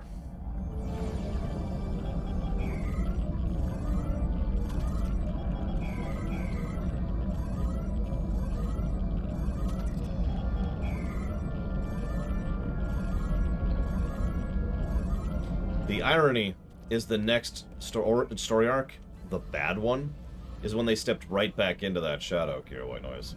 But we'll talk about that when we get there. Holding the comet let us get some detailed readings about its emissions. Based on the structure of its silicate crystals, it's been in a pattern. It picks up energy from its trip near the star, then loses that energy as it loops past the planets. It's like ice melting and refreezing, but it seems to lose a large quantity of energy all at once near here. I'm not sure why. The radioactivity should be steady. Perhaps something's draining the energy. Let's keep looking. These comets seem to have a long orbit that coincides with the orbit of a Class A planet nearby. I'd like to launch a probe and see if the cometary movements have had any impact on the planet. Agreed.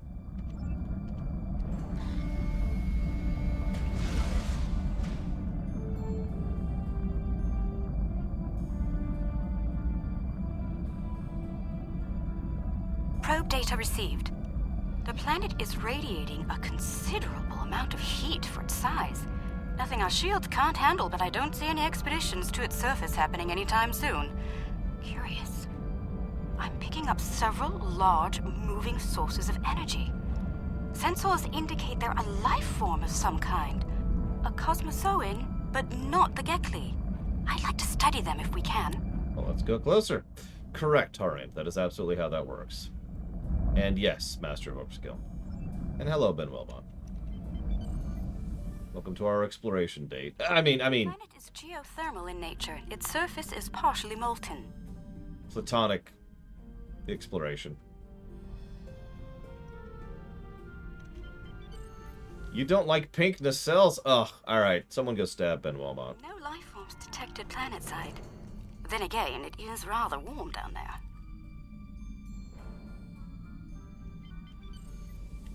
But we're in the Lukari Arc, so I have the Lukari cosmetics on. That's the simple answer. The Lukari set actually looks really cool on some ships. I don't think it looks great on most Fed ships, but... There they are. Magnificent, aren't they?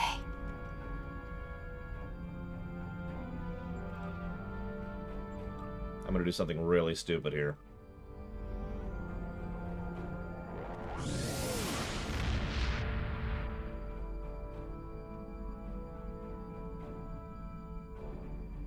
I thought about having this prepped, but I couldn't remember the rest of it, so it's whatever. Let's get the Lukari shield going, of course. The Lukari one, which is right there. Really looks different.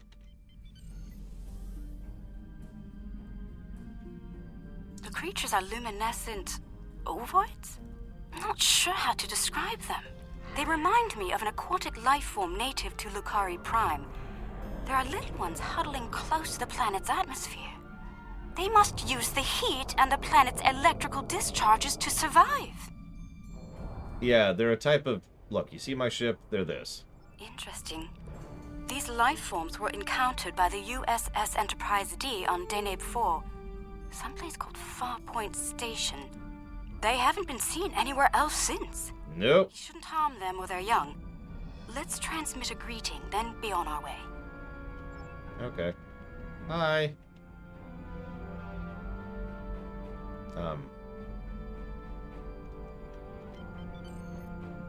Oh, Jesus. Okay, fine. Hang on. Let's make it so we can move. It is a different model. I was noticing that. Mine is substantially more detailed and has different feelers, and it's less transparent. The color display must be a form of communication. I didn't realize that life They're about the forms same could size, exist though. in this fashion, living off the heat of planets, feeding on the particles in space, absorbing radiation from the cosmos. There's so much to see. Let's head to the next planet in the system and see what's there.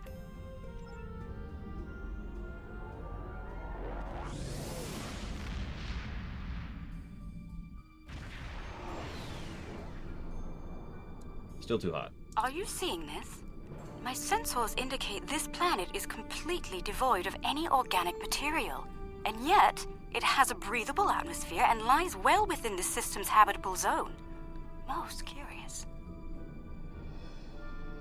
I think a closer look is in order, Captain. I'm picking up residual levels of radiation. Oh my. I believe I know what happened to this world. Some kind of proto-matter wave happened here. Protomatter is dangerously unstable. Not if you know how to resolve the chaotic turbulence with a tarfine reduction. This was a recent event. Some kind of proto-matter incident happened, and it wiped out all life on the planet. I think we should send an away team down to learn more. Yeah, before we do that, let me, hang on. There we go. Let me switch back to my ship. No reason, just, you know. Hey, Honor Guardian. Yeah, I heard yesterday, and I'm still chuffed about it. It's just, yeah. What are you gonna do? Alright, how bad is my bar? Oh my god, it's not that bad. How are my traits? My traits are mostly good. I'm missing one. But it's a ground trait, so I don't care. I'm actually impressed. Most of my stuff is here. Let's just change the Lukari and we're good.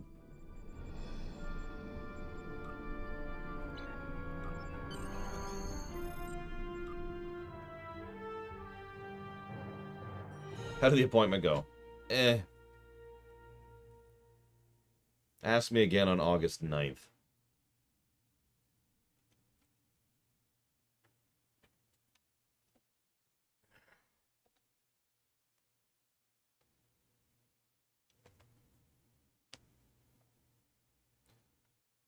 By the way, I have another appointment next Wednesday. At 10, I think.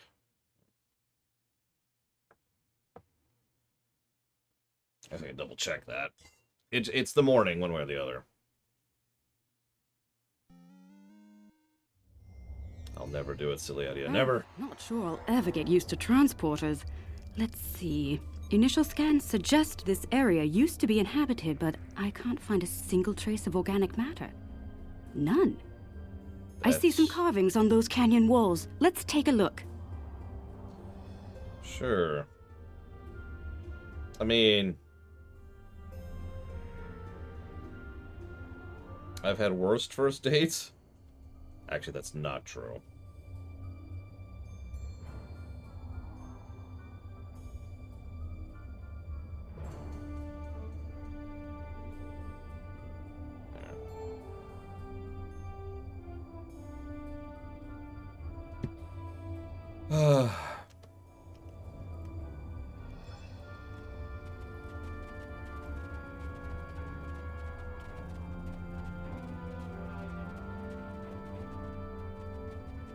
Well, hopefully I'll stop having tooth pain at some point, Ben Wilmot. The walls of this canyon were worked by tools. I'm sure of it. Sentient life forms lived here. Until the proto-matter detonation. This pillar here. It seems to be a sign pointing to that canyon. Perhaps a pathway there leads to a settlement of some kind. I'm reading metallic objects there as well. Shall we take a look? I just realized that I didn't bow. My apology. Thank you very much, silly idea. Always appreciate you. And I'm putting that towards Off Mortis Ghost, I think it is? Something like that. Which I think is on the list. Whatever it is. One of these days I'll actually play it, and then I'll have to, I won't have to ask, what is this? I'll just know. It'll be fine.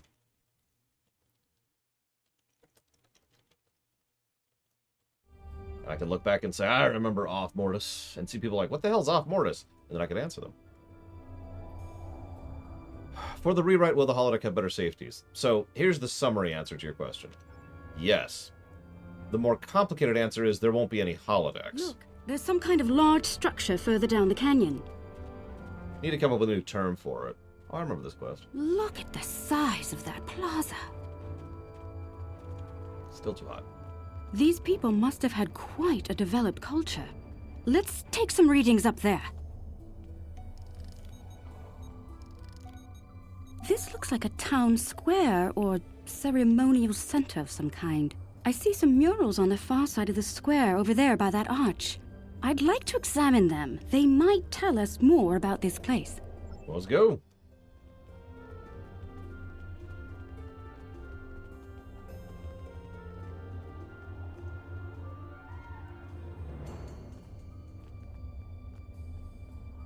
These murals depict people bringing some objects to this place.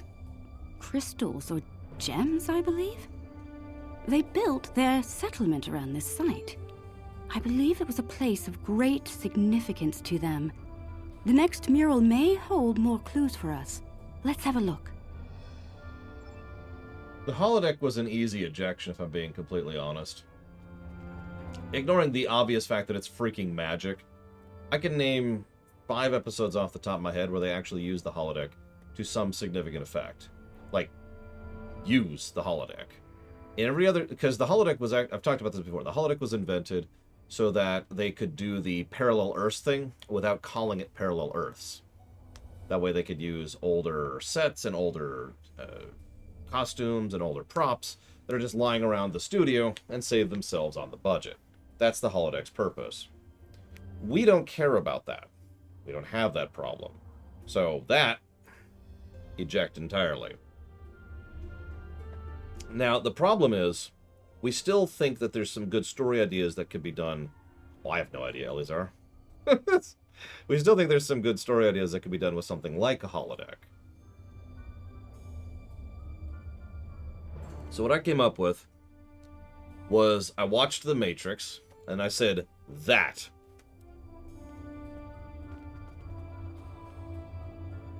This mural depicts the construction of this large structure. I suspect it was a temple or a place of contemplation for the people. The crystals were revered by the locals, perhaps even worshipped by them. We'd better have a look at the next mural, don't you think? Yeah, I agree. No, I agree, Mike Romano. That is what the holodeck should have always been. You just go, and you connect in. No, absolutely. We're not getting rid of the Doctor. You kidding me? The thing is, the Doctor isn't really a holodeck character. He is a holographic character, and there is a distinction between those two things. We've already come up with some ideas to make him relevant and have him develop, but no, the holodeck itself, boop, off the board. Also, I mean, it's not fun dead, Rama, but yeah, I saw the news. But yeah, there's plenty of ways to still do stories with Barclay, stories with Moriarty, stories with Vic Fontaine. One of the biggest concerns that was brought up to me when I first said, let's do this form of the holodeck was, what do we do with It's Only a Paper Moon? First episode that was brought up. But that's easy to me. In fact, in my opinion, It's Only a Paper Moon will be much better with VR. Because on a holodeck, he's eating and drinking and breathing and exercising and resting and taking physical care of himself. In a VR simulation, he has to unplug to eat, drink, and sleep and go to the bathroom.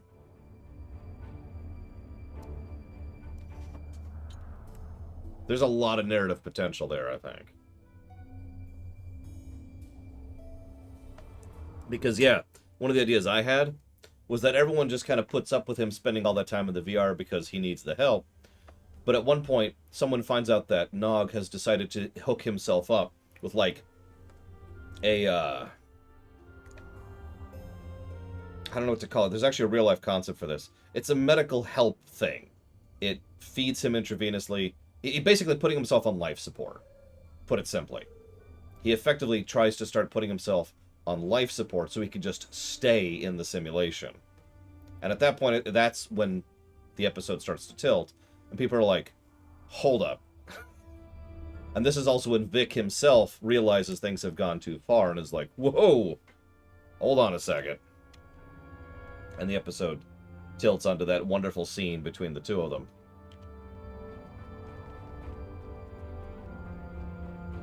The crystals depicted in this mural appear to be growing for some reason. I wonder if this is a symbolic or literal representation of events. Perhaps the structure needed to be modified to hold the volume of crystals they collected over the years. They may have grown through natural means as well. Quite the enigma we found here. I suspect there's more to be found inside. Getting there will be a challenge, however. According to my scans, these pillars are connected to some kind of massive mechanical structure. Probably the peak of technology for these people. I believe it's some kind of opening mechanism for the structure's door. Don't worry, I've played Tomb Raider. We could probably force it open, but that could damage the structure, and too much force could even collapse it entirely. I suggest we create a holographic forensic reconstruction. You want me to what? Yes, it would be based on analysis of things like footprints, wear patterns, and local construction. We can learn what people did here, how they went about their lives, and how they made the device work. We'd be watching a replay of history, roughly speaking. Let's start by gathering information from relics and leftover traces of the people who once lived here. Alright, let's see what we got. Yeah, this is straight up magic. Let's just call this what it is. This is extrapolation of extrapolation. These artifacts were used with opposable thumbs and indicate a likely handspan of 22 centimeters. Based on these footprints, these people had a stride that places them at about 1.6 meters on average. Unless 15 other things are true. This is literally assumptions on top of assumptions. This is insanity. The wear patterns here show us that people leaned against here frequently. This was a meeting and gathering area. Strange. These relics should be covered with dust and sand, worn away by time and wind. But they're all uncovered. No organic matter left, and everything left behind in its place. Frozen in time, like... Yeah, like these people died recently. Yes. The evidence seems clear. The proto-matter detonation happened only weeks, perhaps even days ago. We're going to need to make an accurate simulation to continue our studies here. I suggest using modified pattern enhancers to do this. Alright. And yes to both questions, Blade Turbo. Favorite villain in Warcraft 3? It's a tough one, actually. I'll go with Tichondrius. Favorite villain in Warcraft? That's to say, WoW. That's a much tougher Enhancers question. online. The signal is strong and clear. I do like alternate Gul'dan quite a bit. 2 down, 2 to go. Kind of Ben Wilmot. I plan to keep the AI rights stuff in the rewrite. Because that's what it is. Because he's cool, Elisar? I don't know, dude. That's 3. 1 more and we'll be ready. Yeah, we missed these people by so... We were probably fighting the Temporal War when these people were being wiped out of existence. That's the last one. All enhancers online and standing by. Alright, the enhancers should give us a pretty good image range. Your tricorder can then act as the center of the network control for the enhancers. I can tie in my data to your tricorder whenever you're ready. Get a little close to the center of the square so we can see what happens. Okay.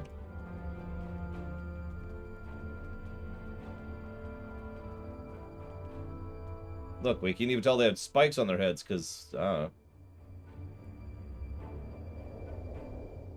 Note that the alien is using the pillars in a specific order.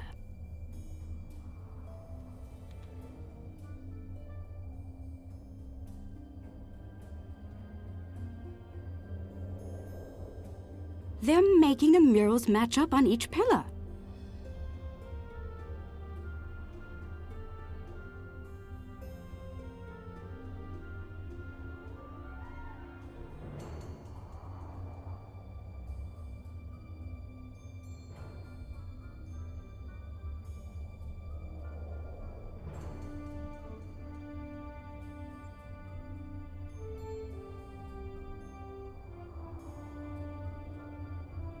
like I said, I've played Tomb Raider.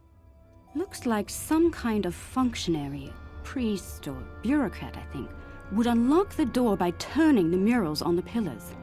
The top mural on each pillar seems to be locked in place for reference. We should follow the order they used on the pillar murals.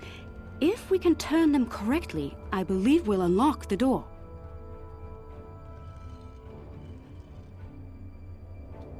So what are we doing with the replicators? We actually spent a huge amount of time thinking about what to do with the replicators because, honestly, the replicators are very overpowered. There's actually a lot that goes into this. That's the first pillar set in place. Yes, thank you. Here's the summary. There's this specific matter that can be reprogrammed into other matter. The layman's term for this is replimatter. Replimatter takes an inordinate amount of time and space to construct and process. No amount of tech or work or whatever is going to make that better. Oh, we've rotated the pillars out of order. The mechanism is resetting itself. God, I wasn't paying any attention to what order he did it in, because I was thinking of everything else. So, replimatter takes time and it takes space, and there's no bypassing that. It doesn't matter how good your tech is. It doesn't matter how advanced you are going to require a certain amount of space and time to process energy and matter into Do you hear that? replimatter. That's the first pillar set in place. Replimatter is then something that can be constructed into different matter by actual replicators. So what this means functionally is if you live in, say, Earth, you are still, for all intents and purposes, living in a post.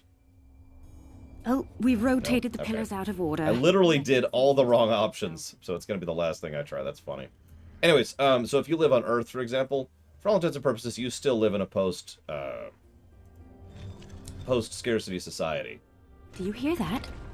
That's the Because first... you're always going to have access to replimatter on Earth, and those replicators are going to be able to produce whatever, both at the local scale, like the one you just have installed in your house, or at the industrial That's two scale. pillars set into place.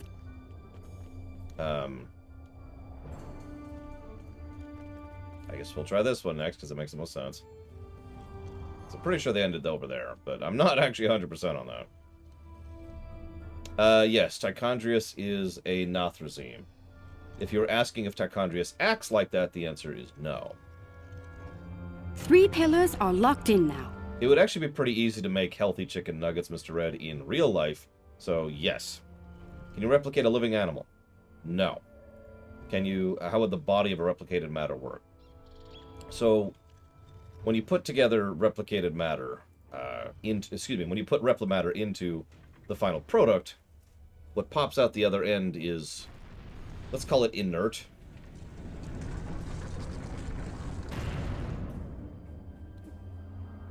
So let me put this into such terminology. It's working. Well done. Thanks. Shall we see what secrets this building holds? Well, he was the leader of the Dreadlords, so that makes sense. Inside the doorway. We should take a look at it. So let's say you replicate a chicken. What you're going to get is an extremely dead chicken, right? So there it is. You have the chicken, and you can defeather it and clean it and gut it and make your meat and all that stuff. Or you could just replicate the chicken meat. So now you have the chicken meat ready to go. Now there is another proviso, another limiter here. In Star Trek, you walk up and you say, I want this, and the computer says, you got it. We're going to limit you by, we're going to limit you. It's a completely universal sphere. We're going to limit you by patterns. You need the blueprint.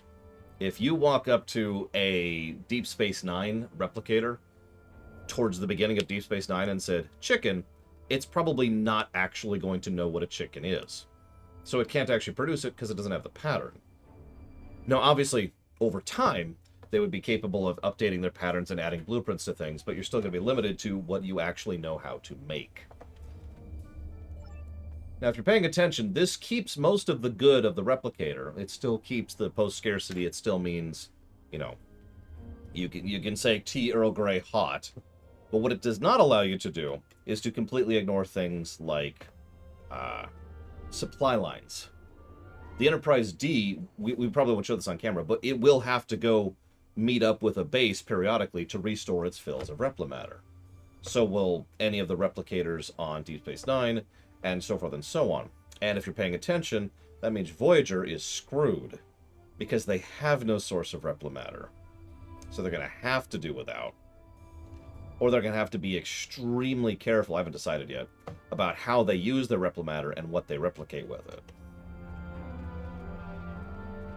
I would say a typical scan is not enough to get down to the molecular level of something. But I'd say if you bring it into like a device designed to scan something and make a pattern out of it, yeah, you could do something like that. Isn't that the symbol of your Starfleet? How did it get here? How could it be in a temple of people who don't even have electricity, much less space travel? Oh yeah, sorry. It's getting stranger by the minute. Dun dun dun. We should search the temple for more murals. Yeah, sorry, I get excited talking about the Trek rewrite. My apologies. Those people in the picture, they don't look like the others. They're from Starfleet of the 23rd century. What happened here? If Starfleet officers contacted this civilization in the past, why wouldn't you have a record of it? We should head deeper into the temple and continue our search. Probably Warp Core. I've actually been trading ideas a lot between the Trek rewrite and the extant as I delve more deeply into the world building of both. I think the panel on the wall here can be pushed to open something. Well, then do it. Those inner doors across from the panel are opening. What are these? What indeed? What is all of this?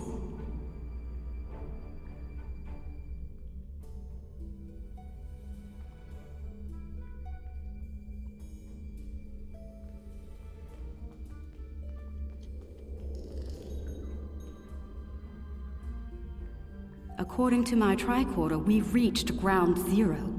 This is where someone detonated the protomatter bomb.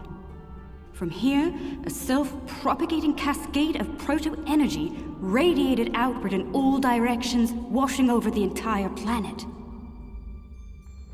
Could this have been a failed terraforming project? Doubtful. I believe what did this was built specifically as a weapon.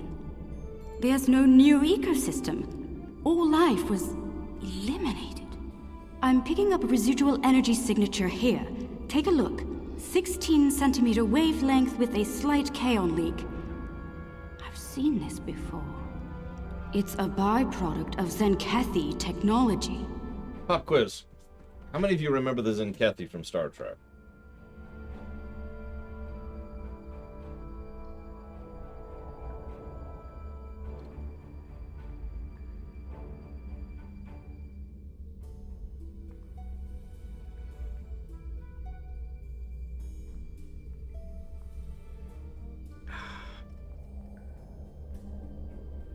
So, the Tzenkethi are mentioned twice in Deep Space Nine, off-camera and off-screen, as a major power which is so strong that Starfleet was negotiating with them to stop a war with them. This one line of dialogue birthed the Tzenkethi. Spoilers, the Tzenkethi are in this game, because of course they are.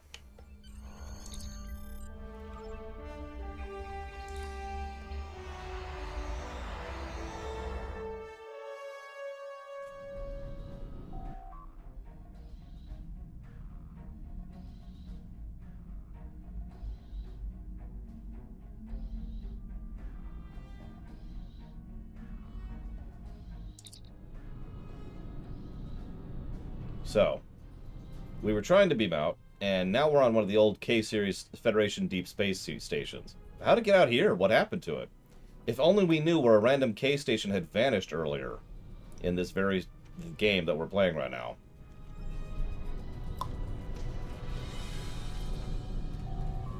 Deep Space K-13. K-13 was in the beta quadrant before this. You're trespassing. I'm claiming this station as salvage, Modern. along with everything in it. A little piece of history like this will be quite the vacation site. Experience life on the final frontier at Modron's K-13. But I digress. Unless you're here to discuss leasing opportunities, I suggest you beam off my station. Careful. This old beauty needs some serious repairs. It'd be a shame if something happened to you, or the active stasis pods my men found on board. Then I would like to make sure that nothing like that happens, Modron. Fair warning. My Nausicaan guards aren't very fond of intruders. Fair warning, Nausicaan guards are not very fond of my giant beam of death. I'd be happy to sell the pods to you. Consider their living contents a promotional bonus.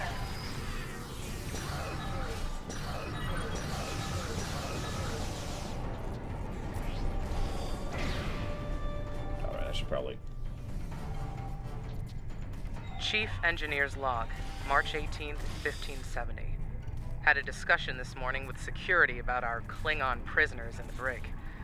We can't just leave them locked up, or execute them, or exile them on the planet below.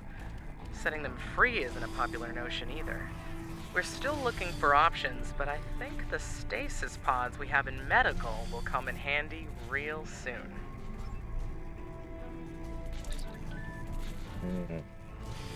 They built things to last in the 23rd century. Yeah, they did. The Nausicaans managed to get partial power back online, but they didn't hurry. It could go down at any moment. There's also some log files. Let's hear the last entry. Chief Engineer's Log, supplemental. By my account, we've been hurled back in time to the 16th century. Whoops. To make matters worse, we're a very long way from the Deneva system. None of our shuttles are warp capable, and even if we could get to Earth, we'd be in the wrong time. In short, we're stuck. There's nothing to do now but wait and try to conjure up a way to get back to the right time.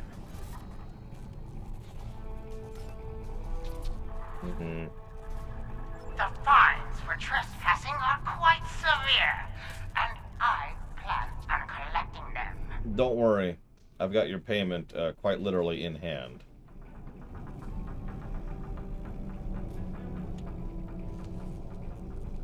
I will absolutely keep Roctagino. I'm going to describe it as tasting extremely cinnamony.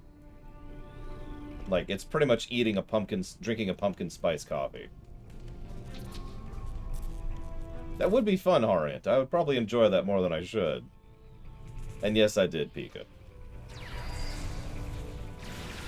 Yeah, so, Modron, would you like anti-proton death in the face? Let's see, I could rip your soul out. I still have this thing lying around. Or if you really want, I could go and open a portal to the sun. You know, no matter how many times I say that phrase, it never stops being impressive to me internally, which is probably pathetic. But it's true. Hey, let me open a portal to the sun. That's actually why I say it that way, too, even though it's actually a portal to a star, but I don't care.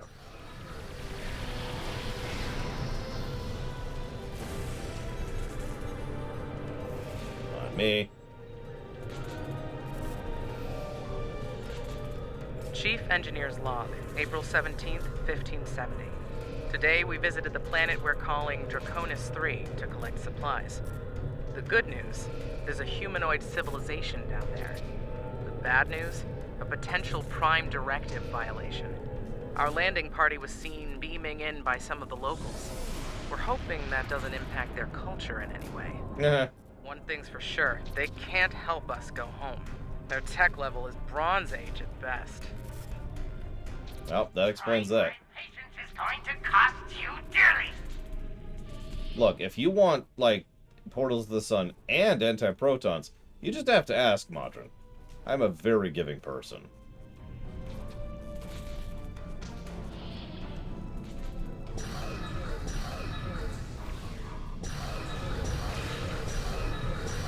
No. Why would that surprise me, Pika?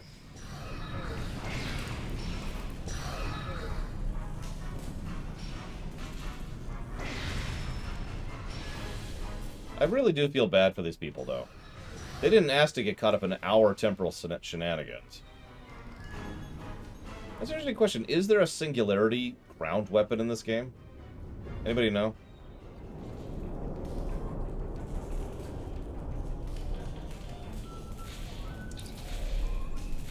Chief Engineer's Log, July 26th, 1571. Most of us went into stasis this morning. There weren't enough pods for everyone. 3 of us had to stay awake. We drew lots, and Tavon, Sheridan, and I were the lucky winners. Since we're out of options, we've decided to go native and live out our lives under Draconis 3. Hopefully, one day our records will be found, and the people of Station K-13 will be remembered. Don't worry, I remember you from both times. For good and for bad. Hi, Modron. You ready to cut your losses? Rule of Acquisition 431. When the shooting starts, let the mercenaries handle it. Handle this, Captain! Oh, I'm sure it was Warp Corp.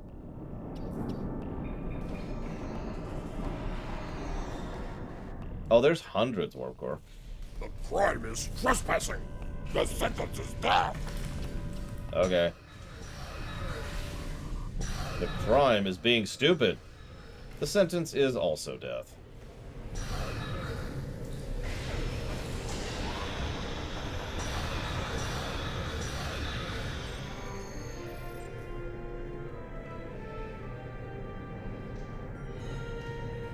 You know, honestly, I'm just a menace, Kira.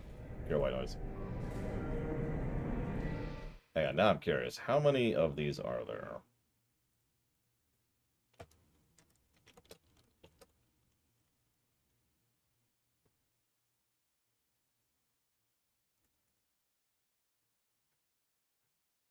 There are at least 285 in the show.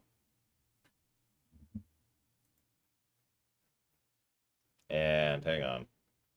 In beta canon, there are at least, this is funny, 431, which is the one we literally just heard.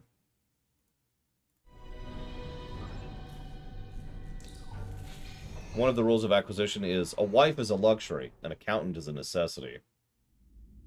I see you took out the Nausigans on my station. Your station? I'll just add their fees to your tab. I do hope you're good for it. Otherwise, I might have to take possession of that pretty ship of yours. Come to think of it, I'll be taking your ship anyway. Whether you're alive or not when I do is up to you.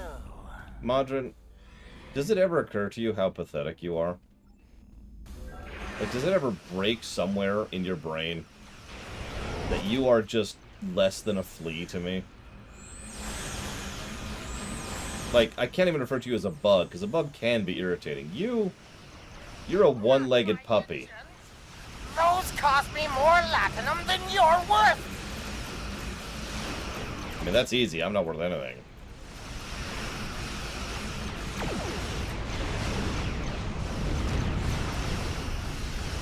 See, we talked about this before. I wouldn't mind Modron as much Whoever takes that ship down! if Modron was the only Ferengi like that, right?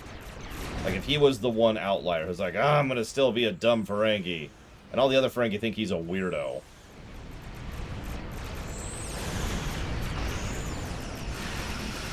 Yeah, we just won the Battle of Procyon 5. Get us out of here! Maximum warp! 4 times. In a row. That was quite an adventure. I knew Modron was greedy and treacherous, but I never thought he was willing to kill to get what he wants. In spite of that, I feel like we've learned so much out here. And for the better. Yeah, it's kind of like this. There's a lot of danger, but you can learn stuff, too. Indeed. I'd say our first flight was a success. Now we need to share our discoveries with everyone back home. I hope today's events will convince my people of the continued need to explore and to be part of the galactic community. With luck, we'll do this again sometime, and soon. On behalf of the Lukari people, thank you. You're welcome. I look forward to our second date. It's not a date. Wait, what did she just say? I think she just referenced my fleet, because I don't think they used the phrase LGBTA. LGBTA in this game. Yeah. I'll put in a call for LGBTA of the Ninth Order. The Lukari handled their first experience with space exploration well. There's talk of their desire to join the Federation, and from what I'm seeing, they'd be fine members. Oh yeah. The mystery of Station K-13 has been solved, although the past violation of the Prime Directive by some of its personnel is a concern. Oh, shut up. Hopefully the crew preserved in stasis pods will be able to shed a little more light on that situation. Finally, this news of a Tzenkethi protomatter weapon is disturbing. I'll be looking into it from all angles, diplomatic and military in particular. We've fought a war with them before, and I'd prefer avoiding another now. Congratulations, Admiral. Do we have to be worried about the Tzenkethi? Are we worried about the Tzenkethi? Is that where we're at with this? Like, are the Tzenkethi worthy? I don't know. Ironically, in gameplay, the Tzenkethi suck. They're like some of the hardest enemies in the entire game. And just ridiculous in how advanced they are. Anytime a species uses multitudes of protomatter weapons, you know you're up against someone who's just like, We have actually, my command like 2 weeks ago. It was one of our early things we did.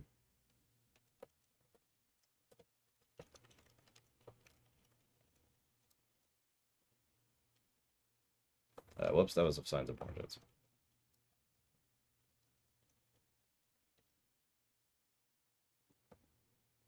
Hold up. Which quest did we just do? Was that all Echoes of Light? Hang on. It was! Jesus, that was a long episode.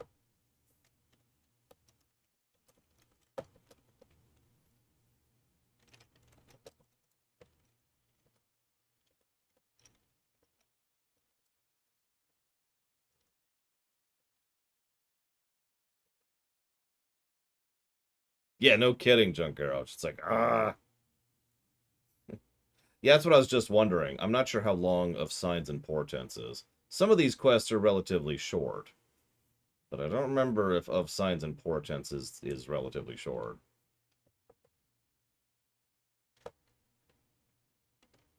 Oh no, that's absolutely a story positive. That's what I'm writing up right now.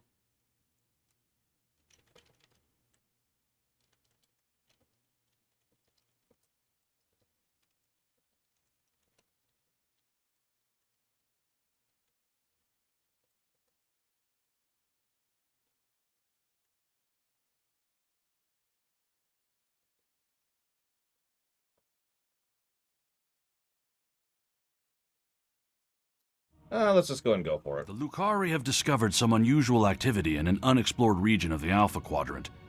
The data suggests another weaponized use of protomatter, similar to what happened recently at Draconis 3. The Klingons have sent a ship out to assist with the Lukari investigation there, and we'd like you to join them.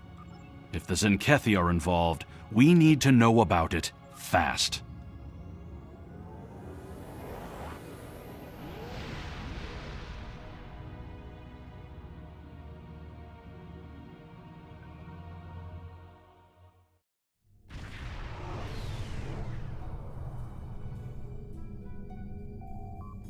Guavan, I am General Rodek, Security Advisor to the Lukari.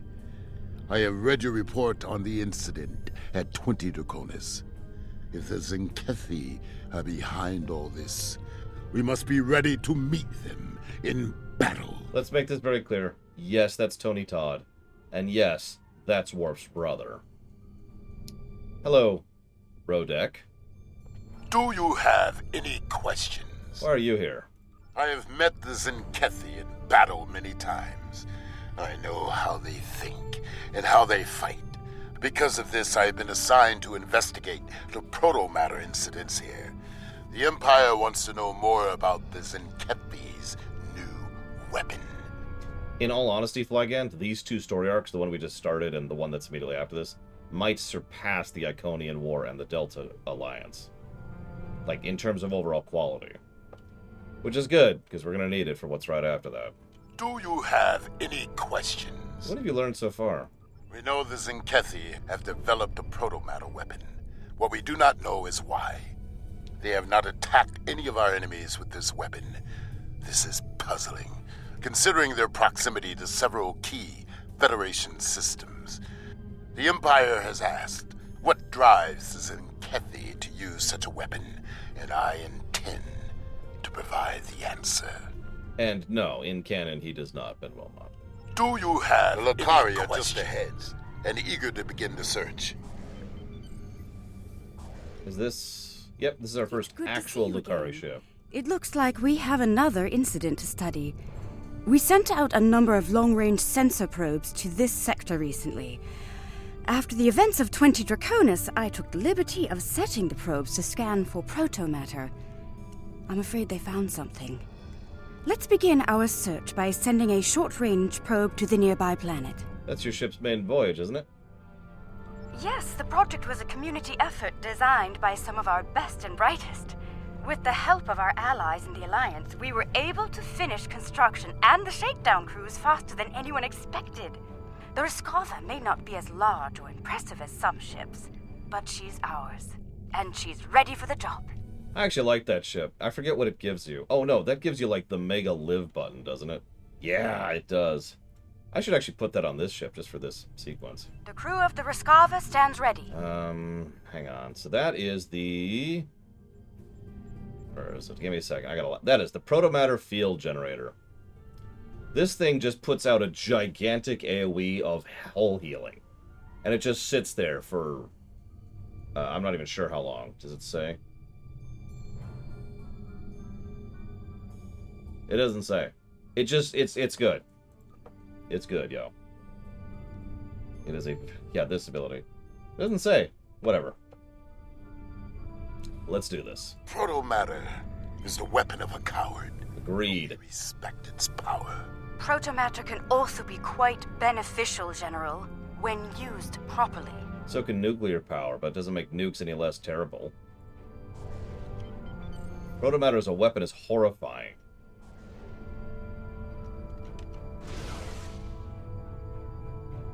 The probe is away. The atmosphere of the planet is so thick it will take the probe some time to get through the interference. While the probe is busy, we can collect data from the planet's moons. At least one moon has signs of proto-matter energy. A closer look will give us more information. Well, let's go check it out. Maybe it can, like maybe it just Perhaps splits in half. Information will give us more insight as to why these attacks are occurring. Most curious. This is a Class Y moon. It's incapable of sustaining most known life forms, but it was scorched by proto-matter recently. Why would anyone devastate such a place? I think we should take a look at the next moon. Agreed. So will you be upset when I tell you that we're taking that out of the Trek rewrite, Ben Wilmot? The moon as a test site for the weapon. Maybe. If so, it was a poor choice. Why scour a world already devoid of life? It sickens me to see proto-matter used like this. Me too, honestly. Tzenkethi are mass murderers on a level that honestly rivals the Iconians. It's kind of disgusting. Another enigma, I'm afraid. This is a Class D moon, similar to Luna in the Sol system. Incapable of supporting life, and yet it has been hit by a protomatter. Why? Perhaps the third moon will have some answers. Let's take a look.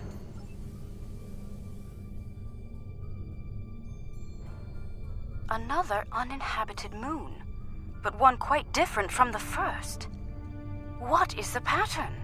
This makes no sense. There is no tactical pattern to these attacks. There must be a reason, though. The reason. They were bored. Before more lives are lost. They're just out like, hey, I'll bet I could shoot that moon with protomatter.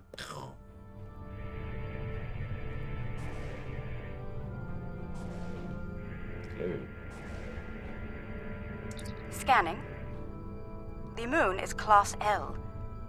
I'm picking up some ruins on the surface, some simple life forms. There's evidence of crude attempts at terraforming, but no signs of a protomatter detonation. It looks like there was an attempted settlement on this planet, but the project was abandoned. By the look of these readings, it took place over a century ago. The probe we sent to the planet is active now. It's sending data back to us. Well, let's see what it got. What do we have? I'm detecting incredible levels of radiation, atmospheric pollution, ruins of great cities, and... Oh no. What? Based on these scans, I believe this is the planet Kentar, the original homeworld of my people. Oh, nice. There are no signs of protomatter here. It seems Kentar was rendered incapable of supporting life long ago. By the Kentari. Shouldn't you know that historically? I can barely believe what I'm seeing. I've always wondered what became of them, and now I know. Most Lukari thought something like this would happen, but some of us hoped they would see reason and overcome it. It saddens me deeply to see otherwise. I understand. I suppose you have some questions for me. Yeah, who are the Kentari? Once we were all Kentari. Those who followed the teachings of the scholar Lukar came to be known as Lukari. The Kentari were obsessed with power and material wealth. Their pursuit of such things was destroying the people and the planet. The Lukari stood against those things, and for that, we paid a terrible price. So, you're the Draenei, or the Eridar, more accurately. I suppose you... I guess you're the Draenei, they were the Eridar. There was a terrible schism between Kentari and Lukari. It ultimately led to civil war. We lost.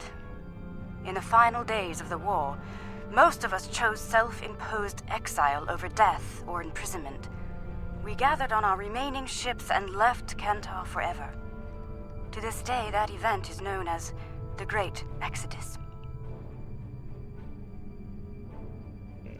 I suppose you have some questions for me. Why are you surprised to find it here? Much about Kentar was stricken from our records, including its location. Only a few Lukari know of the homeworld. My crew and I were not among their number until now. It is a shameful matter that many of us would like to forget. I understand. I suppose you have some questions for me. Well. That sucked. Yeah, how many people want to move to Mars right now, Trithon? There has been a large-scale battle in this system. We are analyzing the debris. It appears the losing side possessed technology roughly a century behind our own. Preliminary scans indicate that the battle was very one-sided. I recommend we take a closer look at some of the nearby debris. Very well.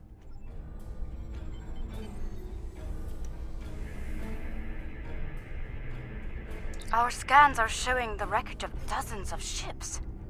They weren't all military either. I'm seeing remains of freighters, mining ships, research craft, even luxury vessels. Was this Tzenkethi, Rodek? Unclear at the moment. We have not detected any Tzenkethi debris in the field yet. Whoever did this was powerful, but not honorable. There is no honor in attacking the weak. I'm detecting strong energy signatures ahead. Further scans may prove to be more conclusive. Let's go check them out.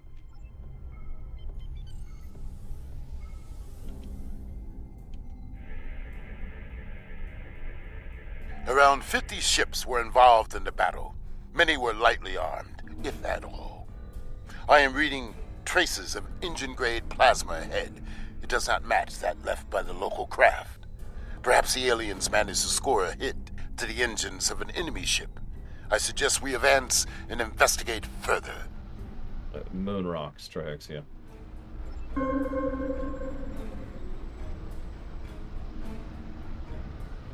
here. That is a big ship. Hello? Game? Game. Okay. Let's leave the area. Turn around. Re-enter the area. Yeah, it's called the Universal Translator, not the Universal Thesaurus. Although that's an interesting idea. This is all that is left of a Tzenkethi vessel. It appears the aliens detonated the warp core of one of their capital ships after ramming the Tzenkethi at full impulse.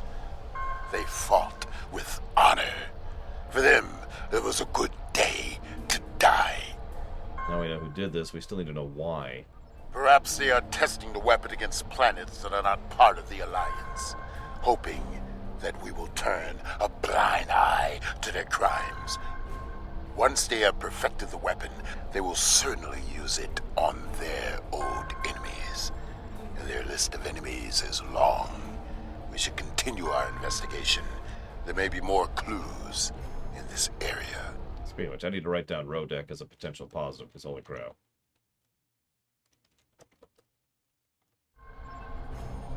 Tony Todd is, as always, legit.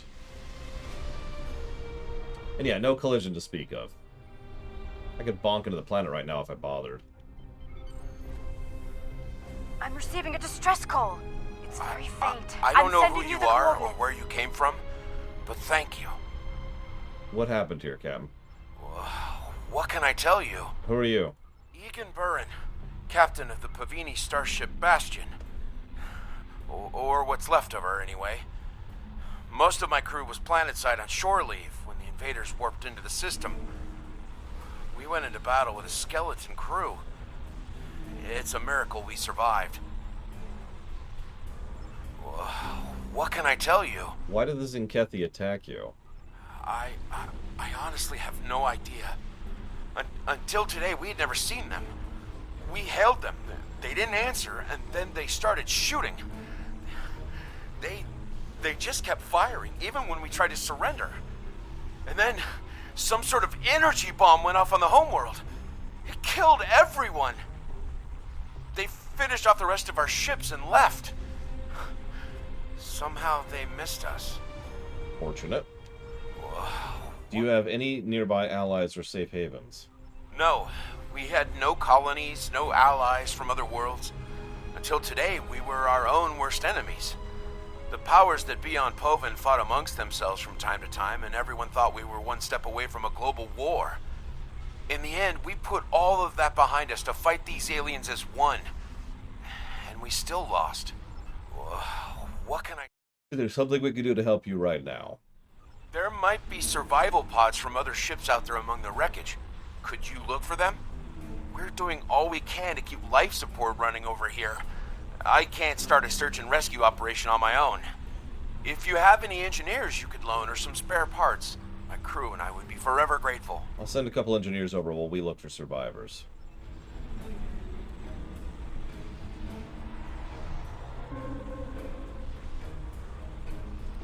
So, yeah, this is extraordinarily messed up. Congratulations, you are now an endangered species. Because the Tzenkethi basically just genocided you.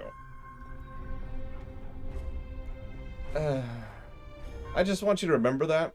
Because the Tzenkethi basically just genocided these people. Now, this is going to sound strange, considering I just complained about how the temporal arc raised the stakes. But I like how this lowers the stakes. It's something I've talked about a lot. Something doesn't have to be a galactic threat or bigger. Let's just cut it down to what it is. Something doesn't have to be bigger to be better. Go ahead, make whatever joke you want to, but you know what I'm talking about. This is an extraordinarily long problem. Dragon Ball Z syndrome, right? And there's lots of ways to make things still have impact, still have relevance, still matter, and of course, still, be like, oh my god. There's still a way to have stakes. They don't necessarily have to be bigger. They could be denser, they could be smaller, they could be tighter, they could be simply differently shaped. We're stretching the analogy a little bit, but you get the idea. This is a way to keep these stakes, because these people, they're wiped out, for all intents and purposes. Someone heard! By all the gods, someone heard the signal! I'm saved! We're saving what is functionally handfuls. Maybe a couple thousand survivors of a planet. Yeah, this is functionally extinct. Now, I know that sounds like a weird thing to call, smaller stakes, but actually, this is smaller stakes compared to the crap we've been dealing with so far, which is sort of my point.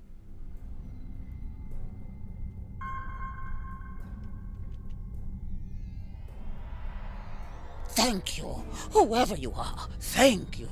You're welcome. And yeah, what we need to do is we need to get these people help. Because they absolutely desperately need it. I thought no one would come. Thank you, strangers. Thank you. Oh, and by the way, you notice how that first mission was all about exploration and mystery? This one is all about helping people. God damn it, I keep overshooting lately. There's ways to resettle them, to help them connect with other races who have issues, to give them psychological help, to give them aid in terms of resources, and in terms of technology, frankly. There are ways to make a population of about 1,000 work with very careful and very extensive genetic engineering. I know the Federation is kind of against that, but this would be a good time to break that rule to make sure that the species survives. No, see, it's worse than that warp core. They don't have a planet. Thank you again. May we seek asylum among your kind? Please, we don't have anywhere else to go. Dude, my government, which I speak for because I am a fleet frickin' admiral, has got your back. I've confirmed the captain's story. The planet nearby was hit by a protomatter blast. Estimated casualties in it. Check your long-range sensors. It just happened again. Another detonation. Confirmed. Red alert. It is time for a reckoning. The Tzenkethi must pay for their crimes. We must go, now, before they escape. Done.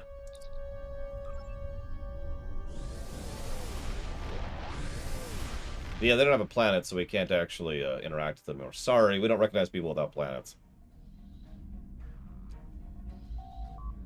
Whatever the Tzenkethi are doing down there, we need to stop it. Now. Then let's frickety go!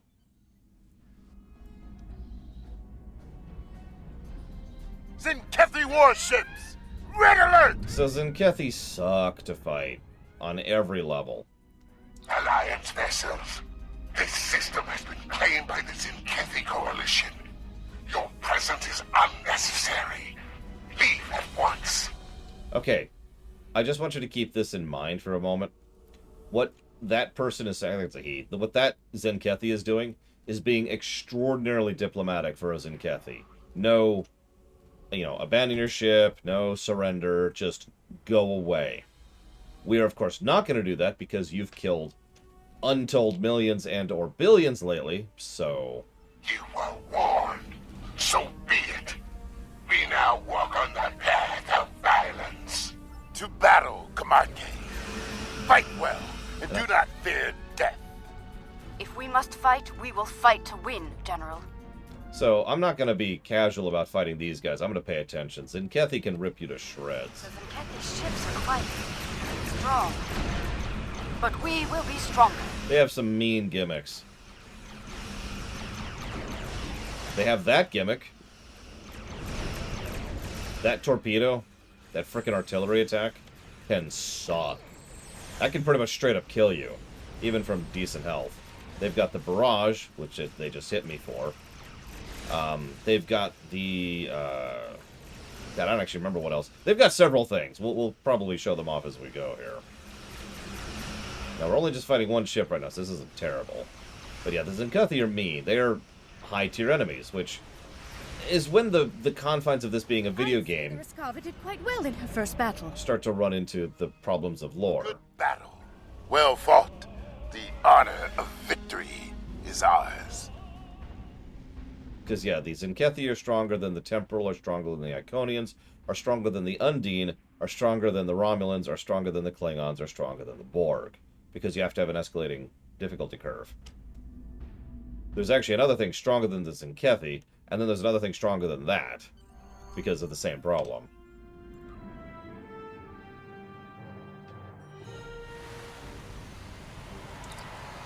Their weapon is inefficiently shielded. It leaks kaons at a level our tricorders can detect and track. I recommend we scan for elevated kaon levels and follow the signal.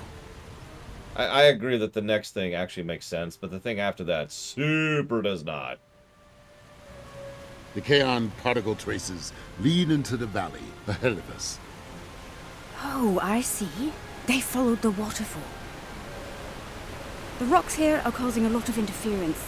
We should take another set of scans to get our bearings.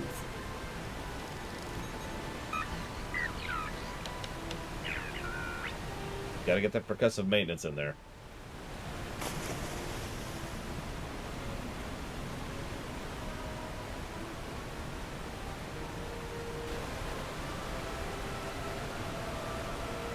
Thank you, Kern. Appreciate you. Notice the quality of the cutscenes is going up, too. The animations. Even just him jumping into the river is more impressive than you'd think. There! The Tzenkethi! So, that's what the Tzenkethi look like. Big and angry! Despite the one-off reference in DS9. For all intents and purposes, STO invented these. Attack! I like them. I think they look cool. Now, we generally see only their armored forms, but you get the ideas. Come, Tzenkethi! See our true warrior! There they are. So say, you gonna show up, buddy? You will not stop us! Yeah, big old cannons grafted, or strapped, rather, around their large arms, and their little vestigial arms are just kind of down there for interacting. And they've got some armor and all sorts of other fun stuff.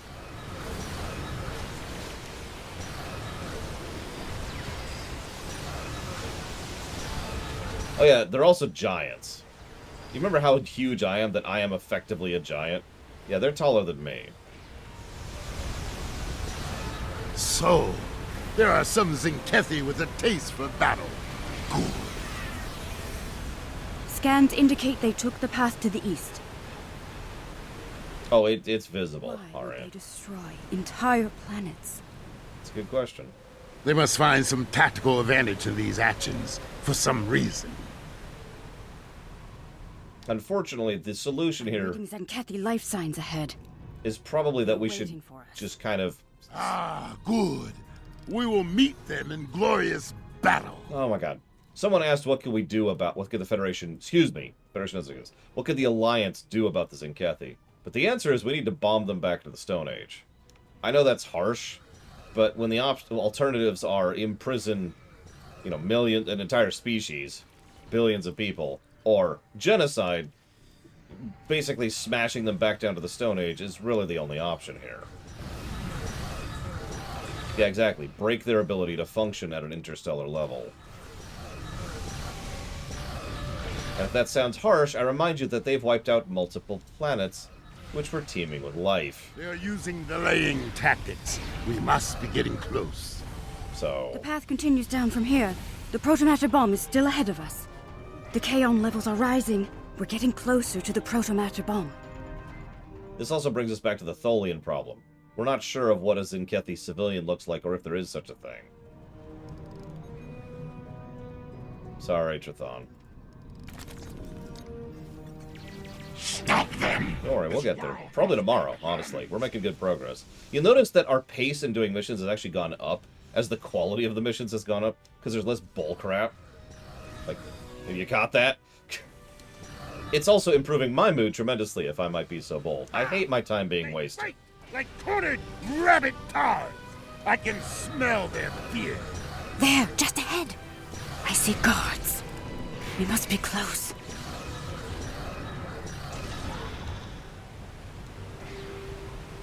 Yeah, we haven't wandered the desert for quite a while. Starfleet probably wouldn't do that, but Starfleet isn't the Alliance. The Alliance is the Alliance. I'm reading Tzenkethi life signs inside that blocked-off cave. We don't have time to smash through all that. I'm reading a tunnel behind that waterfall. One that leads to the cave. We must move. Quickly. Move swiftly. And we can take them by surprise. Yeah, I'm sure the Klingons and, frankly, even the Republic would probably be okay with this. Because the Republic aren't really fond of people wiping out other people's homeworlds. Oh god, yeah, no, that just pissed me off, Russ. And we'll have a similar problem in Tor. And WoW, when we get there. Every MMO has its sloggy parts. They've set up the protomatter bomb in here. But we'll need to clear the Tzenkethi from the cave before we can do anything about the bomb. Ugh, Mogul quests. They only left a few guards. They clearly did not notice this entrance.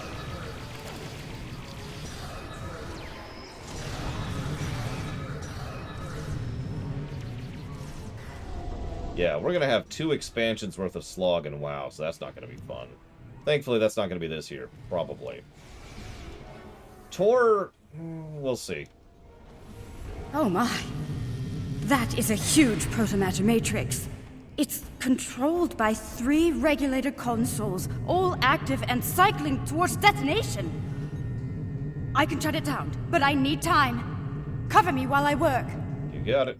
More Tzenkethi! Defend the Lukari! By the way, did you happen to notice that this is a classic Trek setup? Shutting down Pylon Alpha. Guild Wars 2 probably has the worst slog of all of them, even FF14. For the Empire! I am not looking forward to the eventual Guild Wars 2 review because of the absolute nightmare that is the first... So, vanilla, the patch up to the first expansion, and then some of the patch content after that. It's a huge swath of terrible slog.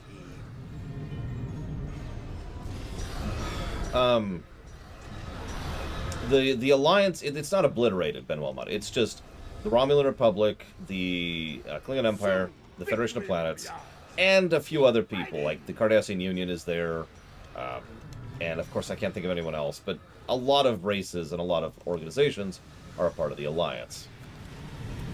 They were kind of a de facto group that rose up to fight the Undine, which then rose up to fight the Iconians, and then have begun the process to official ratification. But Pylon Alpha is offline. If you're paying any kind of attention, if you're paying any kind of attention from this point on, they don't really refer to us as Federation or Starfleet. They call us Alliance. Shutting down Pylon Beta now. This is something I've actually referred to a few times, and why I say it doesn't really matter who you play after a certain point, because all the storylines of all the different starter races all merge, actually, before this. And you're just playing an Alliance character at that point.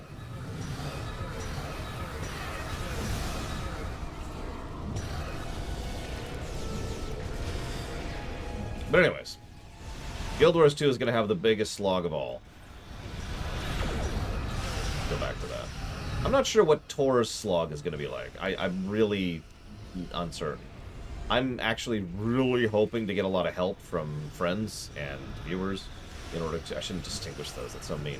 I'm hoping to get help when it comes to the Tor run, because that's going to speed that up enormously. Shut down.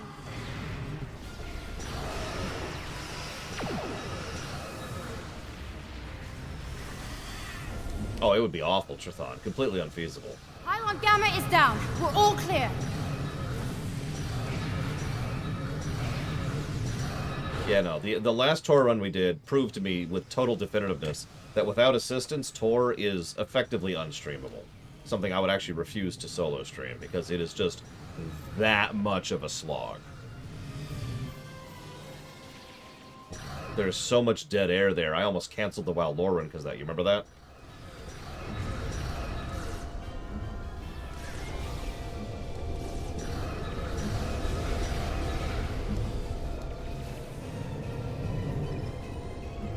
No, I'm not talking about the Sith Warrior run we did as a test bed recently. I'm talking about before that. This is probably the most solo-friendly MMO out there.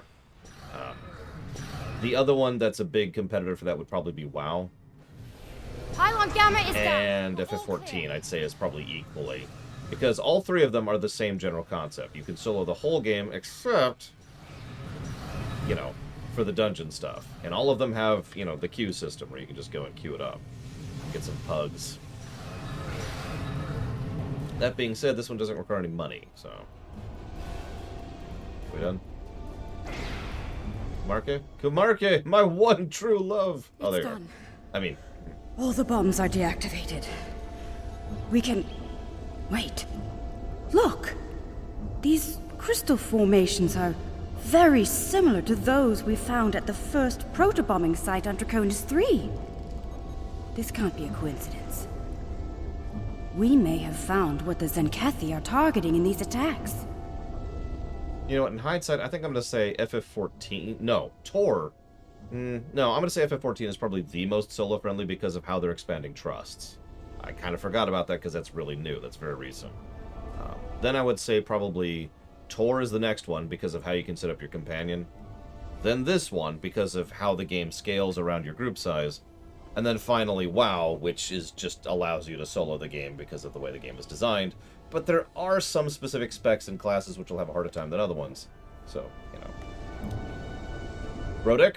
Word from the core. Tzenkethi ships are dropping out of water. Beam us up. Bonwi Benwilma.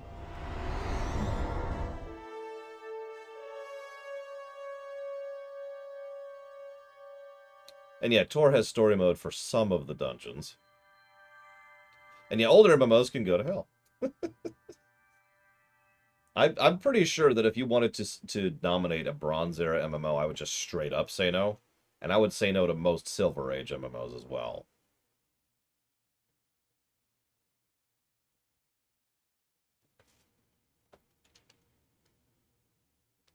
Yeah, you donate for EverQuest 1, you can go to hell. No offense.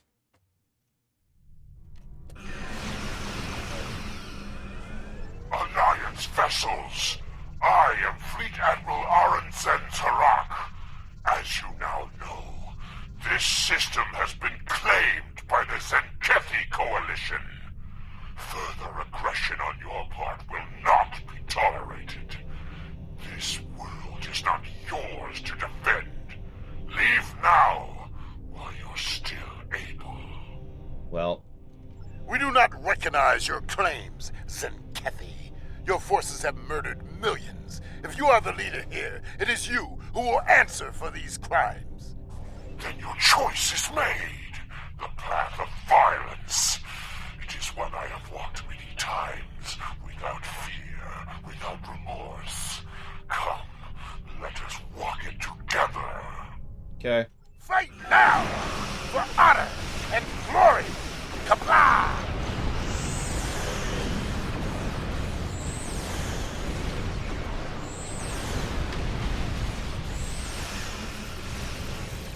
Oh, Jesus Christ. Blade Topal. Oh yeah, they have that invuln crap. So what it is one ship will give another ship an invuln. I forget the specifics of how that works. But I know that, like, certain different types of ships can give invuln to pretty much any other type of ship. Yeah, I was gonna say, I'm pretty sure the cruisers give it. I don't remember if there's a limit on what ships they can give it to. They also have repair ships, which is similar to the Voth gimmick, but worse.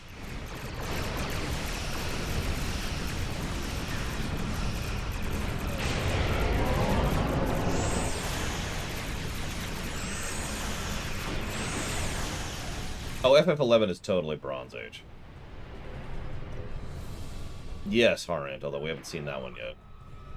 At least I think so. This is far from over. Tell your leaders the Tzenkethi will not be denied. Those who try to stop us will be purged, their homeworlds cleansed. You have been warned. Test us at your peril. Let them flee. Let them run to their masters and whimper like craven targs. Let them whisper of warriors who fight with honor and without fear. Doubt we've seen the last of them, but, you know. You may be right. They may return and bring their proto-matter weapon with them. Should that day come, I hope to meet them in battle once more with a warrior like you at my side. Oh, you will. But for now, I must return to the Empire. There is a matter of great importance that I must investigate there. It's been an honor, General. I think we've found a big piece of the puzzle. I believe the Tzenkethi are targeting planets with concentrations of those strange crystals. But why? A riddle for another day, I suppose. For now, we should return and share what we've learned. About everything. Including the fate of Kentar. Do you think they managed to survive somehow? I mean, there's always a possibility.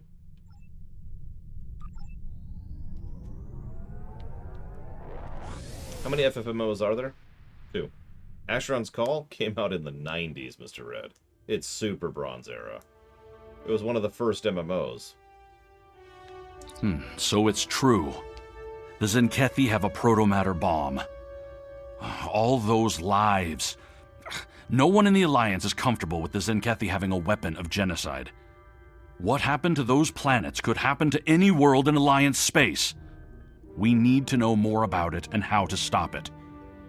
We need to know more about these crystals you mentioned as well. If they're the key to these attacks, we need to know why. So I'm going to go and say something really quick here. It's going to be extremely controversial. You ready for this? I think that mission was pretty awesome. Yeah, that's what I thought.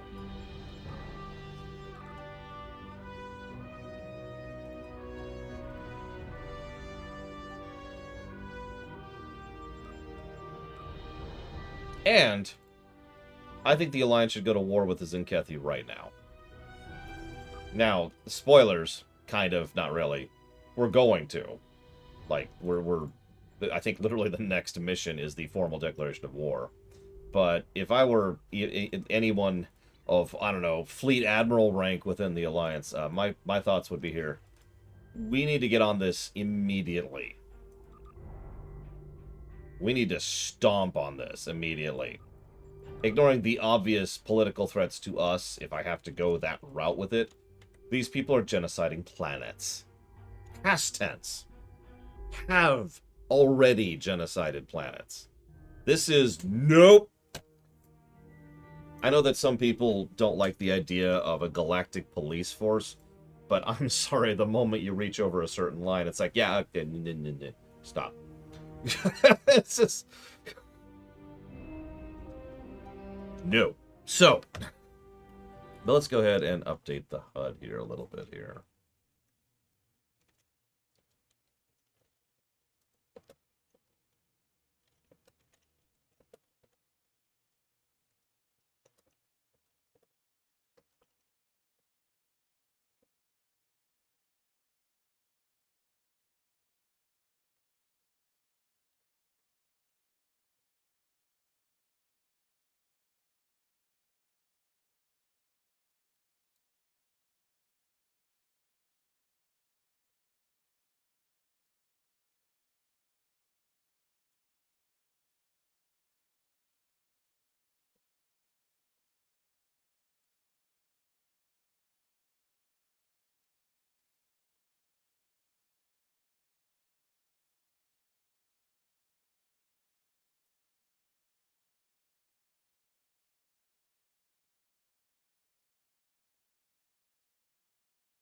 Yeah, the irony. I agree. I agree with the concept that war isn't something you should leap into. In fact, I believe very firmly in that. The catch is, I also believe it's something you should be ready to leap into basically without delay, I guess is the way I would phrase that. It's, how do I put this? Because I've actually dealt with stuff like this, much smaller scale in real life. You never want to punch someone, right? But if someone's trying to, mug you or hurt you or bully you, then you need to punch them. Okay, obviously that's a terrible example because it depends on the specific circumstances. But do you understand the concept I'm trying to get across? You never want to go to war. That's never the first option. That's never like, I'm out of tea. To war, we will conquer. But no, none of that crap. This is why it always irritates me when people in my YouTube comments about my videos about Star Trek call me a warmonger or a warhawk. No, you should be prepared to go to war. But you should never actually jump into it immediately. In lore, we are super duper weakened from the Iconian War. They throw around a couple of numbers and a few quests. I would say we probably have maybe a fifth of the forces we used to have. Like 20%. And honestly, that's probably being optimistic. We took horrific losses during the Iconian War. Over and over and over again. So, that's why I say we should jump on this with the Tzenkethi, too. Not just because there's actually three reasons. There's the obvious reason. What they're doing is unacceptable. There's the political threat to us because they could start turning around and going to war, against us. But the third reason is basic politics. The Alliance needs to show that it's still a player on the board in galactic politics, and our power base has been smashed. So we need to be careful and precise in how we use it, otherwise we're going to have other people picking at our bones. Dominion. Anyways, did I mention the next arc is the Gamma Quadrant arc? So, tomorrow, at 9 a.m. Eastern Standard Time, we will continue to deal with the Tzenkethi and do everything in our power to save our one true, our friend, our ally, comrade, adorable thing that needs to be protected.